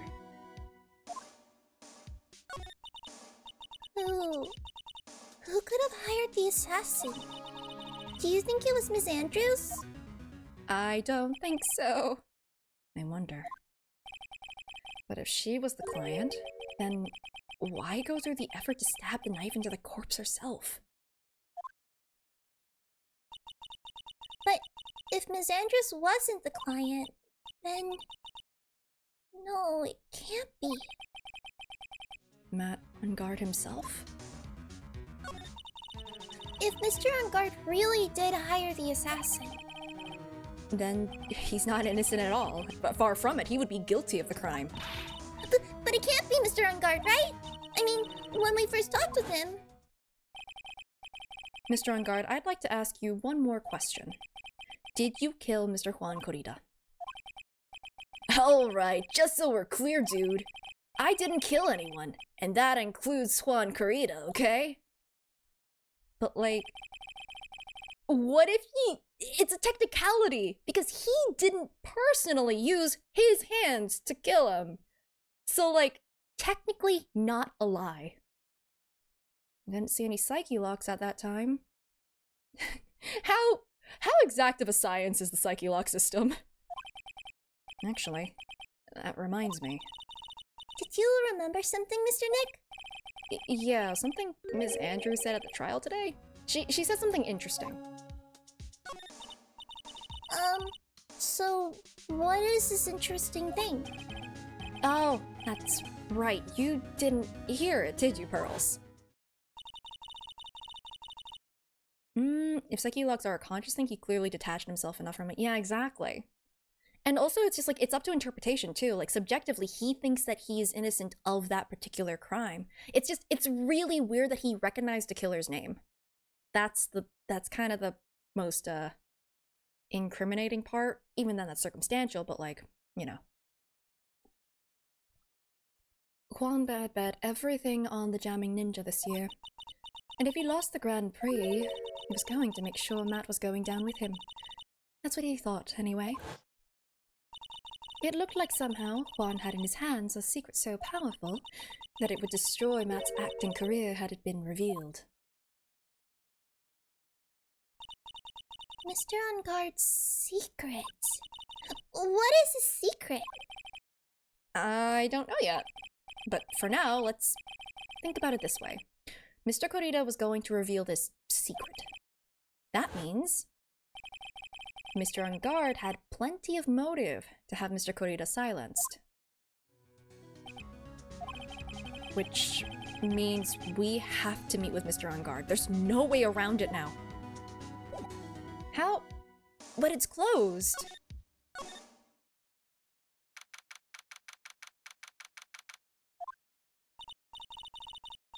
Oh, it's really getting late, isn't it, Mr. Nick?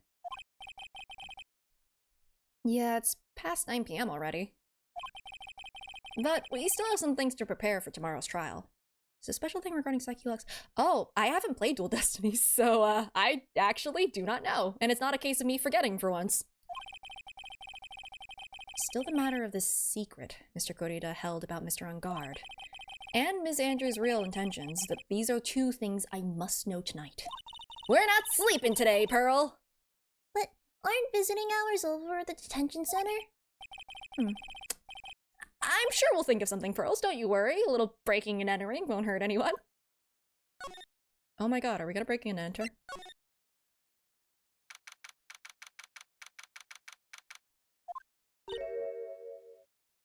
Hi. Bye? Hey, wait! Oh, what is it, whippersnapper? All I know is nothing that has anything to do with you is ever good. Like just now, I was handed this strange device for who knows what reason. And I was told to use it to search the whole hotel. That's the bug sweeper, isn't it? The one that Gumshoe made. I don't know, and frankly, I don't care. But the request came from Edgy Poo, so... Edgeworth? And he said...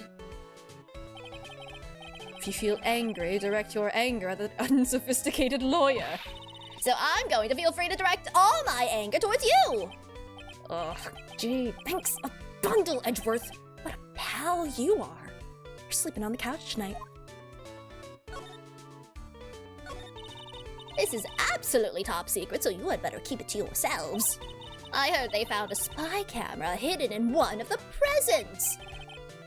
Very interesting. I'm sure it was, you know, it was to catch poor Juan in the middle of a scandalous meeting. Scandalous? What's that?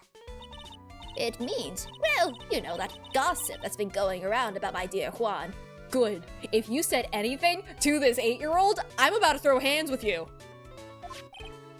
Oh, you mean that thing about Ms. Andrews. But I'm sure she must have had some reason for getting close to Mr. Corrida. I'll let you in on another secret, young'un. I know who planted that spy camera. It was that obnoxious puffy-haired photographer girl. The nerve of some people. Spying on people by herself, as if I wouldn't want to see it for myself too. Wow. The alien actually admitted her true intentions for a change. I don't know what you're thinking exactly, but I can bet it's nothing good. But I didn't say anything. So you want to know about Juan and that manager, right? Actually, as I hear it, they were something of a refreshing pair, those two. Oh? Like a spring breeze? I tell you, Juan really welcomed that manager with open arms, I hear. That manager? Who are you talking about? You don't know? That manager woman Juan had. Oh, shoot. It's a shame she killed herself, though. Oh, you're talking about Miss Celeste Impax, Miss Andrews' mentor, right? Yes, that's the one. That Celeste girl. She was supposed to get married, you know. Married? You mean to Mr. Corrida? Really, you young kids today don't know anything, do you? That girl Celeste killed herself 3 days after their marriage announcement. 3 days after their marriage announcement? What in the... Okay, not what I was expecting to learn about. Why would Miss Index want to kill herself? She was going to get married. Well, that's because she was thrown away, you see, by Juan. I'm gonna need you to expand on that comment. What? But they were going to get married, right? They promised each other, right? They held a grand announcement session, but 3 days later, Juan suddenly cancelled their marriage. Is that true? It was in the weekly magazines. But why? Why did he do that? That was not in the magazines, unfortunately. I see. That night after Juan called off the wedding, that manager Celeste killed herself. Oh, how terrible. I wonder what happened between those two. Okay, do you know anything else about? Okay, goodbye. Nope, I've seen this before. Never mind. Okay, cool. Yeah, that's great. I'm sure that won't come up later. Matt on guard, what did you do? On that night, there must have been at least a few hundred people here. I guess the police are done with their questioning and investigating. No, and we didn't get to tell anyone about the transceiver! Looks like things here in the lobby have finally calmed down. Well... Can I go back in here? Wait, really? He has no reason to come back here. I'm forcing him here. Looks like no one is around. What happened to that person with the stuffed teddy face? Oh, she must mean the butler with the stitches in his face. Shoo! Oh, there you are! I guess you're still awake, huh, Shoo? She was actually sleeping in the corner. Come on, let's play! Wonder if that butler, Mr. Joe, is already asleep or not. Let me in! There's a small... It's the same dialogue.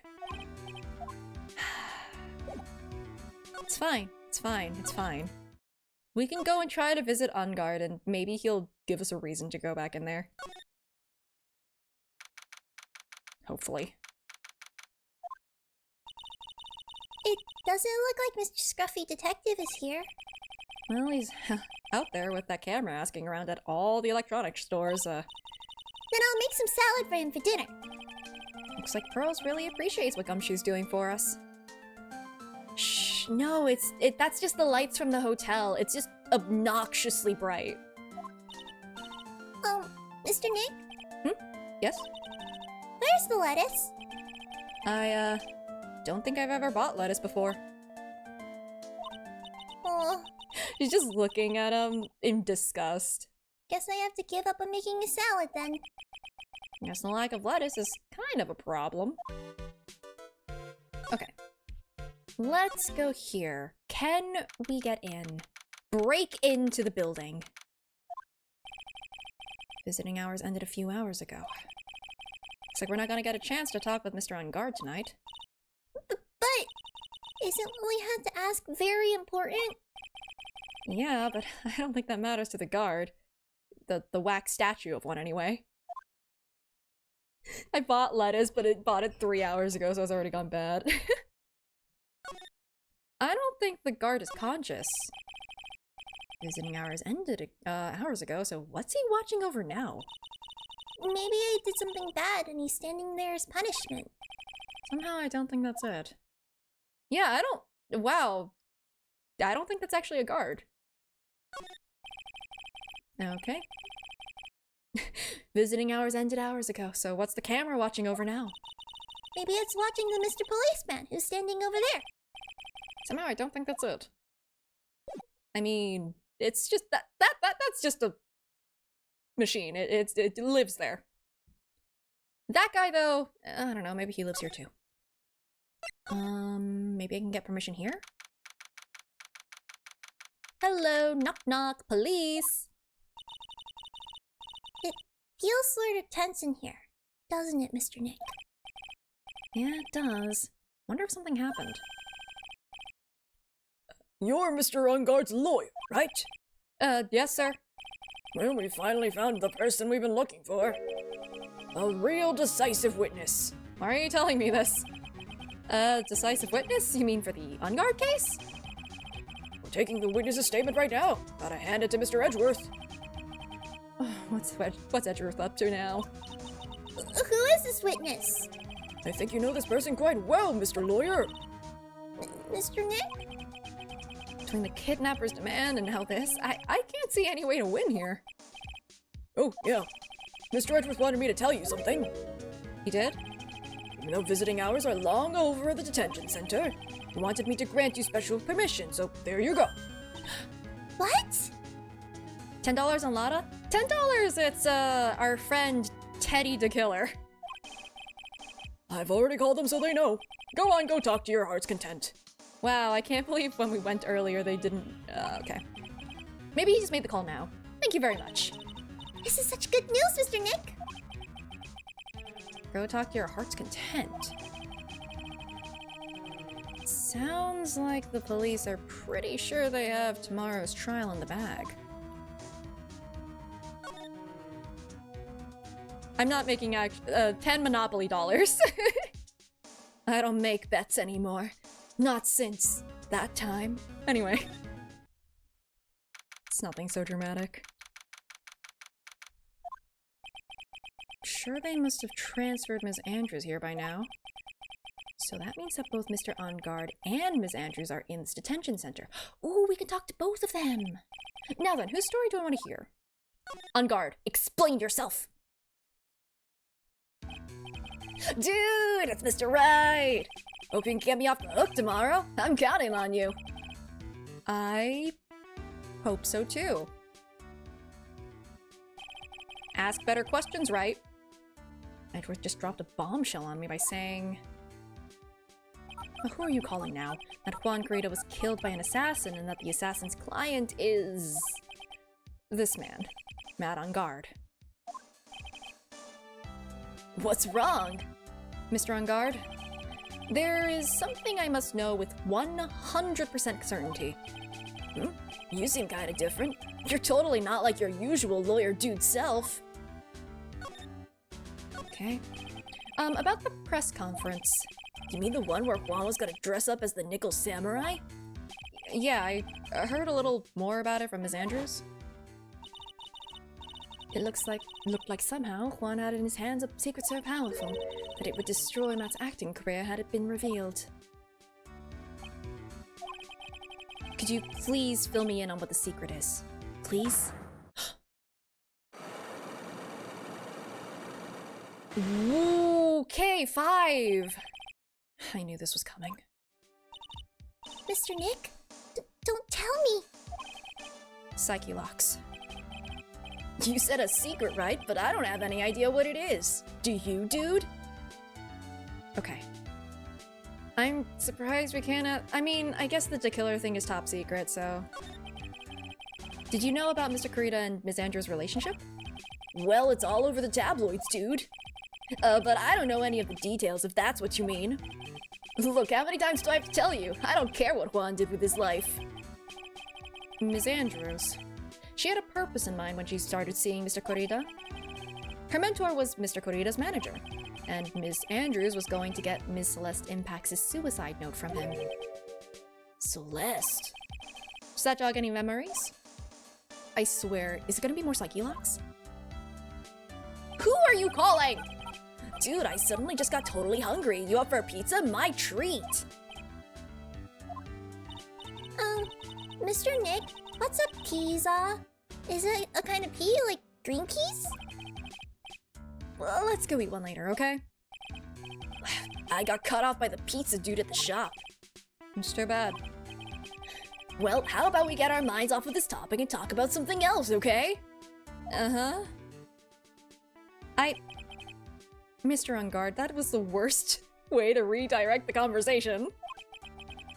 Are you connected to Ms. Impact's suicide in some way? Ask it! Ask that question! Dang it! Okay, fine.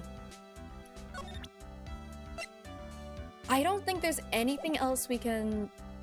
Actually, if we leave and come back, can we talk to Ms. Andrews? Because if we can get a little bit more from her before tackling that 5 lock. Okay. Let's talk to her. Oh, they let her keep her book. Good for her. Oh, it's you. Sorry to be visiting at such a late hour, but there are a few questions I absolutely have to ask you tonight. Me? I thought your client was Matt. I'm sure Ms. Andrews knows something. She can't be clueless about the secret Mr. Kurita had on Mr. On Guard. Alright.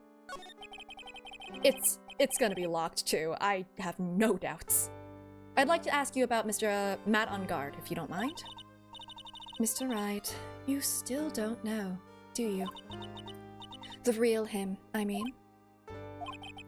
You seem to bear a lot of resentment towards Mr. On Guard. If that's the case, then why did you become his manager? Keep your enemies close. Well, friends close, enemies closer. There we go. And why would you become intimate with his rival? That has nothing to do with this case. Nothing. About Ms. Celeste Impacts. I'd finally put her death behind me. And now, thanks to you, it's all come back to the surface. I'm sorry. In my defense, Edgeworth brought it up, not me! Yes, I was shocked by her suicide. And it's true that when I heard the rumor that Juan was the one who had hidden her suicide note, I began to draw close to him. I wanted to get her suicide note back, and to burn it. You wanted to burn it, but why? I didn't want it to spread like just another piece of gossip. But I never held any murderous intent towards Juan. I would never do something so stupid. Not like stabbing a dead body with a knife. That would be ridiculous. Suicide note, huh? Wonder what it said. Why did you try to frame Mr. On Guard? That's simple. Because he's the killer, that's why. Isn't it the duty of every good citizen to inform the police? I think the way you inform is kind of important. Messing with the scene of the crime is not informing anyone. That's a crime, in fact, actually. But there had to be another way. Yeah, Pearls, it's, calling the police. The police... The police are excellent at doing their job. In our experience, no, we have definitely had to clean up after their, distraction, I guess, while investigating evidence. So they'd figure it out, right? Gumshoe does a good job, right? Yeah, that's why his salary is so high. Yes, so good that they couldn't figure out the real truth behind Celeste's death. Miss Andrews. Well, I know you're not the type of person to do something without a reason.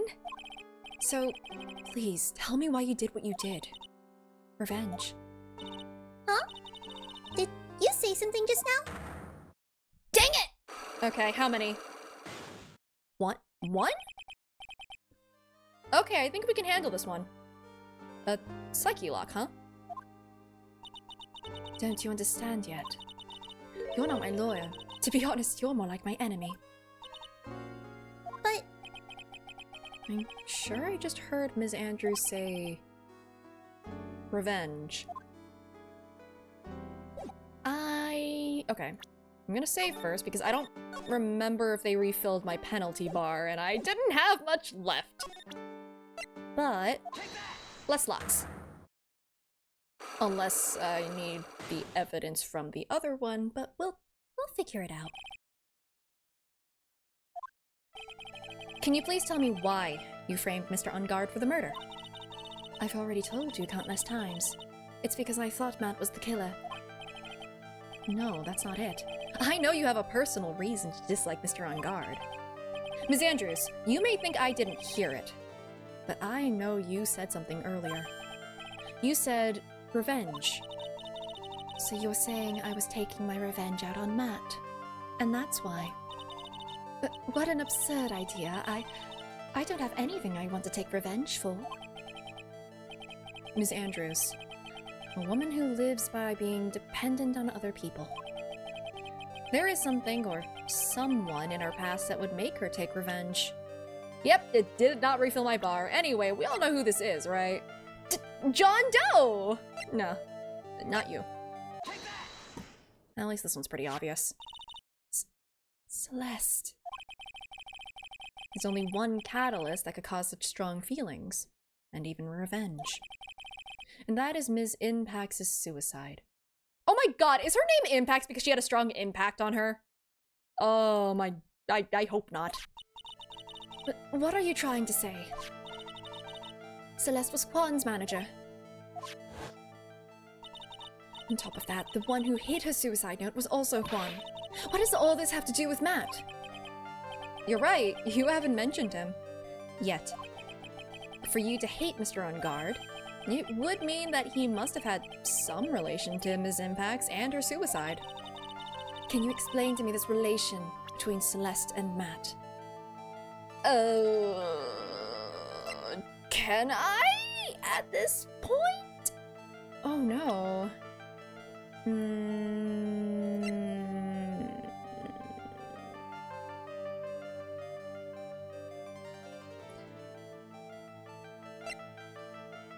I mean, a relation between Celeste and Matt.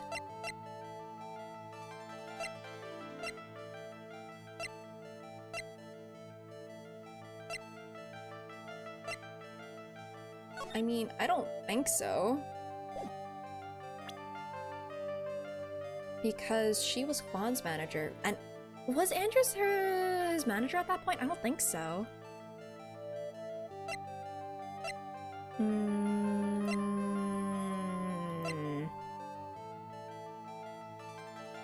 Wait, is it just Juan? Because, you know, in a rivalry with Matt, but also, like, Juan was the one who had a relationship with Celeste? I think that's the only thing I can think of. Because otherwise, there really wasn't a connection between them?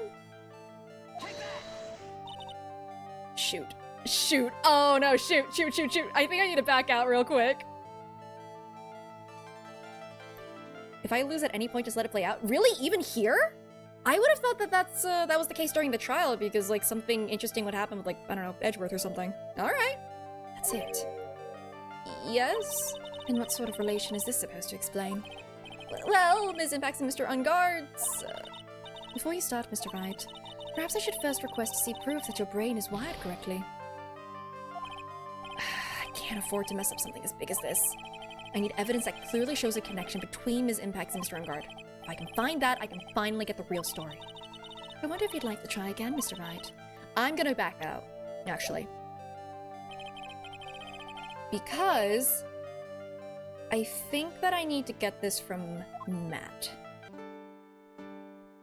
Oh, I have to back... Oh, not what I meant. I think I have to back out and just kind of switch between their conversations. That's actually an interesting way to handle that. Okay.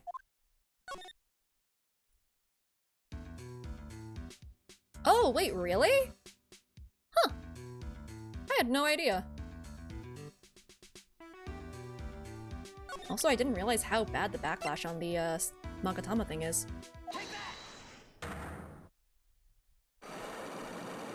Oh god, imagine if you just kept going and then your brain exploded. Oof.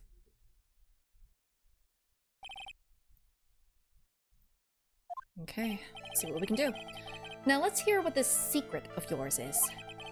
What if Mr. Corita had been successful in his plan? What would he have disclosed? Also, I like the idea that we just leave the building, come back like 10 minutes later, and it's just like, okay, we're gonna question you again. gonna spend like the next 3 hours doing this. I told you before, dude, I don't know. I don't know anything about Juan, okay? Look, Mr. Wright, I can keep on saying it until I'm blue in the face, but I totally didn't pay Juan any attention the whole time that night. I mean, come on, I was in the middle of a nap. Don't lie to me. Huh? I know you paid close attention to Mr. Kurita, especially on that night. Can I just show the bear? I was really hoping you could show the bear. You were listening to him.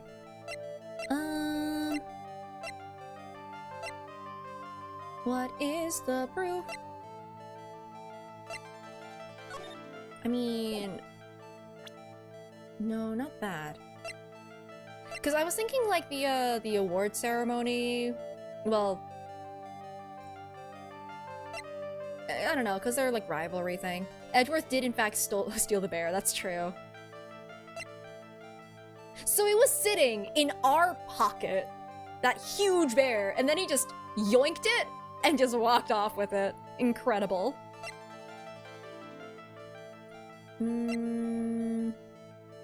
Oh god, I just saw the word bear. I can't escape the bears. I mean, I really don't think that it would be this. On that night? Especially on that night.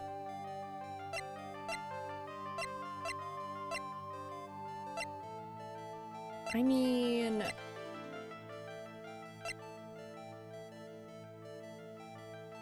I would think it'd be this. He kept saying he doesn't know about it. Maybe we can accuse him of lying this time.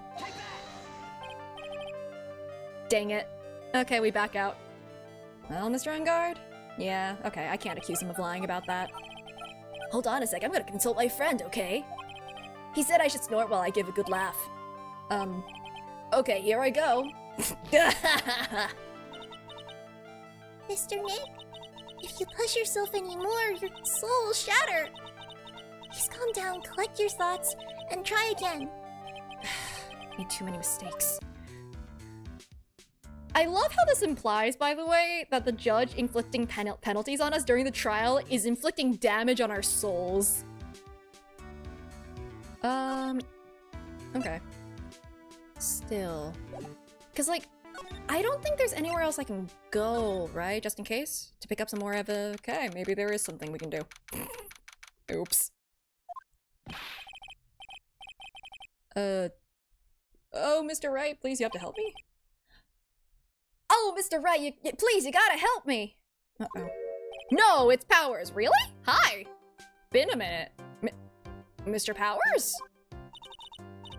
What happened? Why are you here? You see, I got roped into this somehow. What? Now I'm going to testify at tomorrow's trial. So the decisive witness is Mr. Powers? I was talking with a detective until a little while ago, and I was on my way home. When all of a sudden, you there, you're under arrest, and I was brought back here. Oh. They said my face and whole self in general looked suspicious or something. Well, I guess I can see how they thought you were suspicious looking. I'm just a normal guy on an exercise show for kids. Is that a crime? No, it isn't. So, about this testimony you're giving, what are you gonna talk about? I really don't know yet. But it sounds like I saw something pretty important from what they tell me. Was it the killer? You saw something important? What was it? Well, the detective told me not to talk about it. You can't tell anyone, and especially not that lawyer, he said. Who do you I'm think a man is- of my word. That man is not Lotta. Oh shoot! Oh my gosh, thank you for 1,000 bits, Bubbles! I genuinely forgot about the bet. And also, I was also wrong. So, you didn't have to do that. I can't. Can I give it back? God, I'm such a boomer. Why am I actually Nick? Who do you think does that lawyer the detective was talking about? I'm gonna take a wild guess and say it's me. Yeah, you got it. Mr. Nick! Shut up and take my mind. Okay! Mr. Nick! Mr. Maya and myself are your only two allies in this whole world, but it's alright! Ouch. I don't really have a lot of friends, do I? Oh, Nick, no! Wait, does he? He has Larry. I don't know if that counts for much, though. This is going to do a lot of damage to Matt, you know. Larry's just been gone. Yeah, he's somewhere. I don't know, furthering his art career. Because he's got that refreshing like a spring breeze image going. Larry derogatory? But, what is he really like? Well, let's see. Matt's always been kind of a player with women. You never really turn a pretty face away, if you know what I mean. Oh no. Oh no, this is gonna become relevant. Oh no. He'd always say it's just a game to justify himself. He didn't. He didn't. Uh-oh. What? How horrible! That's unforgivable! Oh, sorry. Didn't mean to offend you. Oh, you're tougher than the bears, I thought. But you know, he said once that there's only one person in the whole world who won't swoon over me. One person who wouldn't swoon over him? His manager, you know, Ms. Adrian Andrews. Why is Mr. Powers suddenly kinda looking, energetic? You see, I'm actually a sucker for gossip. I mean, celebrities in their world have this dazzling sort of image, right? Dazzling sort of image? Aren't you a part of that dazzle, Mr. Powers? No, I'm more of a hairy, sweaty, smelly, brutish kind of guy, you see. But it's okay, really. I get to hear plenty of gossip about a lot of the other stars around me as things happen.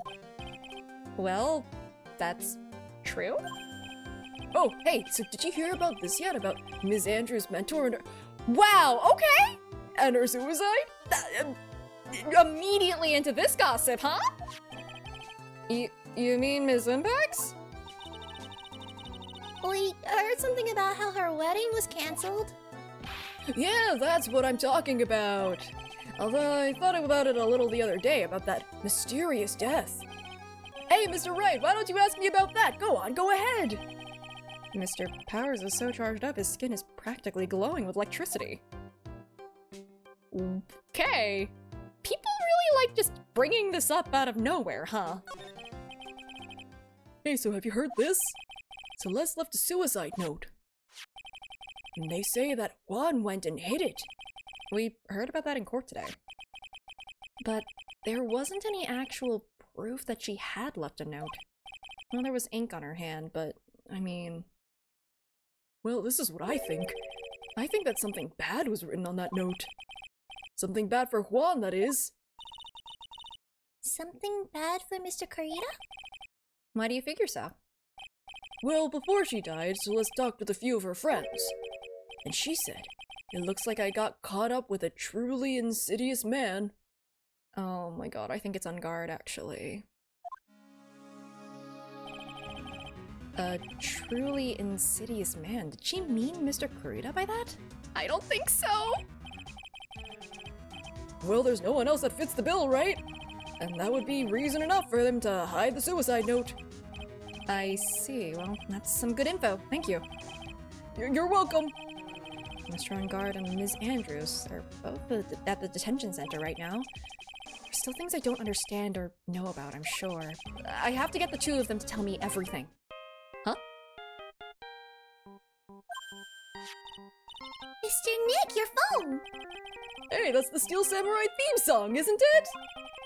I don't like the sound of this ringtone right now. It sounds kind of ominous. Yeah, I know. Hello? We're in trouble now, pal! I'll be back at the office really soon.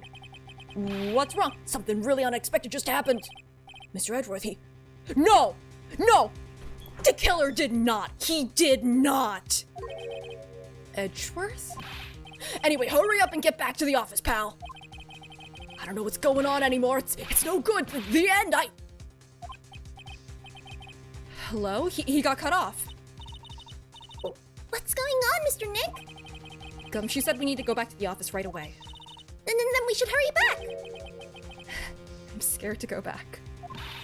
What are you talking about? Mr. Nick, pull yourself together. Maybe it'll be good news. Somehow. I doubt that. We go right now. Please don't tell me he... No. He didn't get shot, right? What took you so long, pal? Mr. Edgeworth couldn't stick around forever and had to go. Okay, he's okay. He's alright? Well, what happened? We got him. We know who bought that spy camera.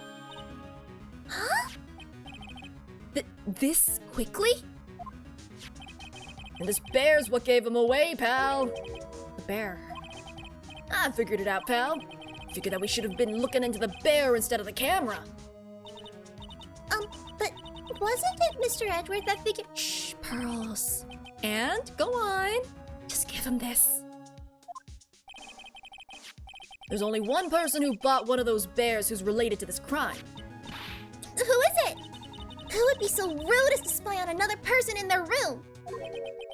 Matt on guard. Huh?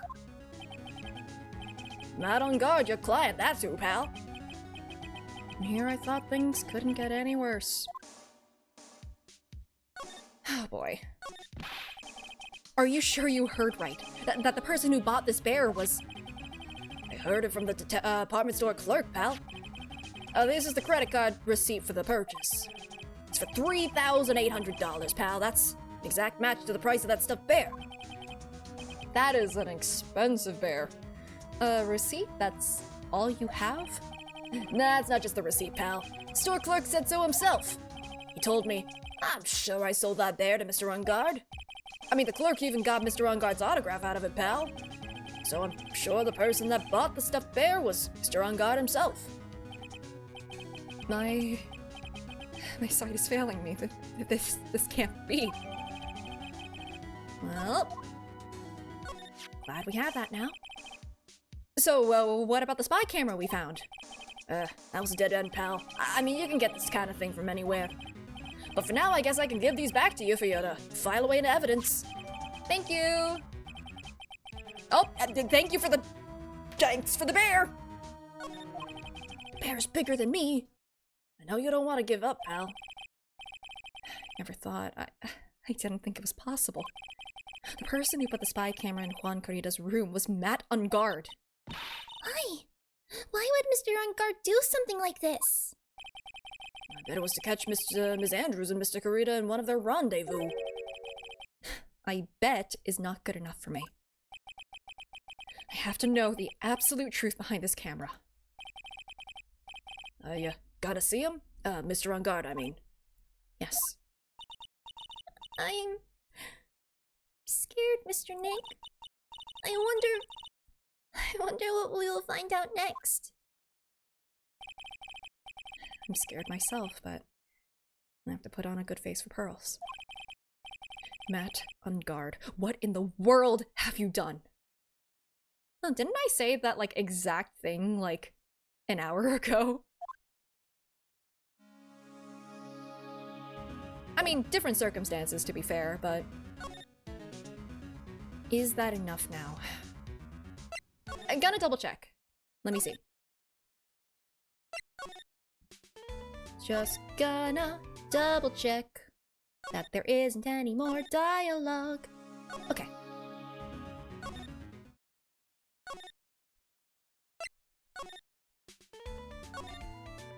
Lobby. One more check here. Nothing. Fine. Fine. To go here first, and then I can go to the detention center. Oh! Straight to Matt. You're working really late, you know. It's already past 10 p.m., dude. Wow, only an hour. I think it's time you told me the truth. Relax, don't you know that ignorance is bliss? But if you really want to know, let's talk. Dang it. Shh, I know it doesn't count if I lose, but...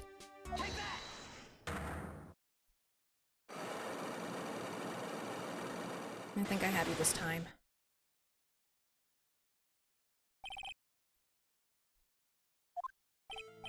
Does it reset me at 1? Okay, I already read this.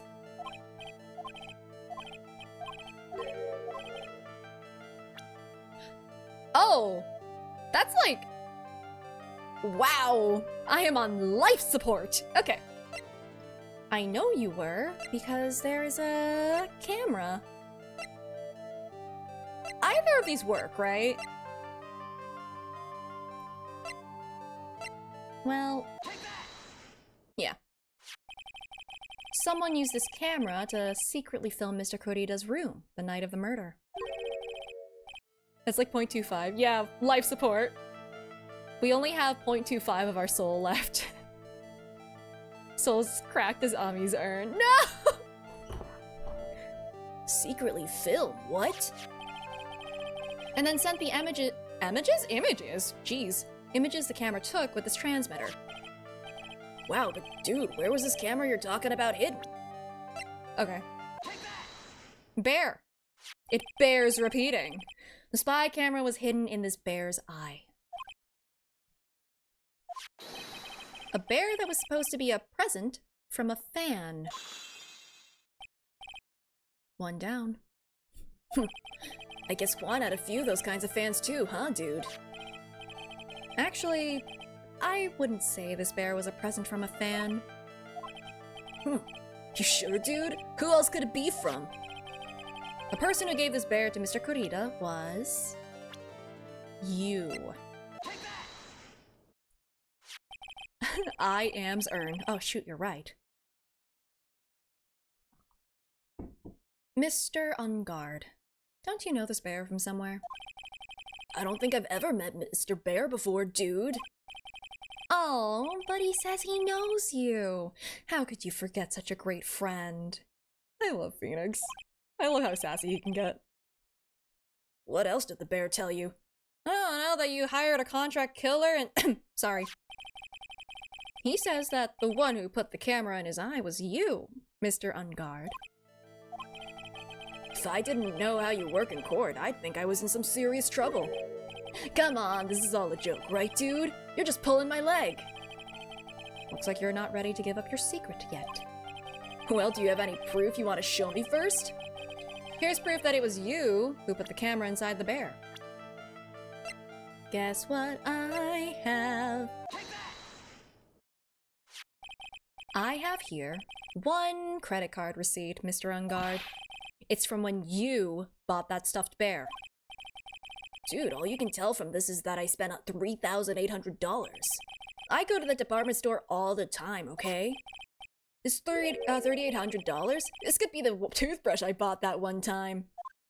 A $3,800 toothbrush? It's ivory. And it's got elephant hair for bristles. What the hell? Ew, elephant hair? Is that what rich people use nowadays?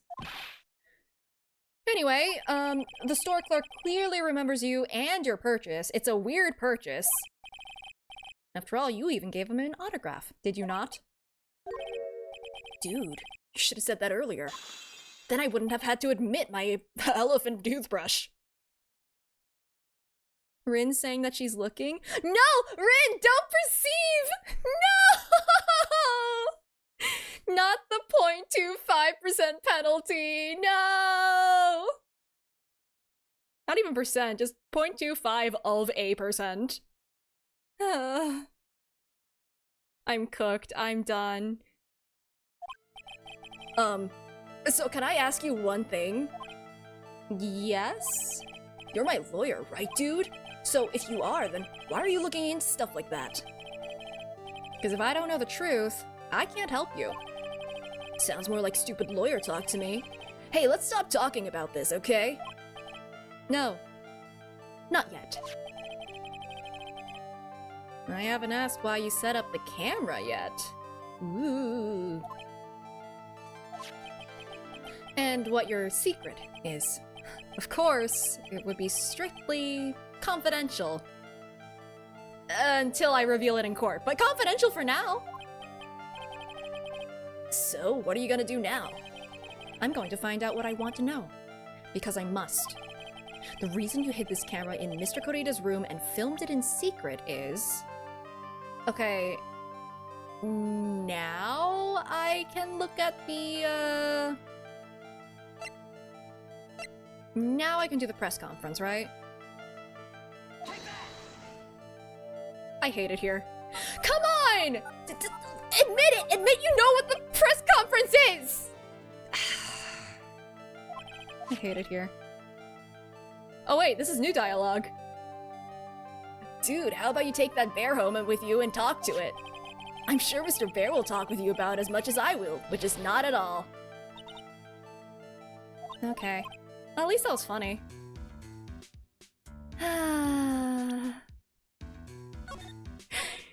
Just admit it! Admit the truth! Okay. Okay. Okay. Alright. Looking— No! Don't look!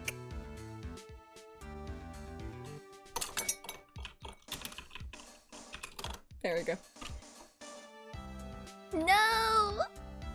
I swear! Okay. What would be your reason?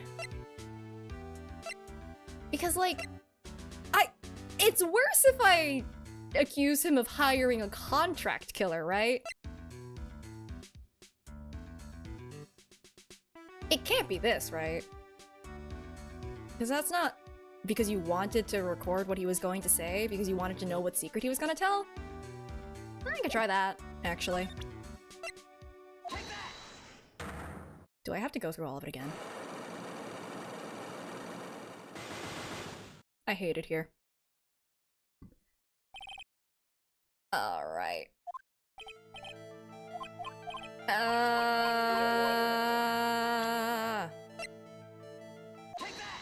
Hey guys, how's it going? Crazy. Mr. Bear. Sassy Phoenix, who's pretty great.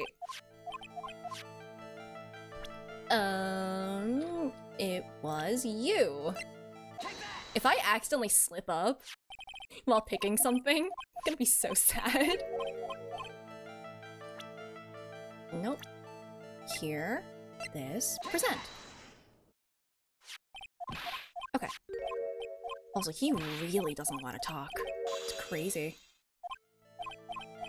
Okay. So, instead of leaping to conclusions, the reason why you hid this camera in Mr. Korita's room and filmed it in secret is... Was it to catch them? Was it the tabloid thing, actually? That's actually also a potential reason.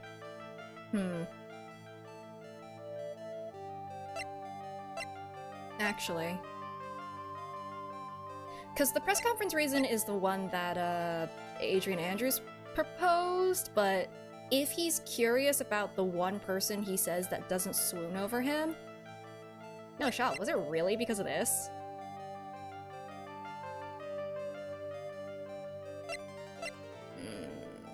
I can try. I'm doing that thing where I'm wiffle-waffling on my choices again, knowing. Okay. I'm debating between either this, or it's literally just like, or it's actually, I'm leaping too quickly, and it's just like, oh yeah, he wanted the data, or something. I'll do this one first. Oh, hey, worked! I mean, yes, of course it worked! Adrian Andrews? It's the badge, of course. There's a rumor going around, that Miss Andrews and Mr. Korita were having secret meetings. You, who was keeping tabs on Mr. Korita, you were going to reveal this as fact, and turn it into a scandal. Isn't that right? Dude, you can be such a moron. Huh? Oh man, Mr. Lawyer Dude, that kind of scandal. That's the good stuff. That's what we in the industry call juicy. The good stuff? Juicy? Look, we can get publicity without spending a penny with that kind of stuff. I mean, if people stop paying attention to us, then it'd be the end, dude. We're like pixies. If you stop believing on us, we just disappear.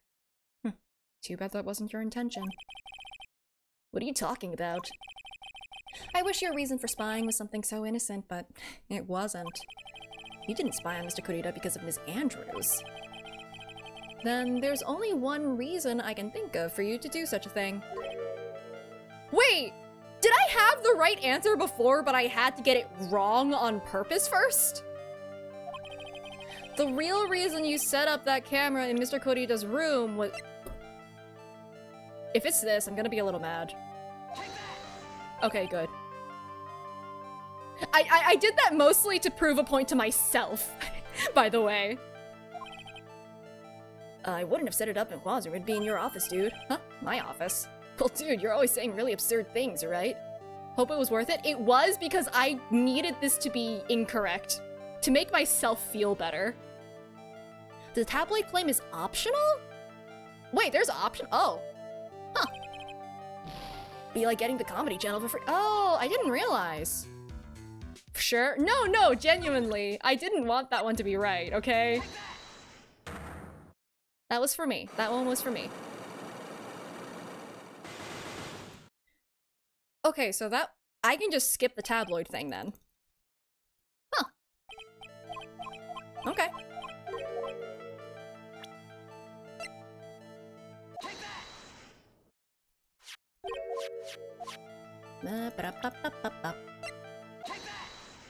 I'm so glad that he just gets short-term memory loss and we have to do this all over again!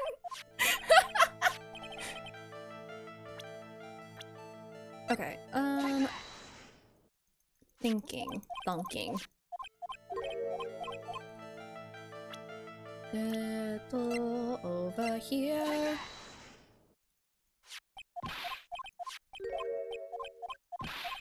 Yes, weird toothbrush thing. Okay.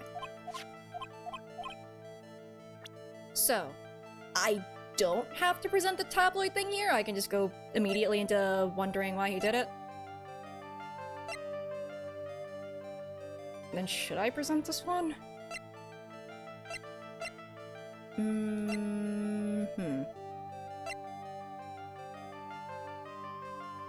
I really don't want to say the, I don't want to say this one. This feels way too jumping to conclusions. Shush, Rin! What are you talking about? Don't look at the court. Nope, there's nothing here. There's nothing up there. It's just the friendly bird. I don't know what you're talking about, Rin. There we go. Okay, but thinking. I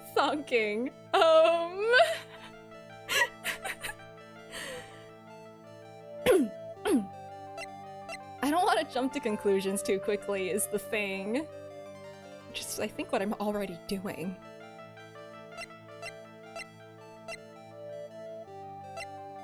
Witnessing. Shush! No, you don't see anything! It's, look, it's my badge!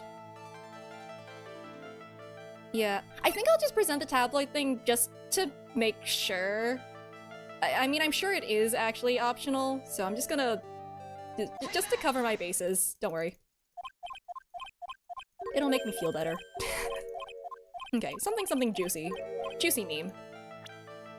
Okay. If the tabloid thing is optional, the real reason he set up the camera... Like... Oh god, was it really to just see the murder? Do I really have to jump to that conclusion? Ooh.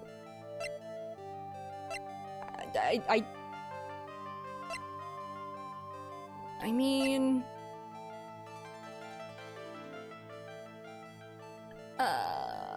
I'm so hesitant.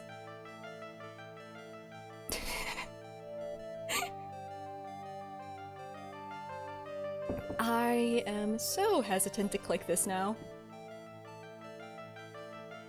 Cause like, it was literally done at the time of the murder. And if it wasn't for the rendezvous... I mean, I would think it's because they were like, planning to out him at the press conference, but it's not that. So, it's because of the bear. Oh my god.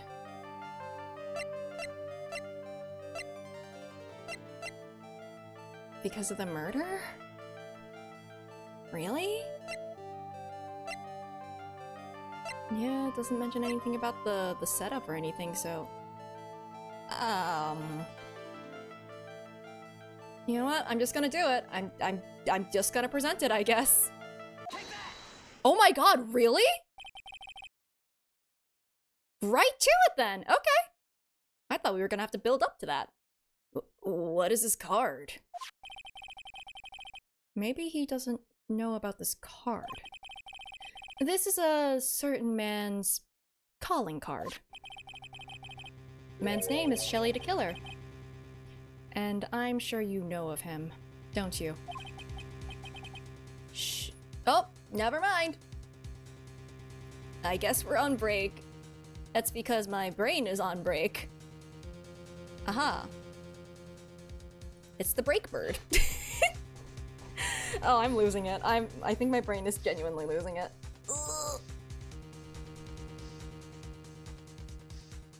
Thought too hard. You could call me a bit of a bird brain.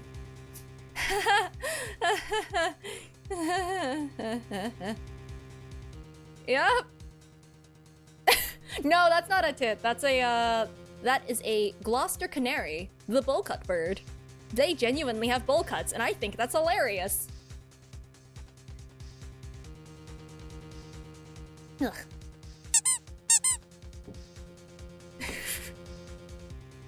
Thank you for the sub, Oni Lord Miki. Oh man, after that? You really want a sub after I struggle with that? I mean... Hey!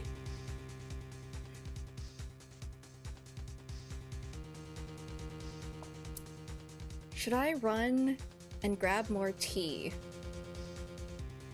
The decisions I have to make. You want to style the bird's hair to look like Edgeworth? Oh my god, that'd be awesome. Midnight tea? Oh, I've just been refilling the same, like, tea leaves over and over. So it's more for flavor than anything. It doesn't give me any more caffeine. So, it just tastes, well, watered down, but better than water. More tea? Okay, I will grab more tea.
Hello, I am back.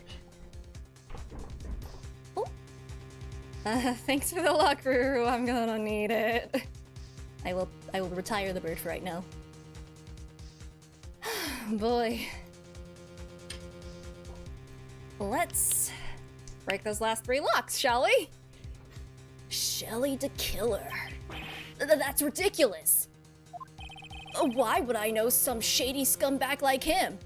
The fact that you know he's shady is already revealing enough. If you really don't know him, then why are you acting so jumpy all of a sudden? This is it. I'm finally starting to get the truth. I can't afford to make any more mistakes. And yeah, I definitely can't afford to make any more mistakes.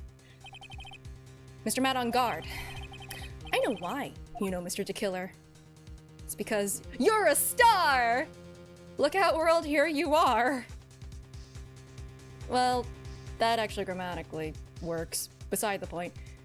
You're a hero of justice? Yeah, you're his client. Since you're the one who set up that camera. My god, did Twitch on my phone just crash? It gave up on me. It doesn't want me to look at chat anymore. What the heck? What the heck? Why did you do that? That means you knew exactly what was going to happen in that room. I opened it again.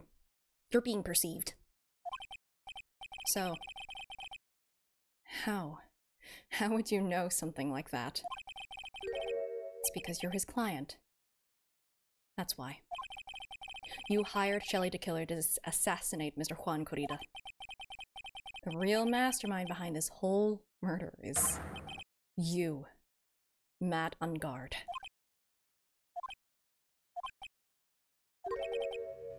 And here I was, trying to be a good boy for you, dude. Why do they keep saying that? I thought if you didn't know, you'd be able to do your job without feeling bad. Well, that's what I thought anyway. Mr. On guard, you really did hire... Don't call him! Hold on a sec, I'm gonna consult myself. Wait, myself? Okay. Hey, me, should we tell him what's going on? Well, me, it would be really dramatic and make us really cool to look like a bad boy. Yeah, I guess we should do it. This is the best time to do this. Consult myself? Well, I guess it's probably about time anyway. Wow, that actually kind of works. Huh.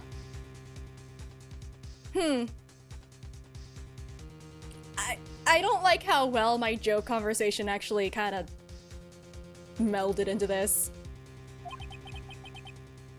Have a good night, Rapmaster. About time for what? I think it's time for you to meet him. What? No, what do you mean by that? What do you mean by that? What do you mean by that? What do you mean by that?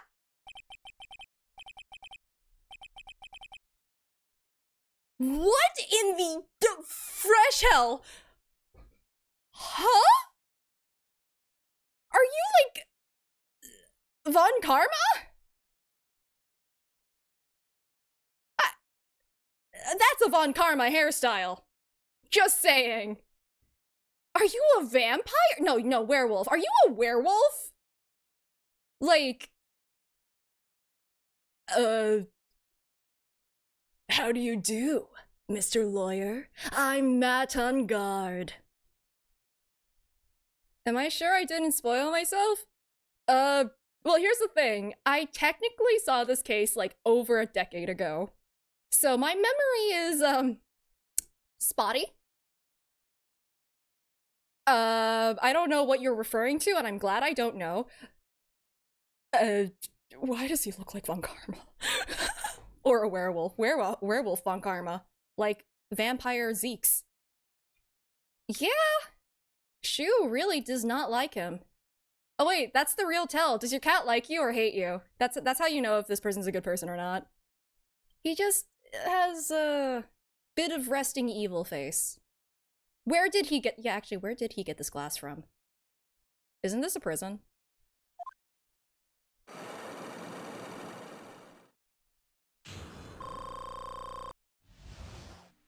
Oh, well, thanks for the health. Oh? New music? Same place Van Zieks gets his wine from the hallowed barrels? Well done, Mr. Wright. There are so many things he shouldn't have. Oh, you mean like, I don't know, like his phone? Like his wristwatch phone? Yeah. Is this guard not seeing any of this? I know the guard is fake. I know he's not real at this point. I bet it wasn't easy to gather as much information as you have. You really... So you are Shelly the Killer's client? You didn't really think I would dirty my own hands in this, did you? What do you mean? And that woman, Adrian, was quite brave herself. Trying to stick the crime on me, I didn't think she had it in her. But all I care about is that Juan is dead. Isn't that right, Mr. Lawyer? Wow, I genuinely did not remember this twist.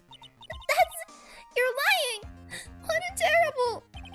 It's way past your bedtime, little girl. Go on! Let us grown-ups talk about more adult things. Like murder.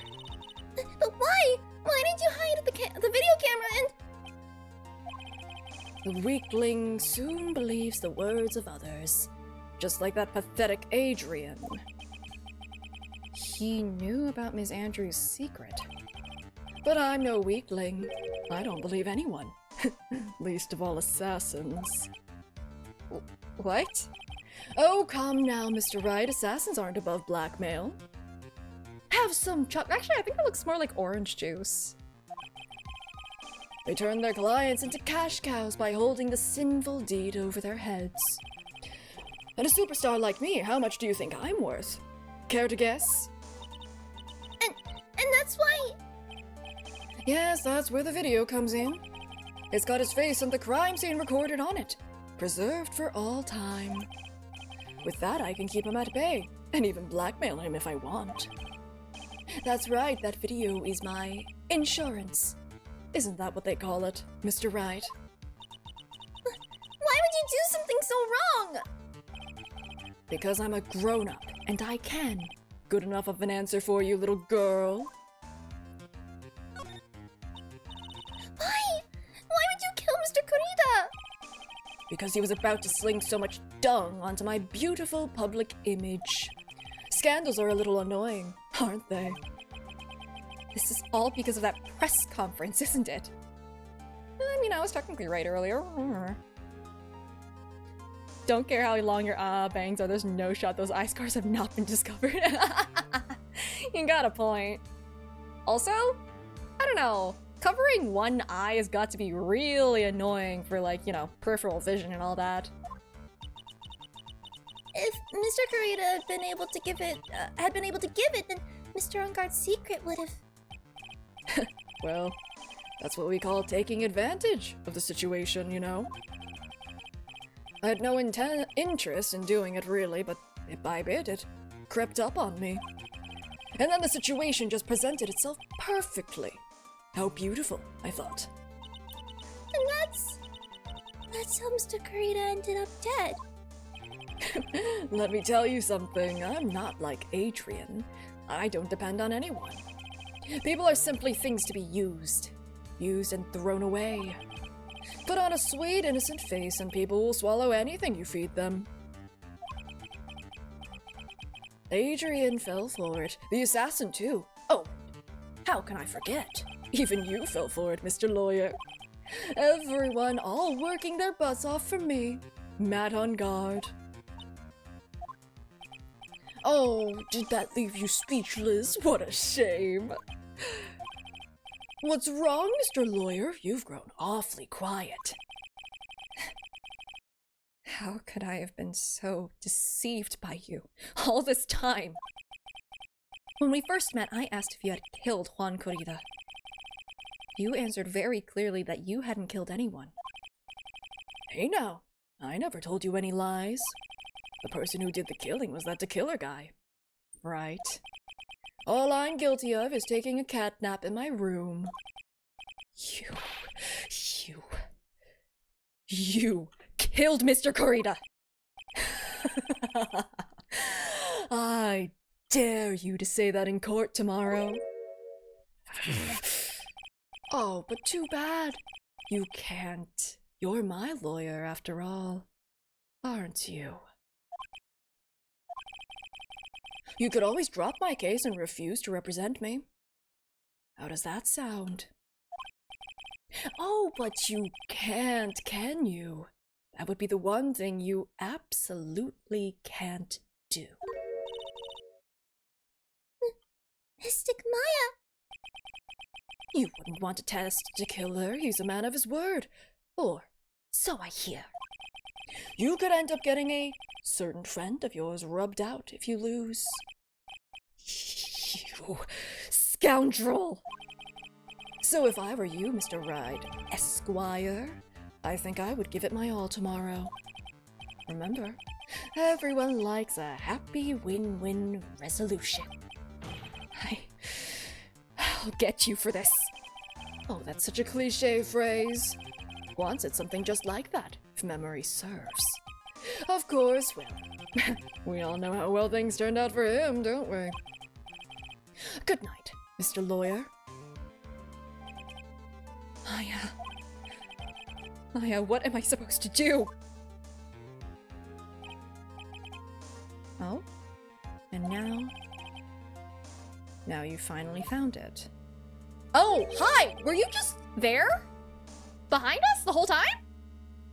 The starting line of this case. Edgeworth. I don't care for the horrid atmosphere here. Let's return to the precinct. Wait, what about Andrews?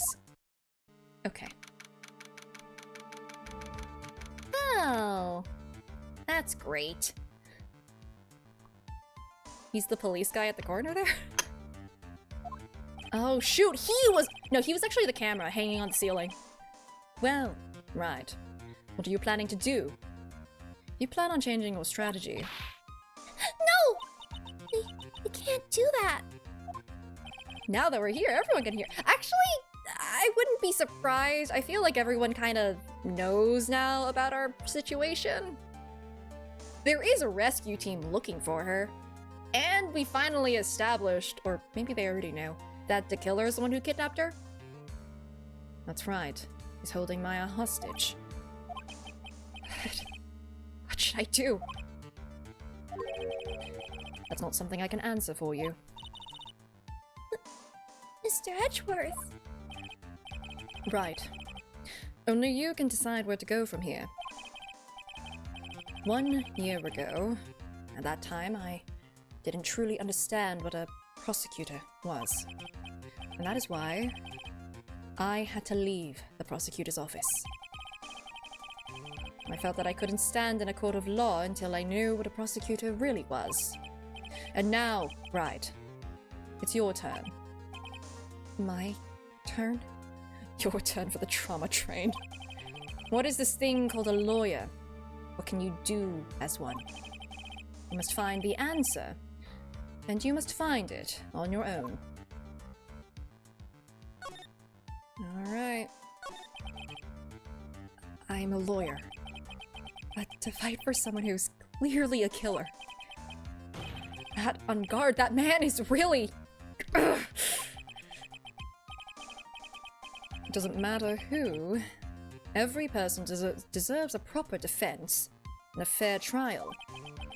Isn't that the basis of our judicial system? Proper defense? What exactly is that?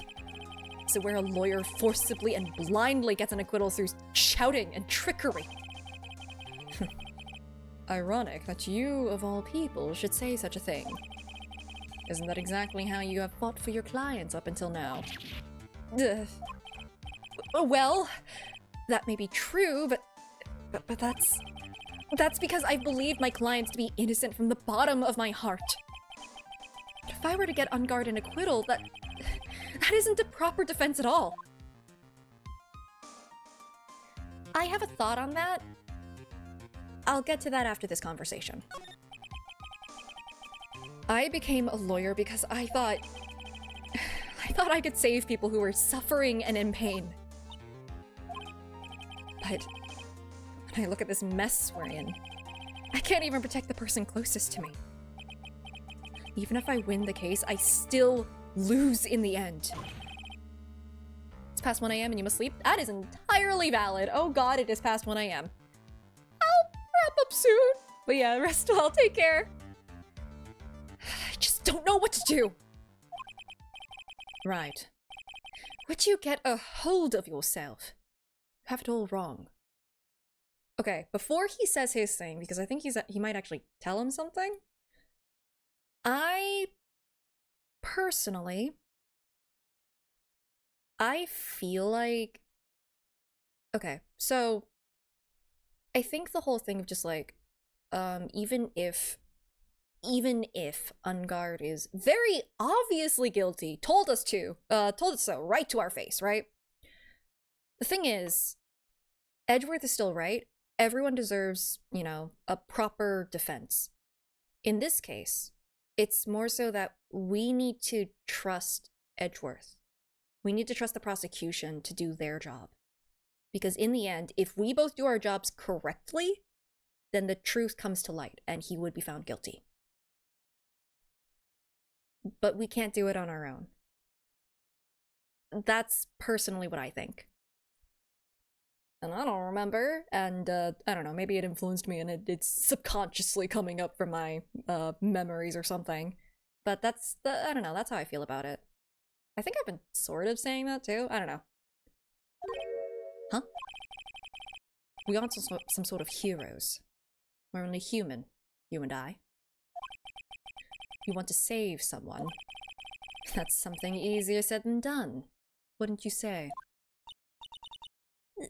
That's... You are a defense attorney. You can't run away from that. You can only fight. That's all you can do. Yeah, I think that's kind of what he's poking at. Are there distant relatives of Baroque Van Zeeks? His name is Baroque Van Zeeks in this game? No idea! The only one who has a confirmed relation is, Naruhodo. That is the only confirmed one. Everything else is pure speculation. Ah, hot. Hot tea, hot tea, hot tea. No, not that clinic again. Okay. People like you and Francisca von Karma are always using all you have to pin me down. You fight to the very end, even when you know the truth is not with you. But I'm not like you. I can't fight for a false verdict. For a man I clearly know to be guilty. Francisca... He pulls out tea. She fights for herself. The only thing she fights for is her perfect win record.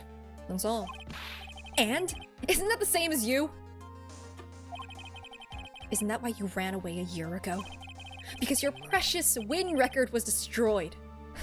You're so petty. Nick, if that were the case, he would have run away earlier. Because, I believe you broke his record, like, 3 times? I see. Now I understand why you despise me so. However, you are mistaken. What do you... Thanks to you, when you sealed off my path to a perfect win record, I began to realize the error of my ways. I realized that things such as a perfect record were meaningless. What? I don't believe you. Are you saying that is why you left the prosecutor's office? But then why? Why are you here now? The answer to that is something you will find out on your own. I have faith you will see it before the verdict is read tomorrow. But if you can't, then you will be powerless to change the ending of the story. Oh yes, the killer! The best time to ring our transceiver in the middle of the police precinct! Mr. Nick! The transceiver! This is the best place to do this.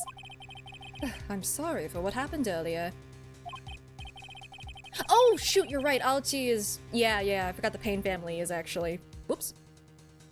Now then, Mr. Attorney, do you wager you can obtain an acquittal tomorrow? My, what is the matter, Mr. Attorney? I don't sense your usual anger this time. Tell me, please, why are you holding Maya hostage for Mr. Enguarde's sake? Why are you doing this for that cold-blooded killer? Right. Oh my god, don't let him know that you're listening, Edgeworth! Please don't misunderstand things. He is my client. Don't toy with me! A man who hires an assassin is just as much of a killer himself. I believe you were asking me for a reason as to why I'm doing what I am. Yeah. This is what I like to call my aftercare. What the heck is aftercare?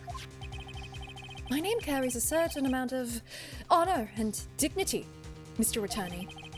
I take great care to ensure that no suspicion falls upon my clients for my handiwork. That is what is called client relations, and it is a part of an assassin's duty. An assassin's duty? We were unlucky this time, and my client was arrested as a suspect. As a result, I did what I had to do to enlist your expert help, Mr. Attorney, and to ensure that you would do everything in your power to the very end. What is your name? I believe I told you once before, however. You did, but... My name is Tequila. Shelly Tequila. Edgeworth, no! Oh my god, no. That is... You're Shelly Tequila. Please keep in mind you do not have much space to maneuver with me. As a tequila, I always finish what I set out to do. If you fail to keep up your end of the bargain... Maya! It would be my duty as an assassin to see to it she receives a nice, long nap.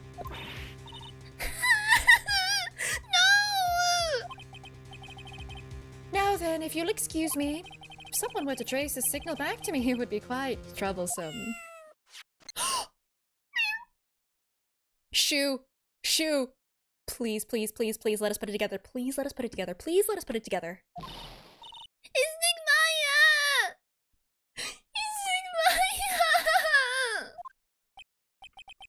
I don't know what to say. Edgeworth! Hmm? Did you hear that at the end of the transmission? Oh my god, he did it. You know, like... Oh my god. Are we using the brain cell? Are we finally using it? Oh, it sounded like a cat. A cat? Can't be. Can it? What is it? I think I know where Shelly the Killer is holding Maya hostage. Edgeworth, have all police units head for Enguarde Mansion immediately. Alright, you hurry over as well then. Don't lose hope yet, Pearls. The fight has only just begun. Yeah. Oh, I think we might be too late, actually. Because, like, the guy is really cautious. I have a feeling he would have realized he was compromised once that cat started meowing. But we might get some extra evidence, right? Oh, I don't think we're gonna... The bear. Why is the bear there? Did Maya leave it there? Maya! Please answer us! Mystic Maya! We have this area completely surrounded. There's no way for him to escape. 6 hours? Listen, it's a really good case! I'll wrap up soon. Assuming he's still in the area. I can't believe it, that butler. All this time, he was the killer. He and Ungard were working together all this time. I'm sure that they had worked out a contingency plan ahead of time. He took the motorcycle. Oh, it's a figurine of a bear! But there are a lot of cuts in it for some reason. Okay. Bear? Isn't that more of a thing for Mr. Kurita? To the street? No, I ain't going that far. I know there's so much more here. Why would something like this be here? Right, look down. There's a little pet door installed here. I'm sure that's for Shu. We're not gonna send Pearl through that, are we? That just hit me because that door's locked. There's no way we sent Pearl through there, right? That's so irresponsible. Do you think that this came through that little door? This door, it's locked. I'm pretty used to breaking down doors by now.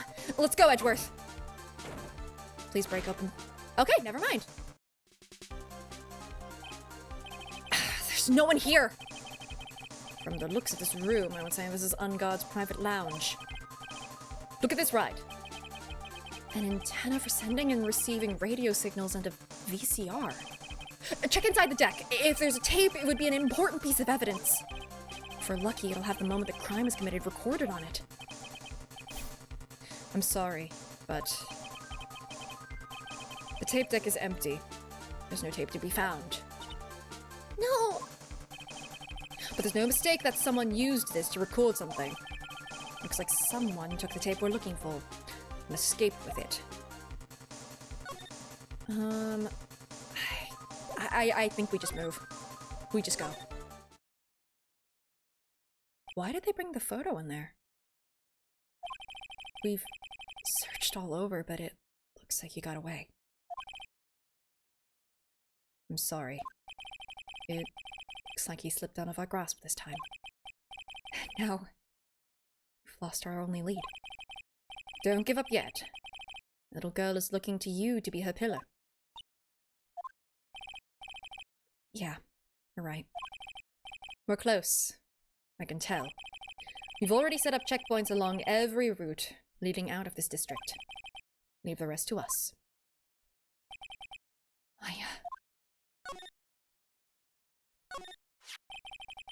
This looks like a picture of Ms. Impax. With love, Celeste. Miss Impax? You mean... Yes, Mr. Kurita's former manager. Why would a picture of Miss Impax be here in Mr. Ongard's mansion? And why does it say, with love? This might be a clue. I mean, the rumors say that he said that, Andrews was the only one who didn't swoon after him. So, oh boy. What's wrong, Pearls? Please let me see that picture frame. Wait! Can she channel her? Huh? What's so special about the frame? On the back! Oh, never mind. That's more important. There's something written on the back of the frame. Maya. It's Mystic Maya. She left us a message. What? Don't play this music at me! I thought you'd come. Knew you would. Now, listen up. You'd better get on guard with Guilty's sentence, okay? If you get that creepy slime bag and not guilty, I'll never forgive you. Ever. I'm fine, so you don't need to worry. There's so much I want to write, but I don't think I have a lot of time left. Ah! Pearly, you're there too, right? Make sure you help Nick, okay? Someone's gotta watch out for the helpless lunk. That's it for now, Nick. I guess I'll talk to you later. That's... No! It's Nick Maya! Right. What's wrong? Why the blank stare? Nothing. We've searched the house, and this is the last room. Looks like he eluded us. Edgeworth. Yes? As far as clues go, I think this is about all I'm going to get. But I'm still short one last thing. And what is that? One last lock. Ms. Andrews' psyche lock. If I could just find out what secret she's holding, then I think I stand a chance in court tomorrow to blow this case wide open and expose the truth. I think I know what you're thinking. I'll contact the detention center. Thanks, Edgeworth. Well, let's go, Pearls. Time to open that last lock. I assume he, like, pats her head or something. She needs a hug. She really needs a hug. Good evening, Mr. Wright. What's wrong? You look ill. Oh, you know! Long day. Oh, sheesh, I thought I had a long day. What's up with you? Miss Andrews, I've come to remove your psyche lock. What the fuck does that mean? Psyche lock? I want to know, and you will tell me. Your secret. Fine, go ahead. Try to break me if you can. I'm fine! As, like, the 8-year-old is sobbing her eyes out. Let's go. We have what we need.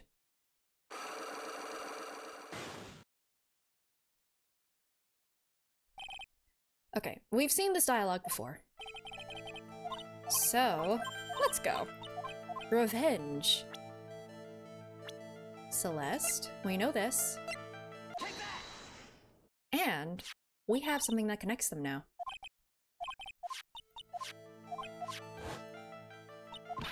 Come on.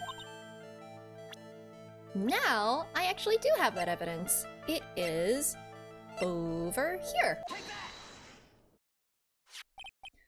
This is a photo of Ms. Impax, correct? She looks younger than when she passed away, though. What? With love, Celeste. This is Ms. Impax's handwriting, isn't it? Where did you find this? No, it's alright, it was a rhetorical question. Yeah, it is. I found this at Mr. Ungard's mansion. Oh, you knew that already. And after all this time, my last remaining secret has been revealed. Is it really your secret, though? Well. Look at that! Okay, now you can perceive Rin. Wow, not a single point of damage. Full health. Celeste. She was supposed to get married to Juan. Yes, but I heard that it didn't work out. Because Mr. Kurita didn't want to get married to her anymore, right? Yes, because of Matt. Because of Mr. Ungard? What do you mean? I think I can see where this is going. Celeste. She was Matt's manager a long time ago. Not the sad Steel Samurai song. She was the happiest woman in the world at the time. I was working part-time back then, and I often saw the two of them together. So that's why With Love, Celeste is written on the frame of that picture. They were a couple, weren't they?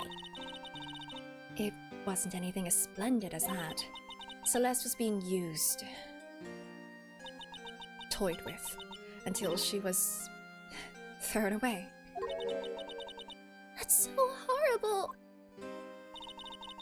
Matt's entire image is built around how nice and wonderful of a man he is. Scandal would have destroyed that.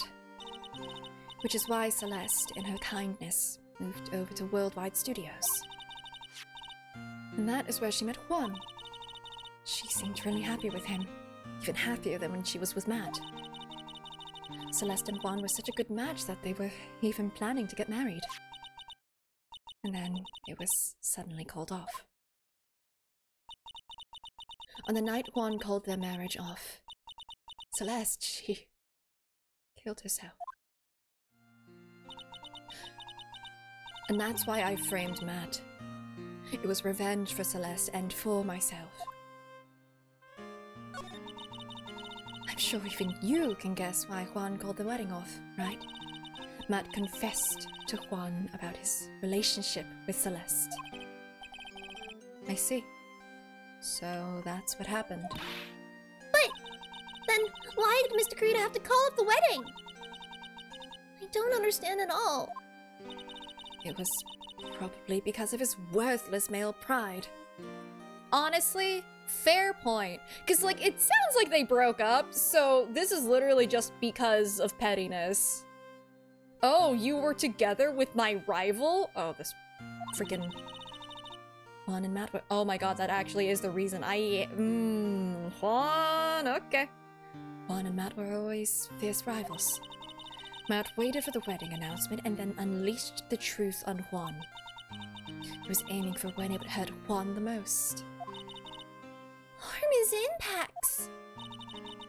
That wasn't the end of it. That day, I'm almost certain that Celeste left a suicide note behind. And in that note, she left a detailed account of Matt's various misdeeds, and so that she would never again be hurt by Matt, she chose to die. Then, when Juan discovered her body, he hid her note. But why would he do that? Because he didn't want to get embroiled in all of it? I swear. Poor Celeste. She was just stuck with two terrible options. Also, don't get romantically involved with your client. That's a very bad idea, regardless of the fact. It's simple. Juan realized that note was a powerful weapon against Matt. That's so petty! It would be especially damaging to his refreshing like a spring breeze image. In any case. With his pride hurt, Juan sought revenge. Like, yeah, no, a woman died. The woman you were going to marry 3 days ago died. And your first instinct is, ooh, this'll be really good material to use against my rival. Oh my god. Revenge. There's that word again. Juan wanted to publicly disclose the contents of that suicide note. At a time that would cause Matt the most damage, of course. I really hate both of these guys so much. That was at the press conference after the stage show. I know all about it because I heard it all from Juan. So I could find out about all this that I drew close to Juan to begin with. Andrews, I really cannot blame you. They're quite a pair of hideous monsters, aren't they? Mm-hmm. Even Celeste's death was something for them to use in their game. That night, when I found Juan's body, it was only natural that I thought the murderer was Matt. Those two were always spying on one another, after all. As for me, I was frantically searching for Celeste's suicide note. I wanted to destroy it before it ever went public. I was going to burn it. I'd even brought a lighter. But I couldn't find the suicide note. And that's when revenge crossed my mind. Yes, I was going to bring to them my own kind of cruel revenge. She is the most sympathetic person in this case. Celeste was killed by those two monsters. So when I stabbed Juan's body with that knife, I didn't feel a single shred of guilt. And that's all I have to say. Well, Mr. Wright, even knowing all this, are you still going to help that man? It's kind of my job, I'm sorry. I'm a lawyer. I see. What a foul profession. Thank you very much for your time. And for talking with me. It was no big deal. I couldn't sleep anyway. I can't sleep either. Not with my situation or with what I know now.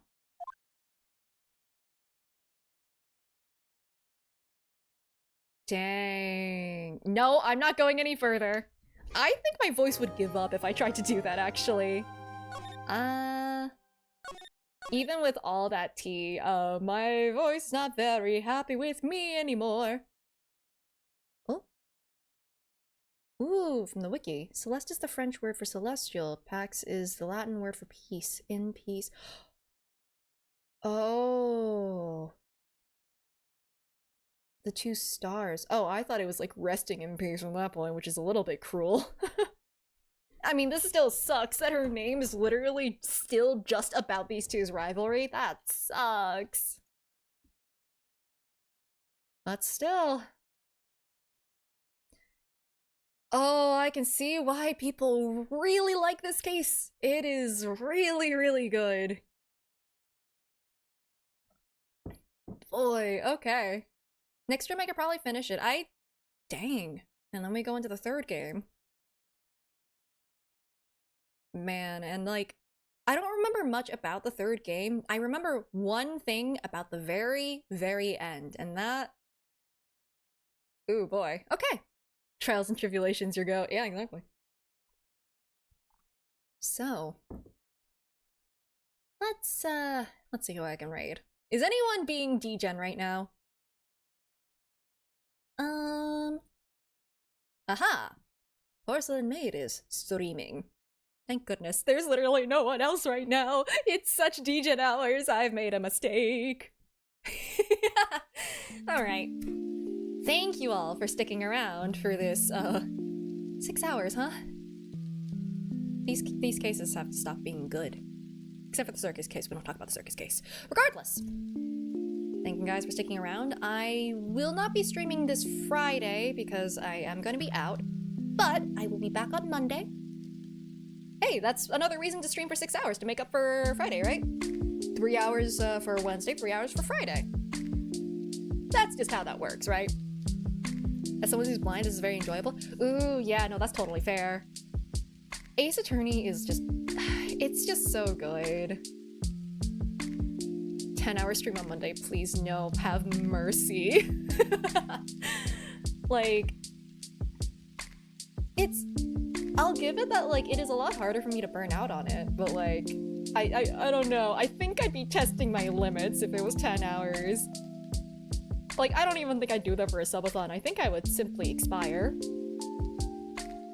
Finish- I mean, here's the thing. If I finish the case, like, within, like, an hour or two, then it's like, yeah, I'll start Trials and Tribulations at that point, after, like, gushing about Justice for All. But, yeah. Let me start the raid, actually.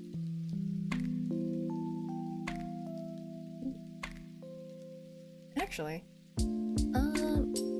I'll bring it up when we finish the Justice for All, actually.